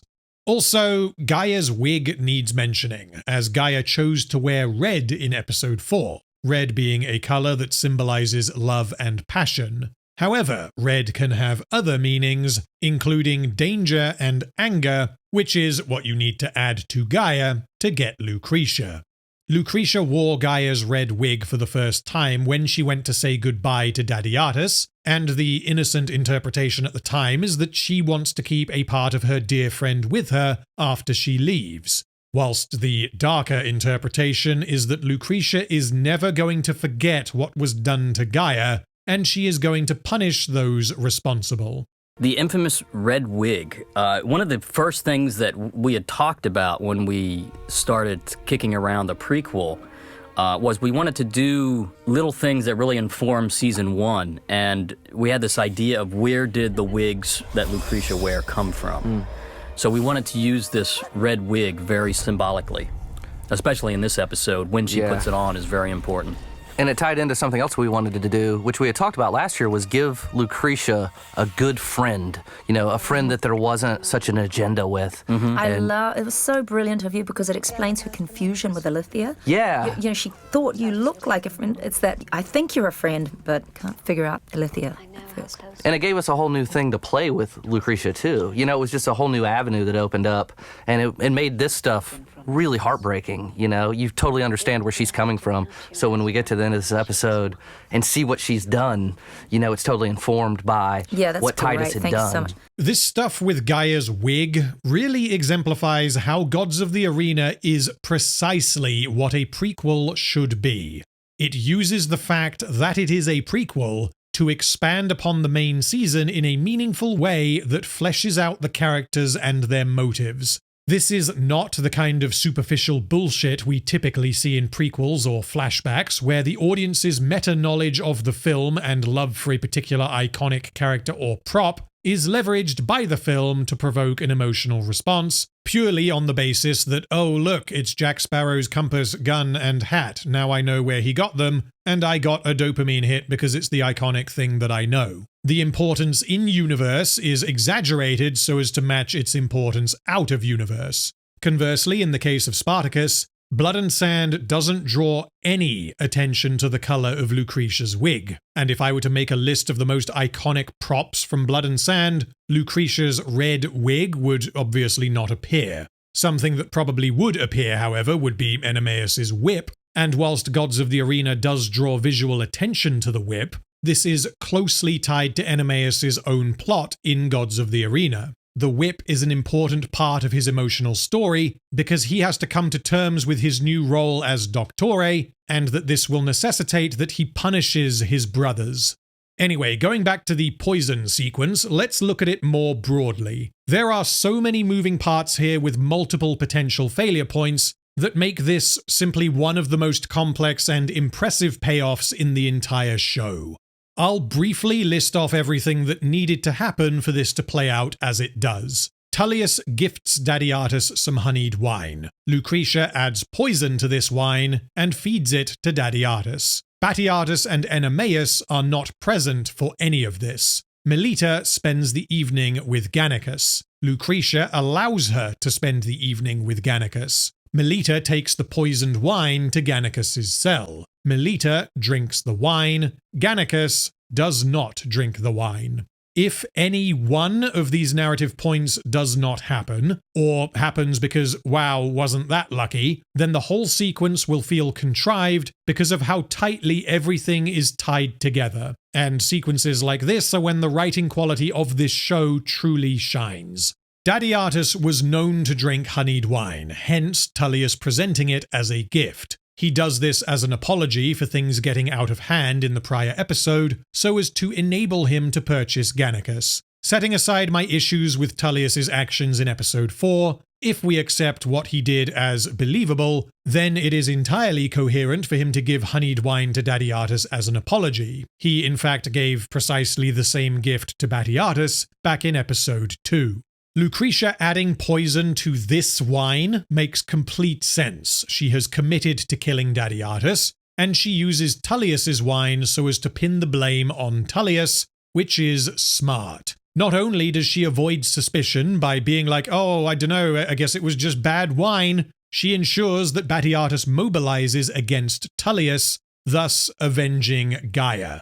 Batiatus being absent is simple and doesn't really require any effort from the writers. Him leaving to get the herbs is a totally normal and intuitive thing to have happen. The much trickier part is Enemeus. But because the writers put in so much groundwork in earlier scenes, this feels just as natural. Which means the audience doesn't even realize that the writers are removing both Batiatus and Enemeus from the villa for a few hours so that something can happen. If Enemeus did not have a reason to go with Batiatus, then this would feel as though the writers were like, well, fuck it, he needs to leave, so he just leaves, who cares? The audience won't notice because they will be distracted by how emotional the scene is. Or, in other words, blatant, disrespectful manipulation of an audience that the writers deem unintelligent, unobservant, and easy to distract. The reason Enemeus leaves with Batiatus is not stated in the dialogue, but is implied through his characterization as well as the current stakes. The hour is late, they are desperate, and two people trying to find the right herbs will save time and potentially Dadiatus's life. Enemeus has a close friendship with Dadiatus, they both deeply respect each other, and Enemeus feels a responsibility to his dominus. This also adds a sense of tragedy, as he left willingly with the goal of helping Dadiatus, and he returned to find both Dadiatus and his wife dead. Melita spending her evening with Gannicus is informed by him leaving tomorrow, and the reason this coincides with Dadiatus being poisoned is that Dadiatus set the deadline for Batiatus to make his decision at the end of the gladiator competition. This is somewhat arbitrary, but Dadiatus giving his son a couple of days to decide what to do makes sense, and the thematic link is that he is offering his son and his gladiators the opportunity to prove their worth, hence them being granted equal time. Thanks to the characterization of Gannicus and Lucretia, we now have a reason for Dadiatus to be poisoned on Gannicus's final night in the Ludus, which allows for Melita to be poisoned as well. Lucretia allows Melita to see Gannicus because this incidentally solves a potential problem for her, as she knows that Daddy Artis is going to start puking blood very soon, and so having Melita out of the picture for a while gives her some time alone with Daddy Artis. The poisoned wine ending up in Gannicus' cell instead of any other wine can be attributed to Daddy Artis saying, "Move Tullius's wine from sight," because he was sick of drinking it, as was stated multiple times. Melita intends to drink wine with Gannicus, and she figured, well, this wine evidently won't be missed. So rather than taking this wine back to the pantry and getting some other one, she decides to go straight to Gannicus' cell. This was a tricky bit of plotting, because we needed Melita to have that wine. And we went round and round and we round needed Lucretia to have a little bit of wine, too. Yes. And finally, the key to the whole thing was that she brings the wine down to have a drink with Gannicus. A little liquid courage. Melita chooses to drink the wine for a few reasons. One is that she is trying to enjoy her last evening with Gannicus in the way that they used to, but she is also wanting to remove her inhibitions so that she can bring herself to lie with Gannicus, as they will never see each other again. Gannicus refuses the wine for a couple of reasons. He says he doesn't like honey in his wine because it masks the bitter taste, which fits perfectly with him being a borderline censored by YouTube alcoholic. And of course, we needed a good reason why Gannicus wasn't drinking. He basically doesn't want to numb the pain. He doesn't want to ignore what's really happening. Finally, in this scene, he's come to accept the fact that he's never going to have her. Gannicus lives in the moment, and sweetened wine would be entirely inappropriate, as it would symbolize covering up the pain of reality with something fake.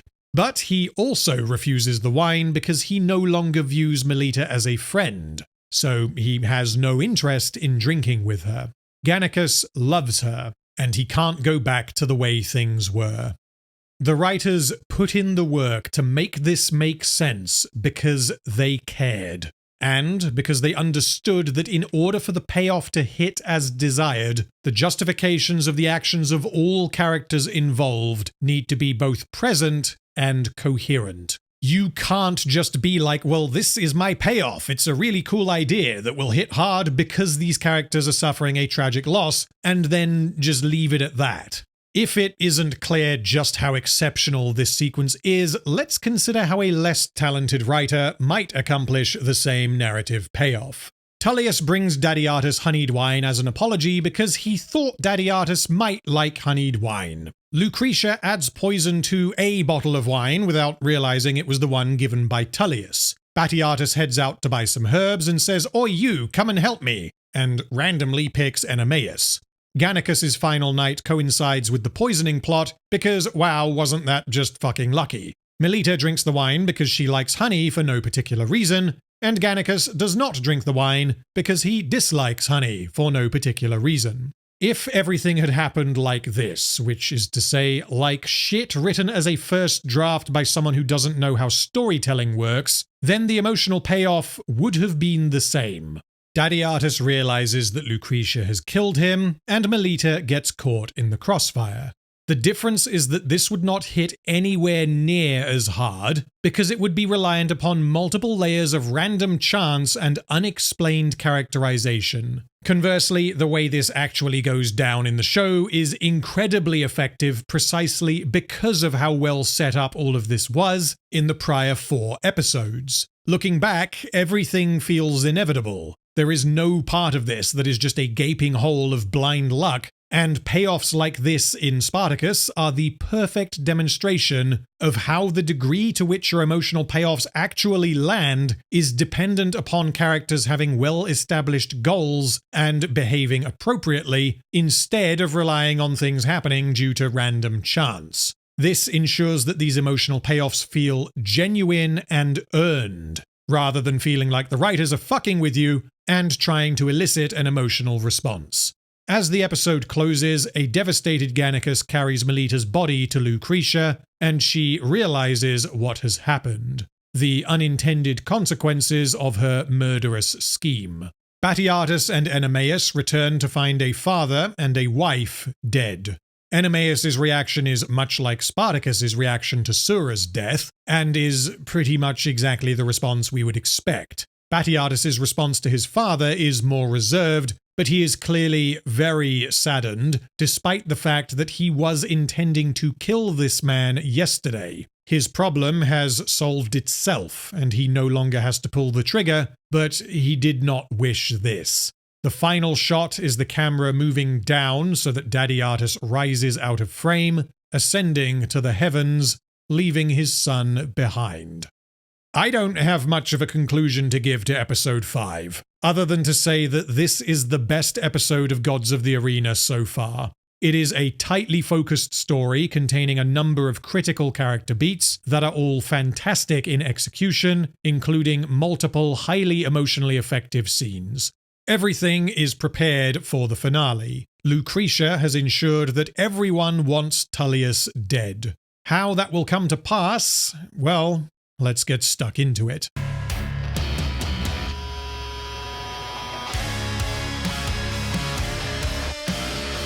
The gladiators assemble to pay respect to Dadiatus as he is burned on a pyre in the training area. Batiatus says that in memory of his father, he will see the house elevated beyond the imaginings of his ancestors, that none of the gladiators shall be sent to the mines, and that he will need their help to accomplish this. He will ignite the passions of his men to unite them towards the same purpose, displaying skills of great benefit to a Lanista, including motivational speaking, appealing to their hearts, and understanding their skills relative to each other. He has learned from his father, although his attitude is now a blend of both of them. He will use gladiators for purposes beyond their conventional role. He will scheme to elevate himself and his house. He will go after Tullius.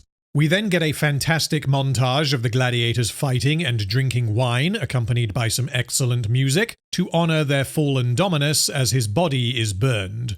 Batiatus lays his father to rest and, finally, assumes command of the house. He is now truly free to be the man he chooses, without any oversight or threat of his father returning. Shortly afterwards, Batiatus speaks with Gannicus at Gannicus's request, as he wishes to leave the Ludus as soon as possible. Batiatus recognizes the difficulty of his position. If he honors his father's last wish, then he must sell Gannicus to the man that he believes murdered his father. But if he defies them, then the house will be excluded from the new arena altogether. Gannicus wishes to see the agreement honored, although his motivation has changed as a result of recent events. Instead of wanting to get away from the torture of seeing the woman he loves every day but being unable to have her, he now wishes to avenge Melita's death. Gannicus intends to assassinate Tullius, and he doesn't care if he dies in the process. Again, because the writers have a comprehensive understanding of their characters, and they are not just rushing from one payoff to the next, Batiatus questions Gannicus, saying that Dadiatus never liked Gannicus and he wonders why Gannicus would be so insistent to avenge him. Because Batiatus is now rather good at this whole Lanista thing, he recognizes that Gannicus was in love with Melita, or at the very least, they were close friends, and he actually intends to avenge her. Batiatus doesn't have a problem with this because the outcome would be the same. Tullius would die and his father would be avenged, but he instead begins to poke holes in Gannicus's plan, or rather, his lack of a plan. Tullius is surrounded by both his own men and by other Romans. He has a reputation as one of Capua's favored sons, so killing him will be exceedingly difficult. Gannicus would have to fight for Vettius, and it could be years before he is given the opportunity to take out Tullius, during which time Gannicus will have to fight against Batiatus's men, which would cost him dearly, as he believes that Gannicus is the greatest gladiator alive. A year of the greatest gladiator in the Republic fighting for those shits! A year of you needing to win each fight against my fucking men! Gannicus had not considered any of this, which is believable, both because he is a gladiator, not a politician or a business owner, and he is highly emotional following the death of Melita. He does, however, ask if Tullius would not wish to see him when he has worked so hard to buy him, and Batiatus replies that Gannicus would be chained and without weapons. Then I will use my hands. Batiatus recognizes what Gannicus wants and how deeply he wants it, and says he will make a decision soon. Solonius has found himself in a very difficult position, decidedly more so than he has been throughout the season. He has been told that Tullius poisoned the wine, and he is worried as to what Batiatus will do in response, and how this will affect him. To take action against Tullius is to invite mortal consequence. This establishes the stakes, whilst also informing us as to Solonius's character. He is still on Team Batiatus, but he needs Tullius in order to succeed. He has already warned Tullius of Batiatus's movements once, and now he needs to decide if he will do so again. On the one hand, Tullius revealed himself to be an unhinged maniac, and he apparently murdered Batiatus, whom Solonius considered a close friend, but on the other hand, he has to play nice, otherwise he will be excluded from the games, and if Batiatus were to make an attempt on Tullius's life and fail, and it was revealed that Solonius knew about this and did not stop him, then Solonius would be complicit and would be executed. He needs to tread very carefully. Batiatus speaks with Lucretia and Solonius to work out what to do. I love the bit where Batiatus takes Solonius's wine, which isn't actually in a script, but it works so well because it really goes towards Solonius's ultimate problem with Batiatus. Exactly. Is that he just takes without asking, without consideration. Solonius is happy to hear that Gannicus wishes to be sold to Tullius, as this suggests that they are making peace. Batiatus then reveals Gannicus's intention, and Solonius considers this madness. Although Solonius is voicing the exact same concerns that Batiatus himself raised to Gannicus earlier, Batiatus lashes out at his friend. And what would brave Solonius do in my fucking position? Turn blind eye towards the murder of his father? It would be certain to strike appropriate target. Solonius suggests that Tullius may have had no hand in Batiatus's death. Although it was Tullius's wine, this does not necessarily mean that Tullius poisoned it. And this allows the writers to actually explore the lie being told, who would believe it, and why. Although Batiatus despises Tullius and would readily accept that Tullius murdered his father, it wouldn't make a huge amount of sense for Tullius to murder Batiatus. They had a semi-functional business relationship, and Tullius did not consider Batiatus to be an uncooperative loose cannon or a risk to his business interests. Given that Tullius did not kill Batiatus in episode 1, it seems highly unlikely that he would kill Batiatus by poisoning his wine. However, this entire episode relies upon Batiatus believing with 100% certainty that Tullius killed his father. The justifications for this are that Batiatus is very emotional, he already hates Tullius, and Tullius recently demonstrated that he is an unhinged maniac who will kill people even when doing so gets in the way of his business interests. Tullius flipping out and killing Gaia makes it far more acceptable that Batiatus could believe that Tullius murdered his father. Anyway, Solonius pleads with his friend to see reason, to stop reaching beyond his grasp and dragging those beside him as he falls, whilst gesturing at himself and Lucretia. Solonius is attempting multiple things here. He wants to drive a wedge between Batiatus and his wife, and to save her from his ambition. He wants to protect himself from having to decide whether to warn Tullius and betray a friend, and ideally he wants to stop Batiatus from going after Tullius at all, as this will potentially cause serious problems for both of them.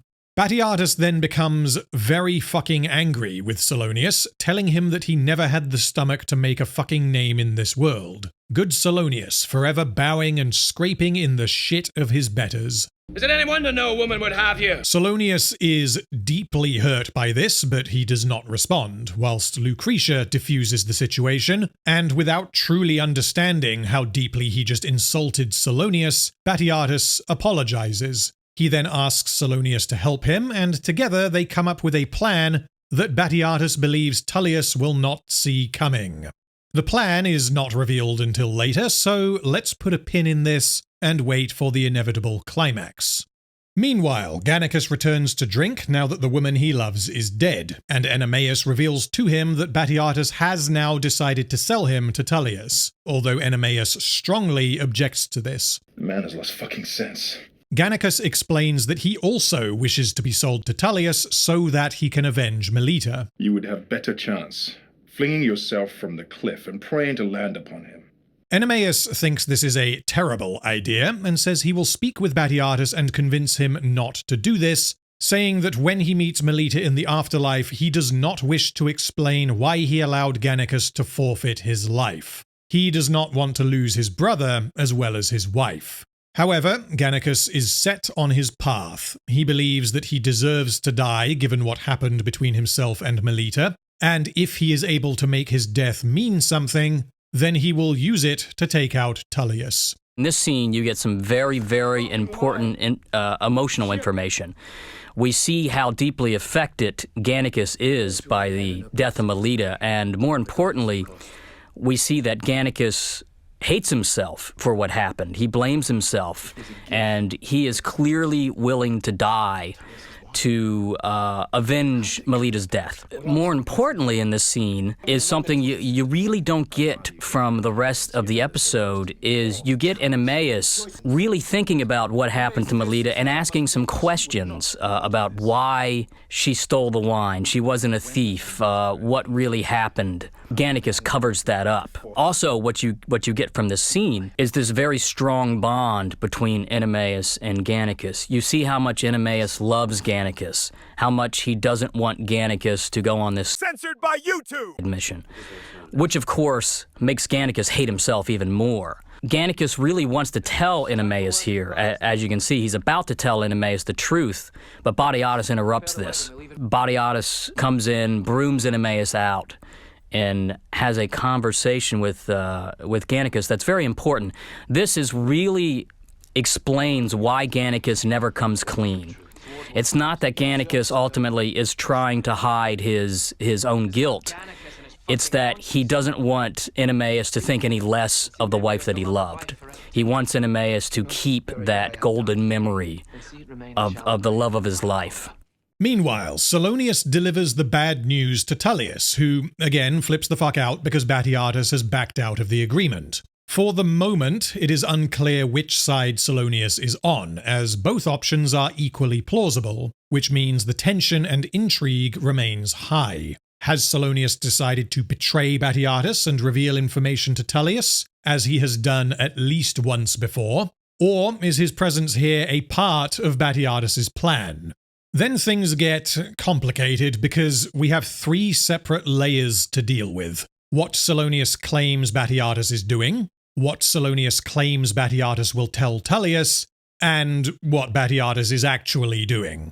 So, Salonius tells Tullius that Batiatus is selling Gannicus to a Syrian trader so as to get him out of Capua and away from Tullius. He claims that Batiatus will then pretend as though Gannicus escaped, at which point he expects that Tullius will summon him to a meeting and Batiatus will pay off his guards and have him assassinated. This is what Salonius claims Batiatus is doing, and this is what he expects Tullius to believe. I don't think this is particularly strong because there are multiple holes that Tullius could poke in this story, but he only asks if Batiatus considers him foolish enough to believe that Gannicus escaped so as to lure him into a trap. Tullius does not question why on earth Batiatus would sell Gannicus to some random Syrian rather than just hide him in the Ludus for a bit. To Tullius, this will appear as a purely vindictive move to ensure that he will never own Gannicus. And whilst Tullius could believe that Batiatus is willing to sabotage his own career just to spite him, I feel there is some dialogue missing here that would add clarity. Tullius should hear this and say, I don't fucking believe you. Batiatus would never sell his best man to some rando just to give me the finger, at which point Salonius could respond that Batiatus has lost sense following the death of his father, and now seeks only to punish those around him for perceived slights. The scene, as it is, instead appears as though Batiatus expected that Tullius wouldn't find it at all strange that he would sell Gannicus to a random Syrian trader, And he was absolutely correct, because Tullius doesn't find this strange. This is again possible, but given the stakes, possible shouldn't really cut it. Solonius reveals that Batiatus is meeting the Syrian at the edge of the city, and Tullius decides to intercept Batiatus before he sells Gannicus, intending to see son join his fucking father. Elsewhere in Capua, Batiatus lies in wait with a handful of his gladiators. This, frankly, I find a bit silly. Batiatus sneaking around in Capua accompanied by Barca and 3 unbranded recruits in episode 2 is totally fine, because no one knows who they are. And if someone recognizes him, he can be like, yeah, it's me, I'm here with my bodyguard, what's up? Conversely, in this scene here, we have Batiatus accompanied by Barca, Gannicus, and Enemaeus, whilst Asher, Gnaeus, Raskos, and at least 3 other gladiators wait nearby. Gannicus and Enemaeus are celebrities. Batiatus himself has gained quite the reputation. And yet no one notices a lanista and 9 hooded gladiators sneaking about with murderous intent. This is meant to be the edge of the city, and it is nighttime, but Batiatus pulling this off feels very lucky, because no one notices anything as he makes his way to the desired location, and no one is present to witness his takedown of Tullius. Anyway, Tullius arrives accompanied by Vettius and 3 bodyguards. Tullius has been repeatedly shown, stated, and implied to have a lot of power, and a lot of underlings, and yet Tullius brings precisely 3 men with him to intercept and kill Batiatus. This is weird because the script states that he had half a dozen, but unless they are coming out of the goddamn walls, there are not half a dozen, there are half of half a dozen. Regardless, this should be a clean sweep for Team Batiatus because Vettius can't fight for shit, which means Tullius and his 3 or 6 guards are fighting against at least 9 trained gladiators, 2 of whom are champions. However, the fighting goes on for over a minute, with Barca receiving an injury and 1 unnamed gladiator being killed, and whilst it is certainly cathartic to see Tullius get the shit kicked out of him, this is presented as a struggle. The outcome is that the gladiators kill Tullius's guards, but capture Tullius and Vettius alive. However, getting Tullius alone was built up earlier as something that was almost impossible to do, and yet all Batiatus needed to do is tell a little fib, and then go, alright boys, let's get him!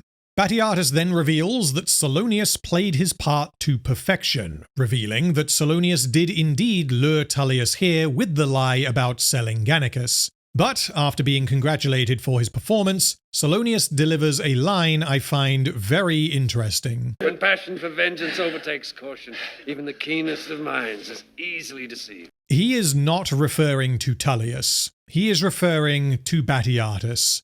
Tullius isn't really here due to a passion for vengeance. All Batiatus did was refuse to sell Gannicus to him, which means Tullius isn't really righting a perceived wrong. But Solonius's words apply 1 for 1 to Batiatus. He is very passionate. He is here due to a desire for vengeance, and Solonius believes that Batiatus's blind pursuit of vengeance has left his keen mind vulnerable to deception.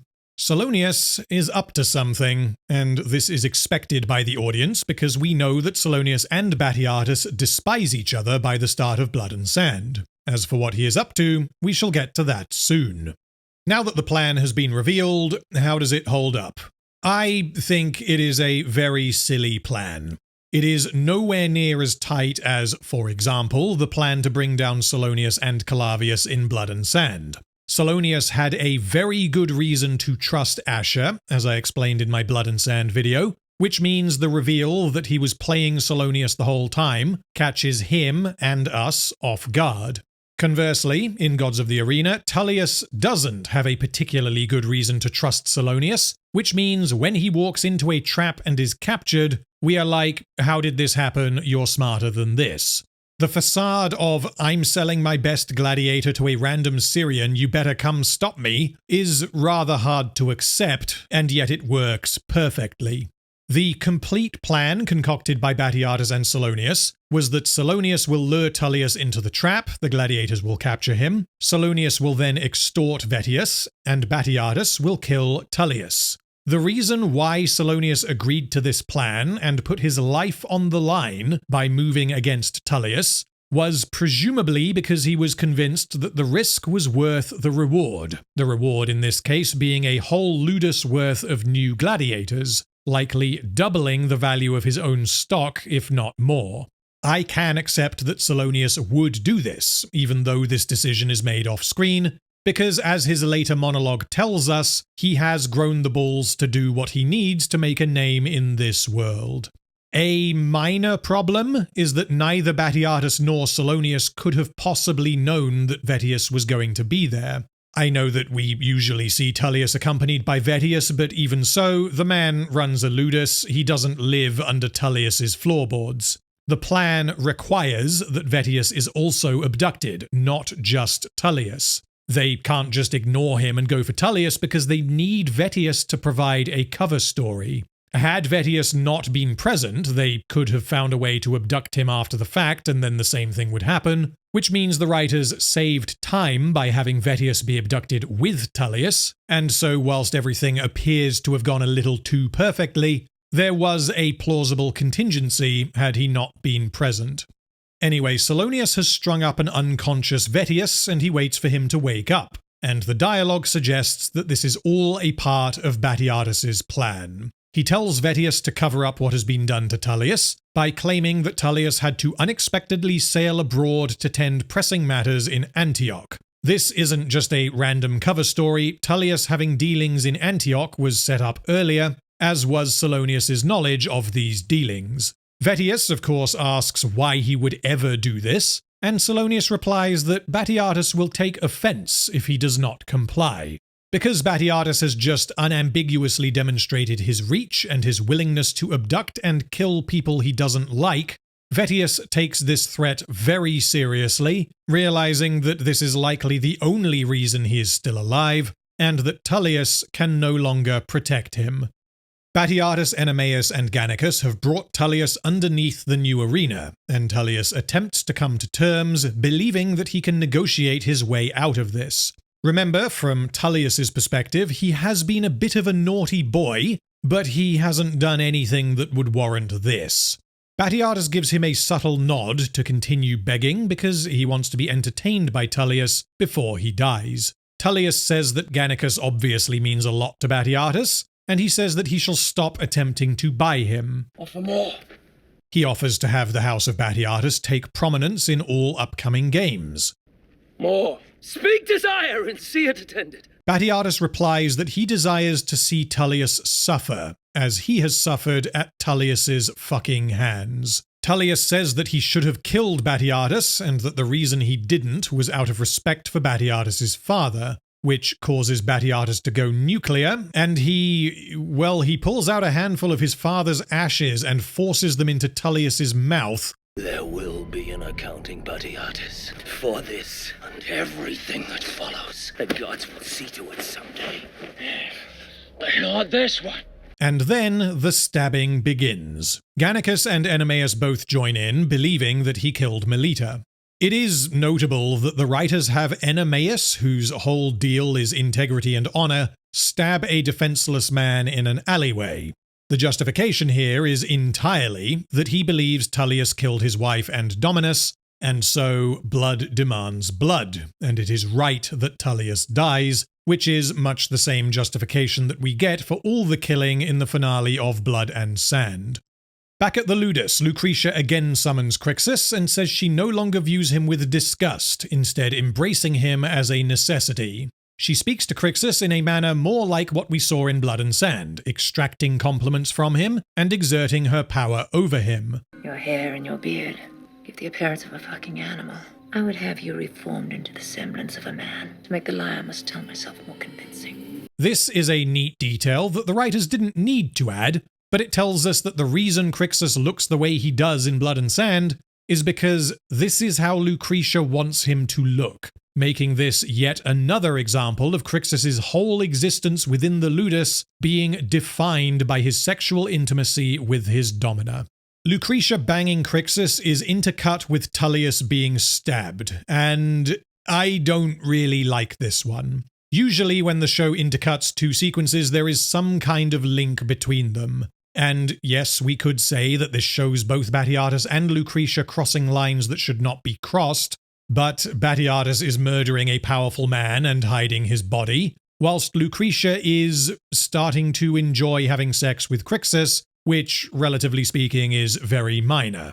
I also feel that given the importance of Tullius throughout Gods of the Arena, his death should not have been intercut with anything. Give us a single-track narrative of Batiatus killing a man for the first time and becoming the man we see in Blood and Sand. This arena was your life. Add to its foundations. And so, Tullius has been dealt with. I'm gonna be honest here, the first half of the bitter end is weak. Or at least weak for Spartacus, because the bar is quite high. There are far too many unanswered questions and coincidences for this to be on the level of most other episodes we have had so far. So, is the second half an improvement? In a word, fucking, and in another, yes. The opening games of the new arena have finally arrived. Batiatus and Lucretia are present in the Pulvinus, and the reason their gladiators are fighting is because of Petronius, who promised to arrange this. The dialogue, however, suggests that they were invited by Tullius, which is false, and so I don't really know why this line was added. Magistrate Sextus is surprised that Tullius is late to his own celebration, and then Vettius arrives and informs everyone that Tullius has gone back to Antioch. He continues that he will be following Tullius to Antioch, he is retiring as a lanista, and he has agreed terms with Salonius, who has taken control of Vettius's ludus. This was not a part of the plan. Batiatus and Salonius were to split Vettius's gladiators between themselves. Vettius and Salonius say their goodbyes, and Vettius is notably one of very few antagonists in this show who actually makes it out alive. Vettius was an alright chap. He did beat up Batiatus and he was an intolerable fuckstick, but I actually like that he wasn't punished to the same degree as Tullius. An infuriated Batiatus then confronts Salonius as to his betrayal, and Salonius says that he has had enough of being treated like shit. Batiatus has repeatedly insulted him, culminating in the deepest of cuts at the start of this episode, but Batiatus still doesn't realize the offense he caused.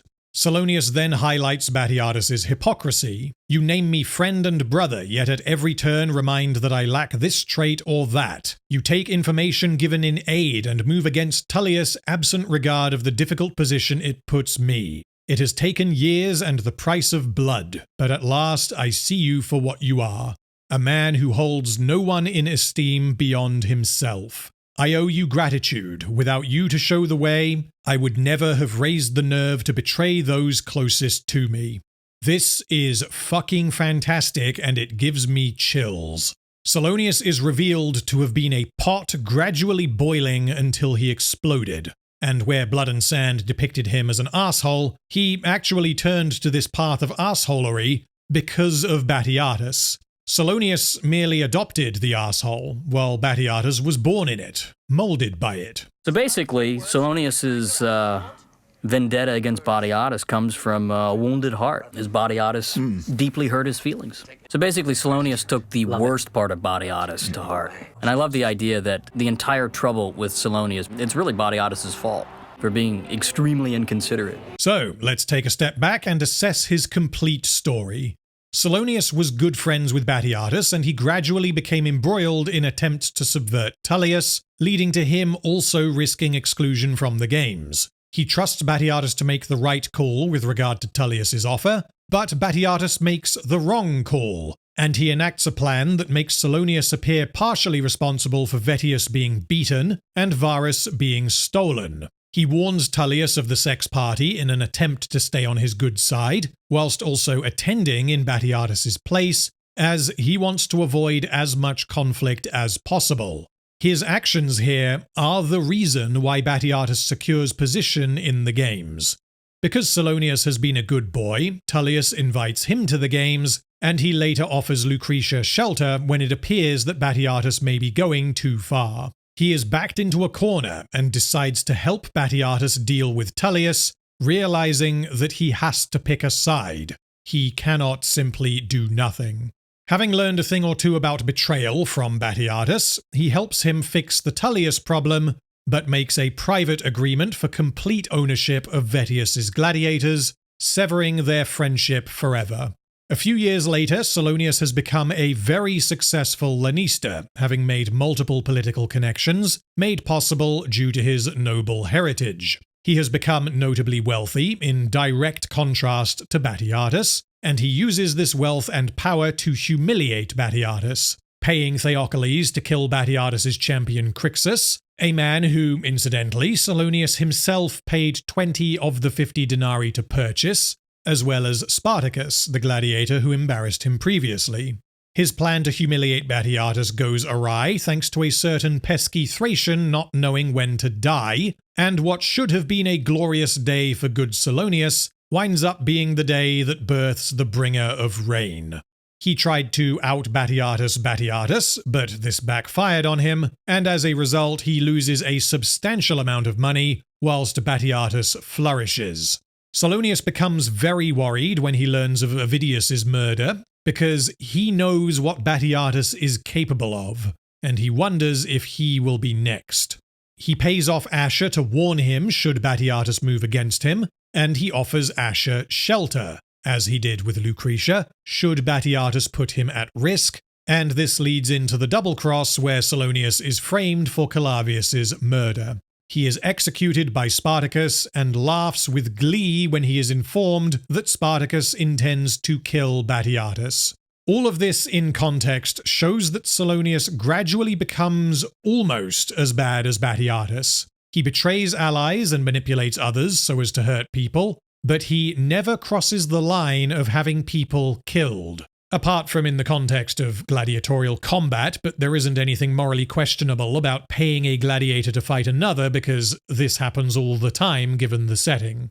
Salonius could easily have plotted to kill Batiatus, either out of hatred, jealousy, or self-defense once he learned that Batiatus was clearing out his enemies.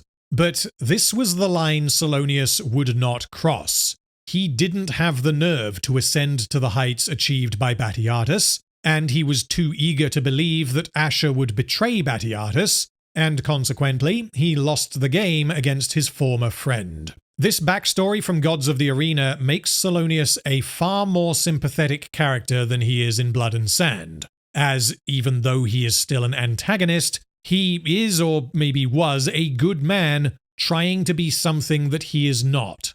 Batiatus wanted to be Tullius, a self-made Roman with the ear of powerful politicians, and he largely succeeded, only failing when he attempted to cross the bridge into politics himself. Salonius, conversely, wanted Batiatus's ludus, his champions, and his wife. He wanted to be Batiatus, a man with unbreakable will and conviction, a man capable of terrible things, a man of limitless ambition, but he failed. Salonius did not have the spine or the nerve to become the man Batiatus was, and he died because he underestimated his old friend. You're not the first to die for that mistake. Anyway, before the games begin, some criminals have been rounded up for execution, one of whom is Diona, who has been captured during her attempted escape. Naevia watches in horror, realizing that in convincing Diona to flee, she has inadvertently caused her death. The reason they both thought she might have a chance is because they are both very naive, something that has defined both characters this entire season. No one in the Spartacus world ever has a happy ending. It's interesting, poor Diona. We had originally planned to kill her in episode 4. Tullius was going to kill her at the party. But we decided that we needed something bigger and juicier and something that would resonate more with Lucretia to propel us through to the end of this prequel. So we changed it to Gaia. We were left with this idea about, well, we've set up this whole thing with Diona. What do we do with Diona? And after kicking it around, we came up with the idea, she gets away, and she's executed in the arena. Which we also like because it really It informs in season 1 why Nevia, it takes her until episode 12 to really break away from Lucretia because she's terrified. She saw what happens. A lot of discussion about this scene and how to kill it. I had some concerns initially about a simple stabbing and stuff, and somewhere along the line I thought, well, it'd be cool if we have 4 or 5 other prisoners with her, and then so it's like this kind of guillotine kind of coming down the line. Diona's story in Gods of the Arena is a demonstration of how naivety can color your expectations. At the start of the series, Diona was blissfully ignorant as to the suffering that she would endure later. Her view of sex was entirely positive. The conflict was, do I get excited about it and discuss the sizes of the gladiators' dongs with the other slaves, or should I be more cautious and less giddy? An important detail is that these 2 slaves who banged Gannicus in episode 1 did so because they were commanded to. This was not their choice. The framing is clearly that they enjoyed it as much as he did. Because Gannicus is quite the charmer, he is an enthusiastic and generous lover, and he apparently has a gigantic penis. However, most men are not Gannicus, and we have to assume that these slaves have been commanded to sleep with less desirable and less considerate gladiators. In spite of this, their view of sex appears to be positive. They take the good with the bad, and they enjoy banging gladiators. Diona, however, did not understand that these women didn't get to choose their partners, or perhaps she didn't understand that some partners are far more brutish than others. She had an overly idealistic view of what this meant, and she was too naive to anticipate what might happen. Had she been more realistic about her prospects as a slave, she may have been able to cope with her experiences slightly better than she did. Yes, Diona was abused by good Casutius, but that happened once. Aside from this, her experience of sex has been to bang other slaves whom she does not wish to bang, when this is common practice for slaves during this time. Her experience in having sex with Raskos, for example, could easily have happened without good Casutius's involvement, which means although his presence certainly left a lasting impression, forever tarnishing her view of sex, he was not the root cause of the problem. Diona simply did not expect how brutal this life would be. Diona's degradation directly parallels the dishonor Batiatus brings to his house.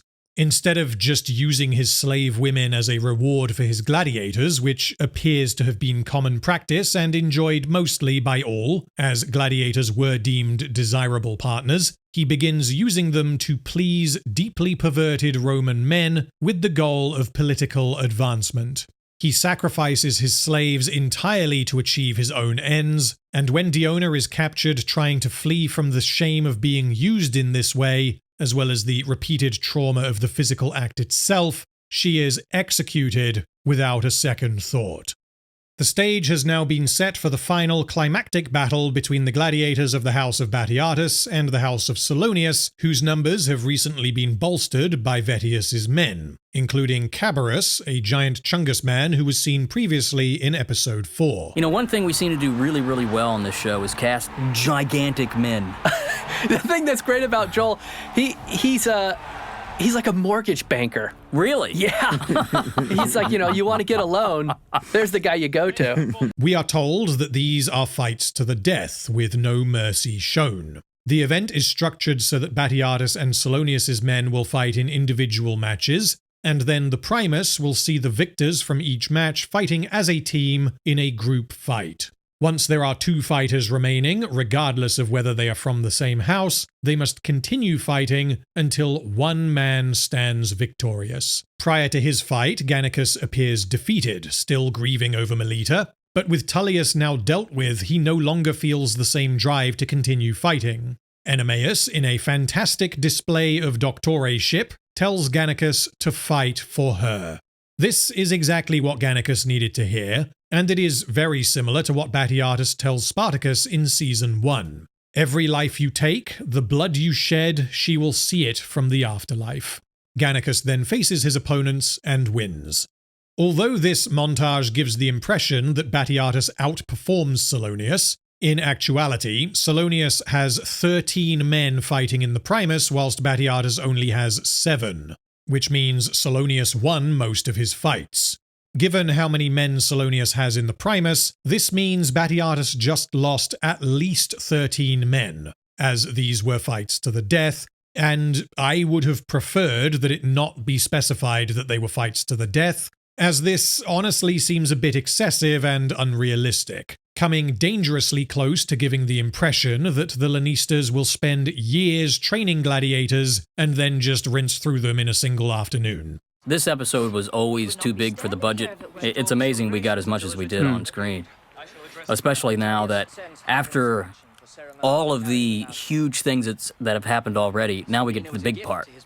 So let's consider the tension and stakes of this fight before things get started. The combatants on Team Batiatus include Gannicus, Crixus, Gnaeus, Asher, and Dagon, whilst Barca has to sit this one out as he was injured during the brawl with Tullius's guards, which means the writers don't need to find a way to keep him alive. The tricky part about this big finale is that we have a group of people that we know lives to season 1. So we also had to populate it with people that died. So we had to make the decision, we couldn't have everybody in this big fight, because then it's one person after another somehow escapes into season 1. So unfortunately, we had to remove Barca from the big fight, purely because there were so many people we had to cover in the fight. Because, like you said, Barca survived, so, is this going to be another guy to get thrown out of the ring? And that just kind of became a bit convenient. We know from Blood and Sand that Crixus, Gnaeus, and Asher cannot die, whilst Gannicus and Dagon's fates are unknown. Already, this means that we know the upcoming fight cannot have only one man left standing, as we know that at least 3 gladiators will survive. Spartacus is, of course, loosely based on actual historical events, and depending on how familiar you are with these events, you may know that, historically, Gannicus becomes a leader of the rebels following the escape from Batiatus's Ludus in Blood and Sand. This means that unless the show makes significant alterations to real-world history, Gannicus is not going to die in Gods of the Arena. However, whilst the average person watching the show may have been expecting the finale of Blood and Sand, as the whole reason why Spartacus is a historical figure is because he led a slave rebellion against the Romans, the same absolutely cannot be said for Gannicus. To the layman, Gannicus could be an entirely fictional character, and I would guess that a fractional percentage of viewers were even aware that he is loosely based on a real person. This means that for the vast majority of the audience, Gannicus's fate is up in the air for the duration of the show. He does not have prequel armor, nor does he have historical armor. As Gannicus does not appear in Blood and Sand, this means it is entirely possible, and given the show's willingness to kill off major characters, it is likely that Gannicus will die at some point in Gods of the Arena. And the show ramps up this tension multiple times during the season. We have the friendship between Gannicus and Enemaeus that also serves as a rivalry. Enemaeus was the champion of the house until he was injured, at which point Gannicus rose to prominence. Then we have the love triangle involving Melita, and the likelihood that Enemaeus will discover what has happened and will kill them both. We know that Crixus becomes champion, and although he technically is already champion of the house, he doesn't consider this legitimate, which means Crixus wants to properly defeat Gannicus in the arena. We get multiple close-ups of both men during the build-up to the fight, as well as Crixus explicitly telling Gannicus that he expects them both to make it to the end, at which point they will have their final battle. Crixus cannot become champion until Gannicus is removed from his path. And so if we remove any knowledge of history, there is a strong likelihood that Gannicus is going to be defeated by Crixus. Coming up into this big, the 20-man battle royale, and we had a lot of talks and concerns about, can we even do this? At one point, we were trying to come up with other ideas to end this with, but the problem is, we've done so many spectacular things in the arena now.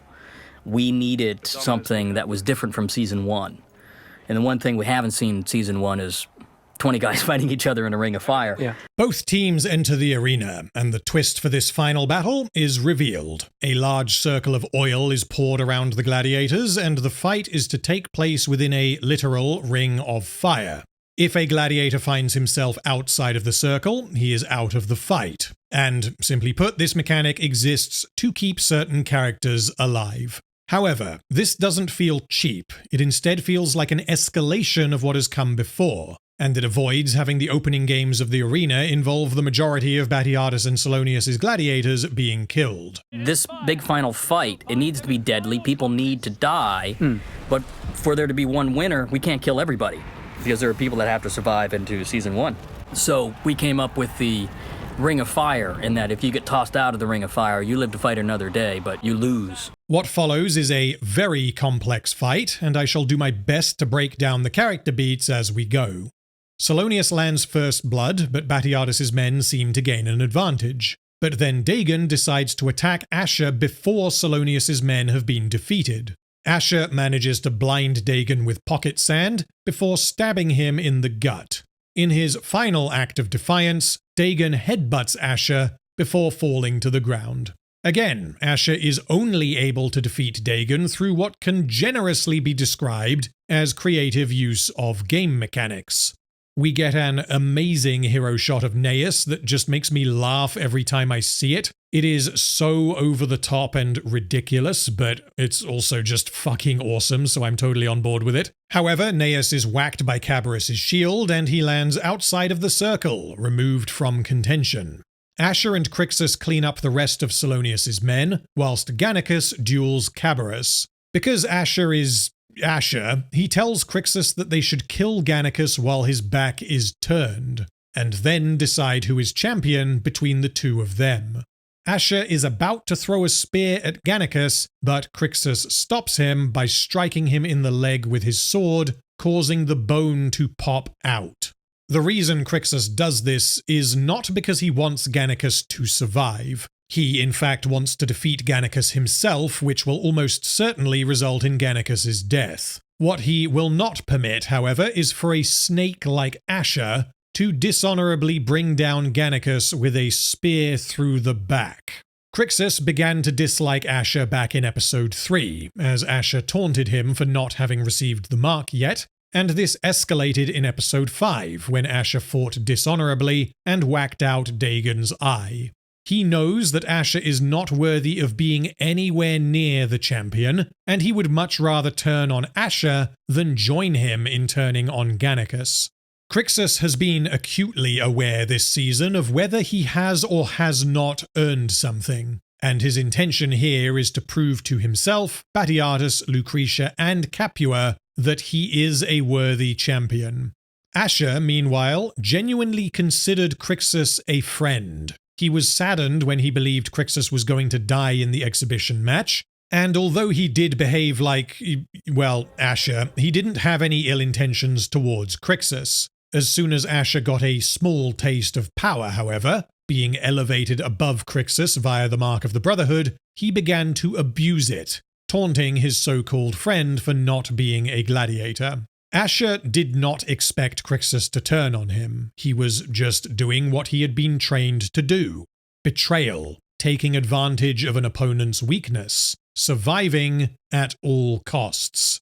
Asher has been rewarded multiple times for doing this, and his desire to take out Gannicus is logical, albeit dishonorable. Asher just wanted to be respected as a gladiator, but he didn't realize that he was never a gladiator. He never understood the bonds of brotherhood. Crixus then throws Asher through the fire and out of the circle, resulting in his arm being badly burned, leaving permanent scarring as seen in Blood and Sand. Crixus joins the fight against Cabarrus alongside Gannicus. Crixus takes a hit, and Gannicus blocks a killing blow on Crixus by knocking him out of the way and blocking with his shield. In another excellent subversion, Crixus finds himself outside of the circle, leaving only Gannicus and Cabarrus. This means that Crixus is not going to become the champion of Capua as a result of this fight, which means the fight between Gannicus and Cabarrus is now truly an anything-goes deathmatch. And of course, being Spartacus, being the show that it is, we could fully expect Gannicus to die here, since we tend to kill, practically everybody. Yeah, that's no rules. Gannicus fights desperately, using multiple weapons to defend himself, including Crixus's shield, Gnaeus's net, and this guy's sword. Cabarrus attacks Gannicus repeatedly using a spear, and it appears that Gannicus has lost, before he meets Enemeus's eyes and recalls his words. He dodges Cabarrus's next attack, snaps off the end of the spear, and drives it into his opponent's mouth, before ripping it upwards, and, Cabarrus's face pretty much explodes, with some deliciously juicy practical gore effects.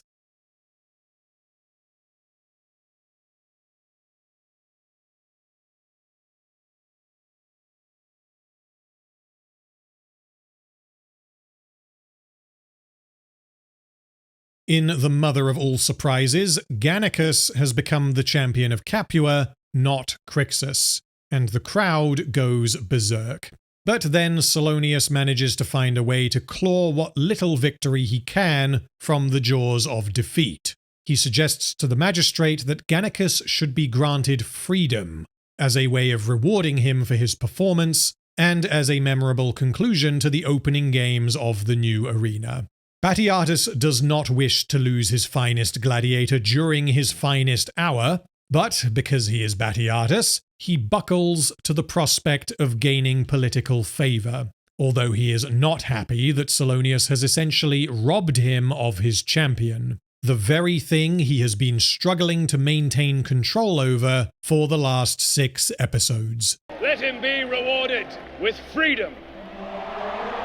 This is one of the best moments in the entire series, and it never gets old. Gannicus was not set up to have a happy ending, and I am aware that this is not the end of his story, but this is the end of Gods of the Arena. Whilst this is not happy, this is bittersweet, much like the wine he refused to drink in the previous episode. Gannicus lived and fought because it was so much fucking fun. He enjoyed being a celebrity and being rewarded with booze and boobies. He fell in love with Melita and threw away what he had so as to escape from the ludus and the romance that could not be. He fought in the Primus to honour her memory and was rewarded not with booze and boobies, but with freedom, the ultimate prize a gladiator could receive. In the final scene, the gladiators say their goodbyes to their champion, and there are a bunch of great little character beats that hit so much harder given that we know what happens in Blood and Sand. Barca says that he shall join Gannicus one day, establishing that he too desires freedom. Barca is tragically unable to join Gannicus thanks to the intervention of Asher. Crixus says that they have still not yet had proper contest, and Gannicus tells him to win his own freedom and seek him out. He then hands Crixus his necklace, which is the one Crixus wears throughout Blood and Sand. Gannicus was given it when he became the champion of the house, and he has now passed it on to Crixus. Wear it with more honor than I have. As Gannicus says his goodbyes, Asher emerges with his leg in a brace, barely holding back tears. Although this character is despicable, Nick Tarabay does such a fantastic job of making me care about him. He doesn't play this as anger, he plays this as intense physical pain and deep sadness and frustration at the injustice of what has been done to him. He stands on the sidelines watching Crixus put on the necklace, thinking, that could have been me. Asher believes that Crixus stole the opportunity to become champion from him, and has also injured him so badly that he can't train as a gladiator. Little does he know, he never will again. He is also deeply jealous of the brotherly bond Gannicus and Crixus share, a bond Asher has never truly had with any of them. His closest bonds were with Dagon and Indus, both of whom he killed. Enemeus then presents Gannicus with the Rudis, a wooden sword that proves that Gannicus is no longer a slave. Enemeus is proud of his friend and says Melita would have been too. Gannicus appears to consider coming clean, but he remembers Batiatus's words and instead tells Enemeus, "She loved you, above all others." Gannicus then walks through the gates and towards his new life as a free man.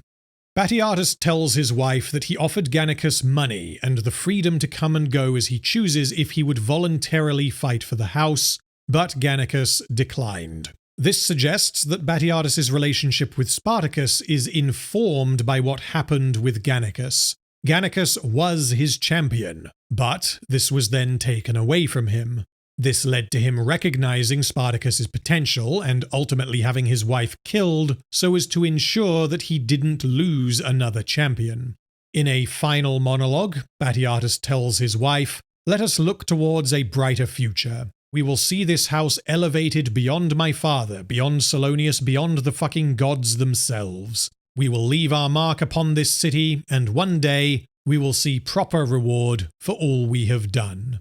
The episode closes by jumping forwards to the ending of Blood and Sand, and we zoom in on Batiatus and Lucretia's bodies, their proper reward for all they have done. We really wanted the sense that this whole prequel was illustrating that every choice that Batiatus made led him to this end. I love this TV show, and I love Gods of the Arena. And whilst I have criticisms of both seasons I have covered so far, these remain two of my favourite seasons of TV. There is, however, one more thing I want to cover briefly now that we have reached the end. One potential problem Gods of the Arena had to carefully avoid as much as possible is the concept of prequel armor, as knowing who can and cannot die will affect the audience's investment in each fight, and much of the tension of the storytelling is focused on these fights. So, let's quickly run through them. Gannicus versus Vettius's gladiator in episode 1. We don't know who will survive, but this fight is an introduction to Gannicus, and it does not rely upon the audience knowing or not knowing what will happen. Gannicus versus Otho in episode 1. Again, we don't know who will survive. Gannicus's survival is intuitively more likely for meta reasons, but the writers play with this expectation by ramping up the odds against him with the blindfold.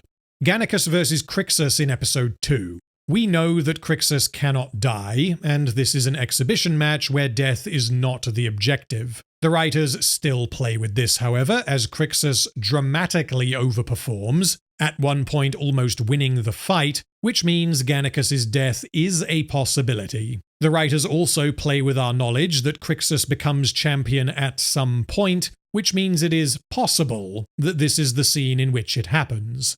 Barca versus Gnaeus in episode 3. Now fight Barca! We know that both men survive, so there is very little dramatic tension to this fight, but it is also very brief.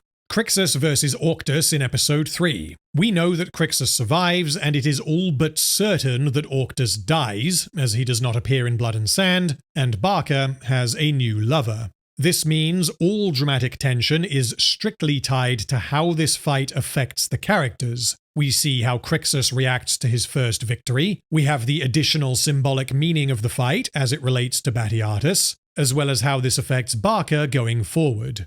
Gannicus versus Tullius in episode 4. Either of them could theoretically die here, although this is presented as unlikely. Gannicus versus Crixus in episode 5. Again, we know that Crixus cannot die, and anything could happen to Gannicus, either death or sale to Tullius. It is likely that Crixus is going to win, but the drama is focused on what will happen to Gannicus and why. And finally, the Primus in episode 6 plays excellently with audiences' expectations, both fulfilling and subverting them in ways that make sense, whilst also being dramatically effective. Overall, there are 8 main fights that involve primary or secondary characters, and in only 2 of them is the outcome essentially guaranteed, both being the fights in episode 3. Given that Gods of the Arena is a prequel with a lot of characters and a lot of characters die, this is pretty remarkable. As with Blood and Sand, the character writing is generally exceptional. The dialogue is always an exploration of what the characters want and how they intend to get it, and although there is obviously exposition, this is always disguised as something else. We never place characters on hold while someone explains how something works or anything like that. The writers use this prequel not as a contractual obligation, but as an opportunity to depict major development for multiple characters. rather than just focusing on Batiatus and Lucretia. The action scenes are a step up, both in creativity and execution, and the show, quite surprisingly, doesn't suffer from the absence of Spartacus himself. Overall, however, I don't think Gods of the Arena is quite as good as Blood and Sand. There are no emotional beats that hit as hard as Sura's death, Varro's death, Naevia being torn from Crixus, or Crixus and Spartacus finally teaming up in the finale. This is, of course, partially subjective, but the most effective emotional beat for me by far is Gannicus earning his freedom. And although many of the others are very well executed, they are simply not quite as powerful as the standout moments from Blood and Sand for various reasons. The biggest weakness of the show is the character of Tullius. I don't dislike him, in fact I like him quite a lot. The problem is that he is characterized as essentially a dangerous mob boss. He tries to extort Batiatus to buy Gannicus, then seemingly forgets that he wants to buy Gannicus for 2 whole episodes, murders Gaia without appearing to realize that this will obviously get in the way of him buying Gannicus, eventually makes a deal with Dadiatus to buy Gannicus, and then gets tricked into believing that Batiatus is selling Gannicus to some random trader, and he dies as a result. This is not great, and too often it leans into, well, Tullius is just crazy to get us from point A to point B. To be clear, none of this is broken, or anything approaching broken. There is just a bit of a disconnect between how intelligent and competent Tullius actually is and how intelligent and competent the show thinks he is. However, where Gods of the Arena scores points over Blood and Sand is in its consistency. If we say that Blood and Sand starts at a 4 out of 10 and then becomes a 10 out of 10, then Gods of the Arena is like an 8 out of 10 pretty much the whole way through, which means it feels more like a complete and coherent vision from start to finish. It doesn't hit the highs of Blood and Sand, but it also avoids the lows. So now it is time to rank the episodes. At the bottom is episode 3, Paterfamilias, followed closely by episode 4, Beneath the Mask. These are really quite good, but they contain what I feel are clear weaknesses. Now things get tricky, because episode 6, The Bitter End, contains perhaps the weakest parts of the story, but the latter half is exceptional. If you don't question, don't notice, or don't care about the problems in the first half, then this episode will easily end up in first place because of how strong the ending is. The Bitter End concludes with 10 solid minutes of the most spectacular action in the entire series so far, but purely on a writing level, it is not the best episode of Gods of the Arena, despite being the one that delivers the most payoffs. As much as I love the ending, to try to remain consistent with myself, I am going to place The Bitter End in 4th place, even though it contains the highest highs of the entire season. I would then place episode 1, Past Transgressions, which is the best opening episode of the show, followed by episode 2, Missio, both of which are on par with the latter half of Blood and Sand. Which means the best episode of Gods of the Arena is episode 5, Reckoning. It was an unfortunate, so unfortunate that we lost Andy from the show because of his health concerns. Andy was a magnificent find and just embodied the spirit of Spartacus. I am very thankful that faced with such misfortune, we were able to create something that really filled in the story and really illuminated season 1. What happened to Andy Whitfield was tragic, but the showrunners managed to create some good out of these unfortunate circumstances. They made a prequel show that could easily have felt pointless, incomplete, or built on a foundation of key jangling, written by people who were desperate to get the project finished in time.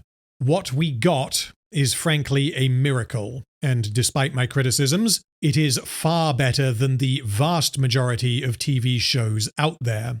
If the upcoming House of Asher show is half as good as this, then I will breathe a deep sigh of relief.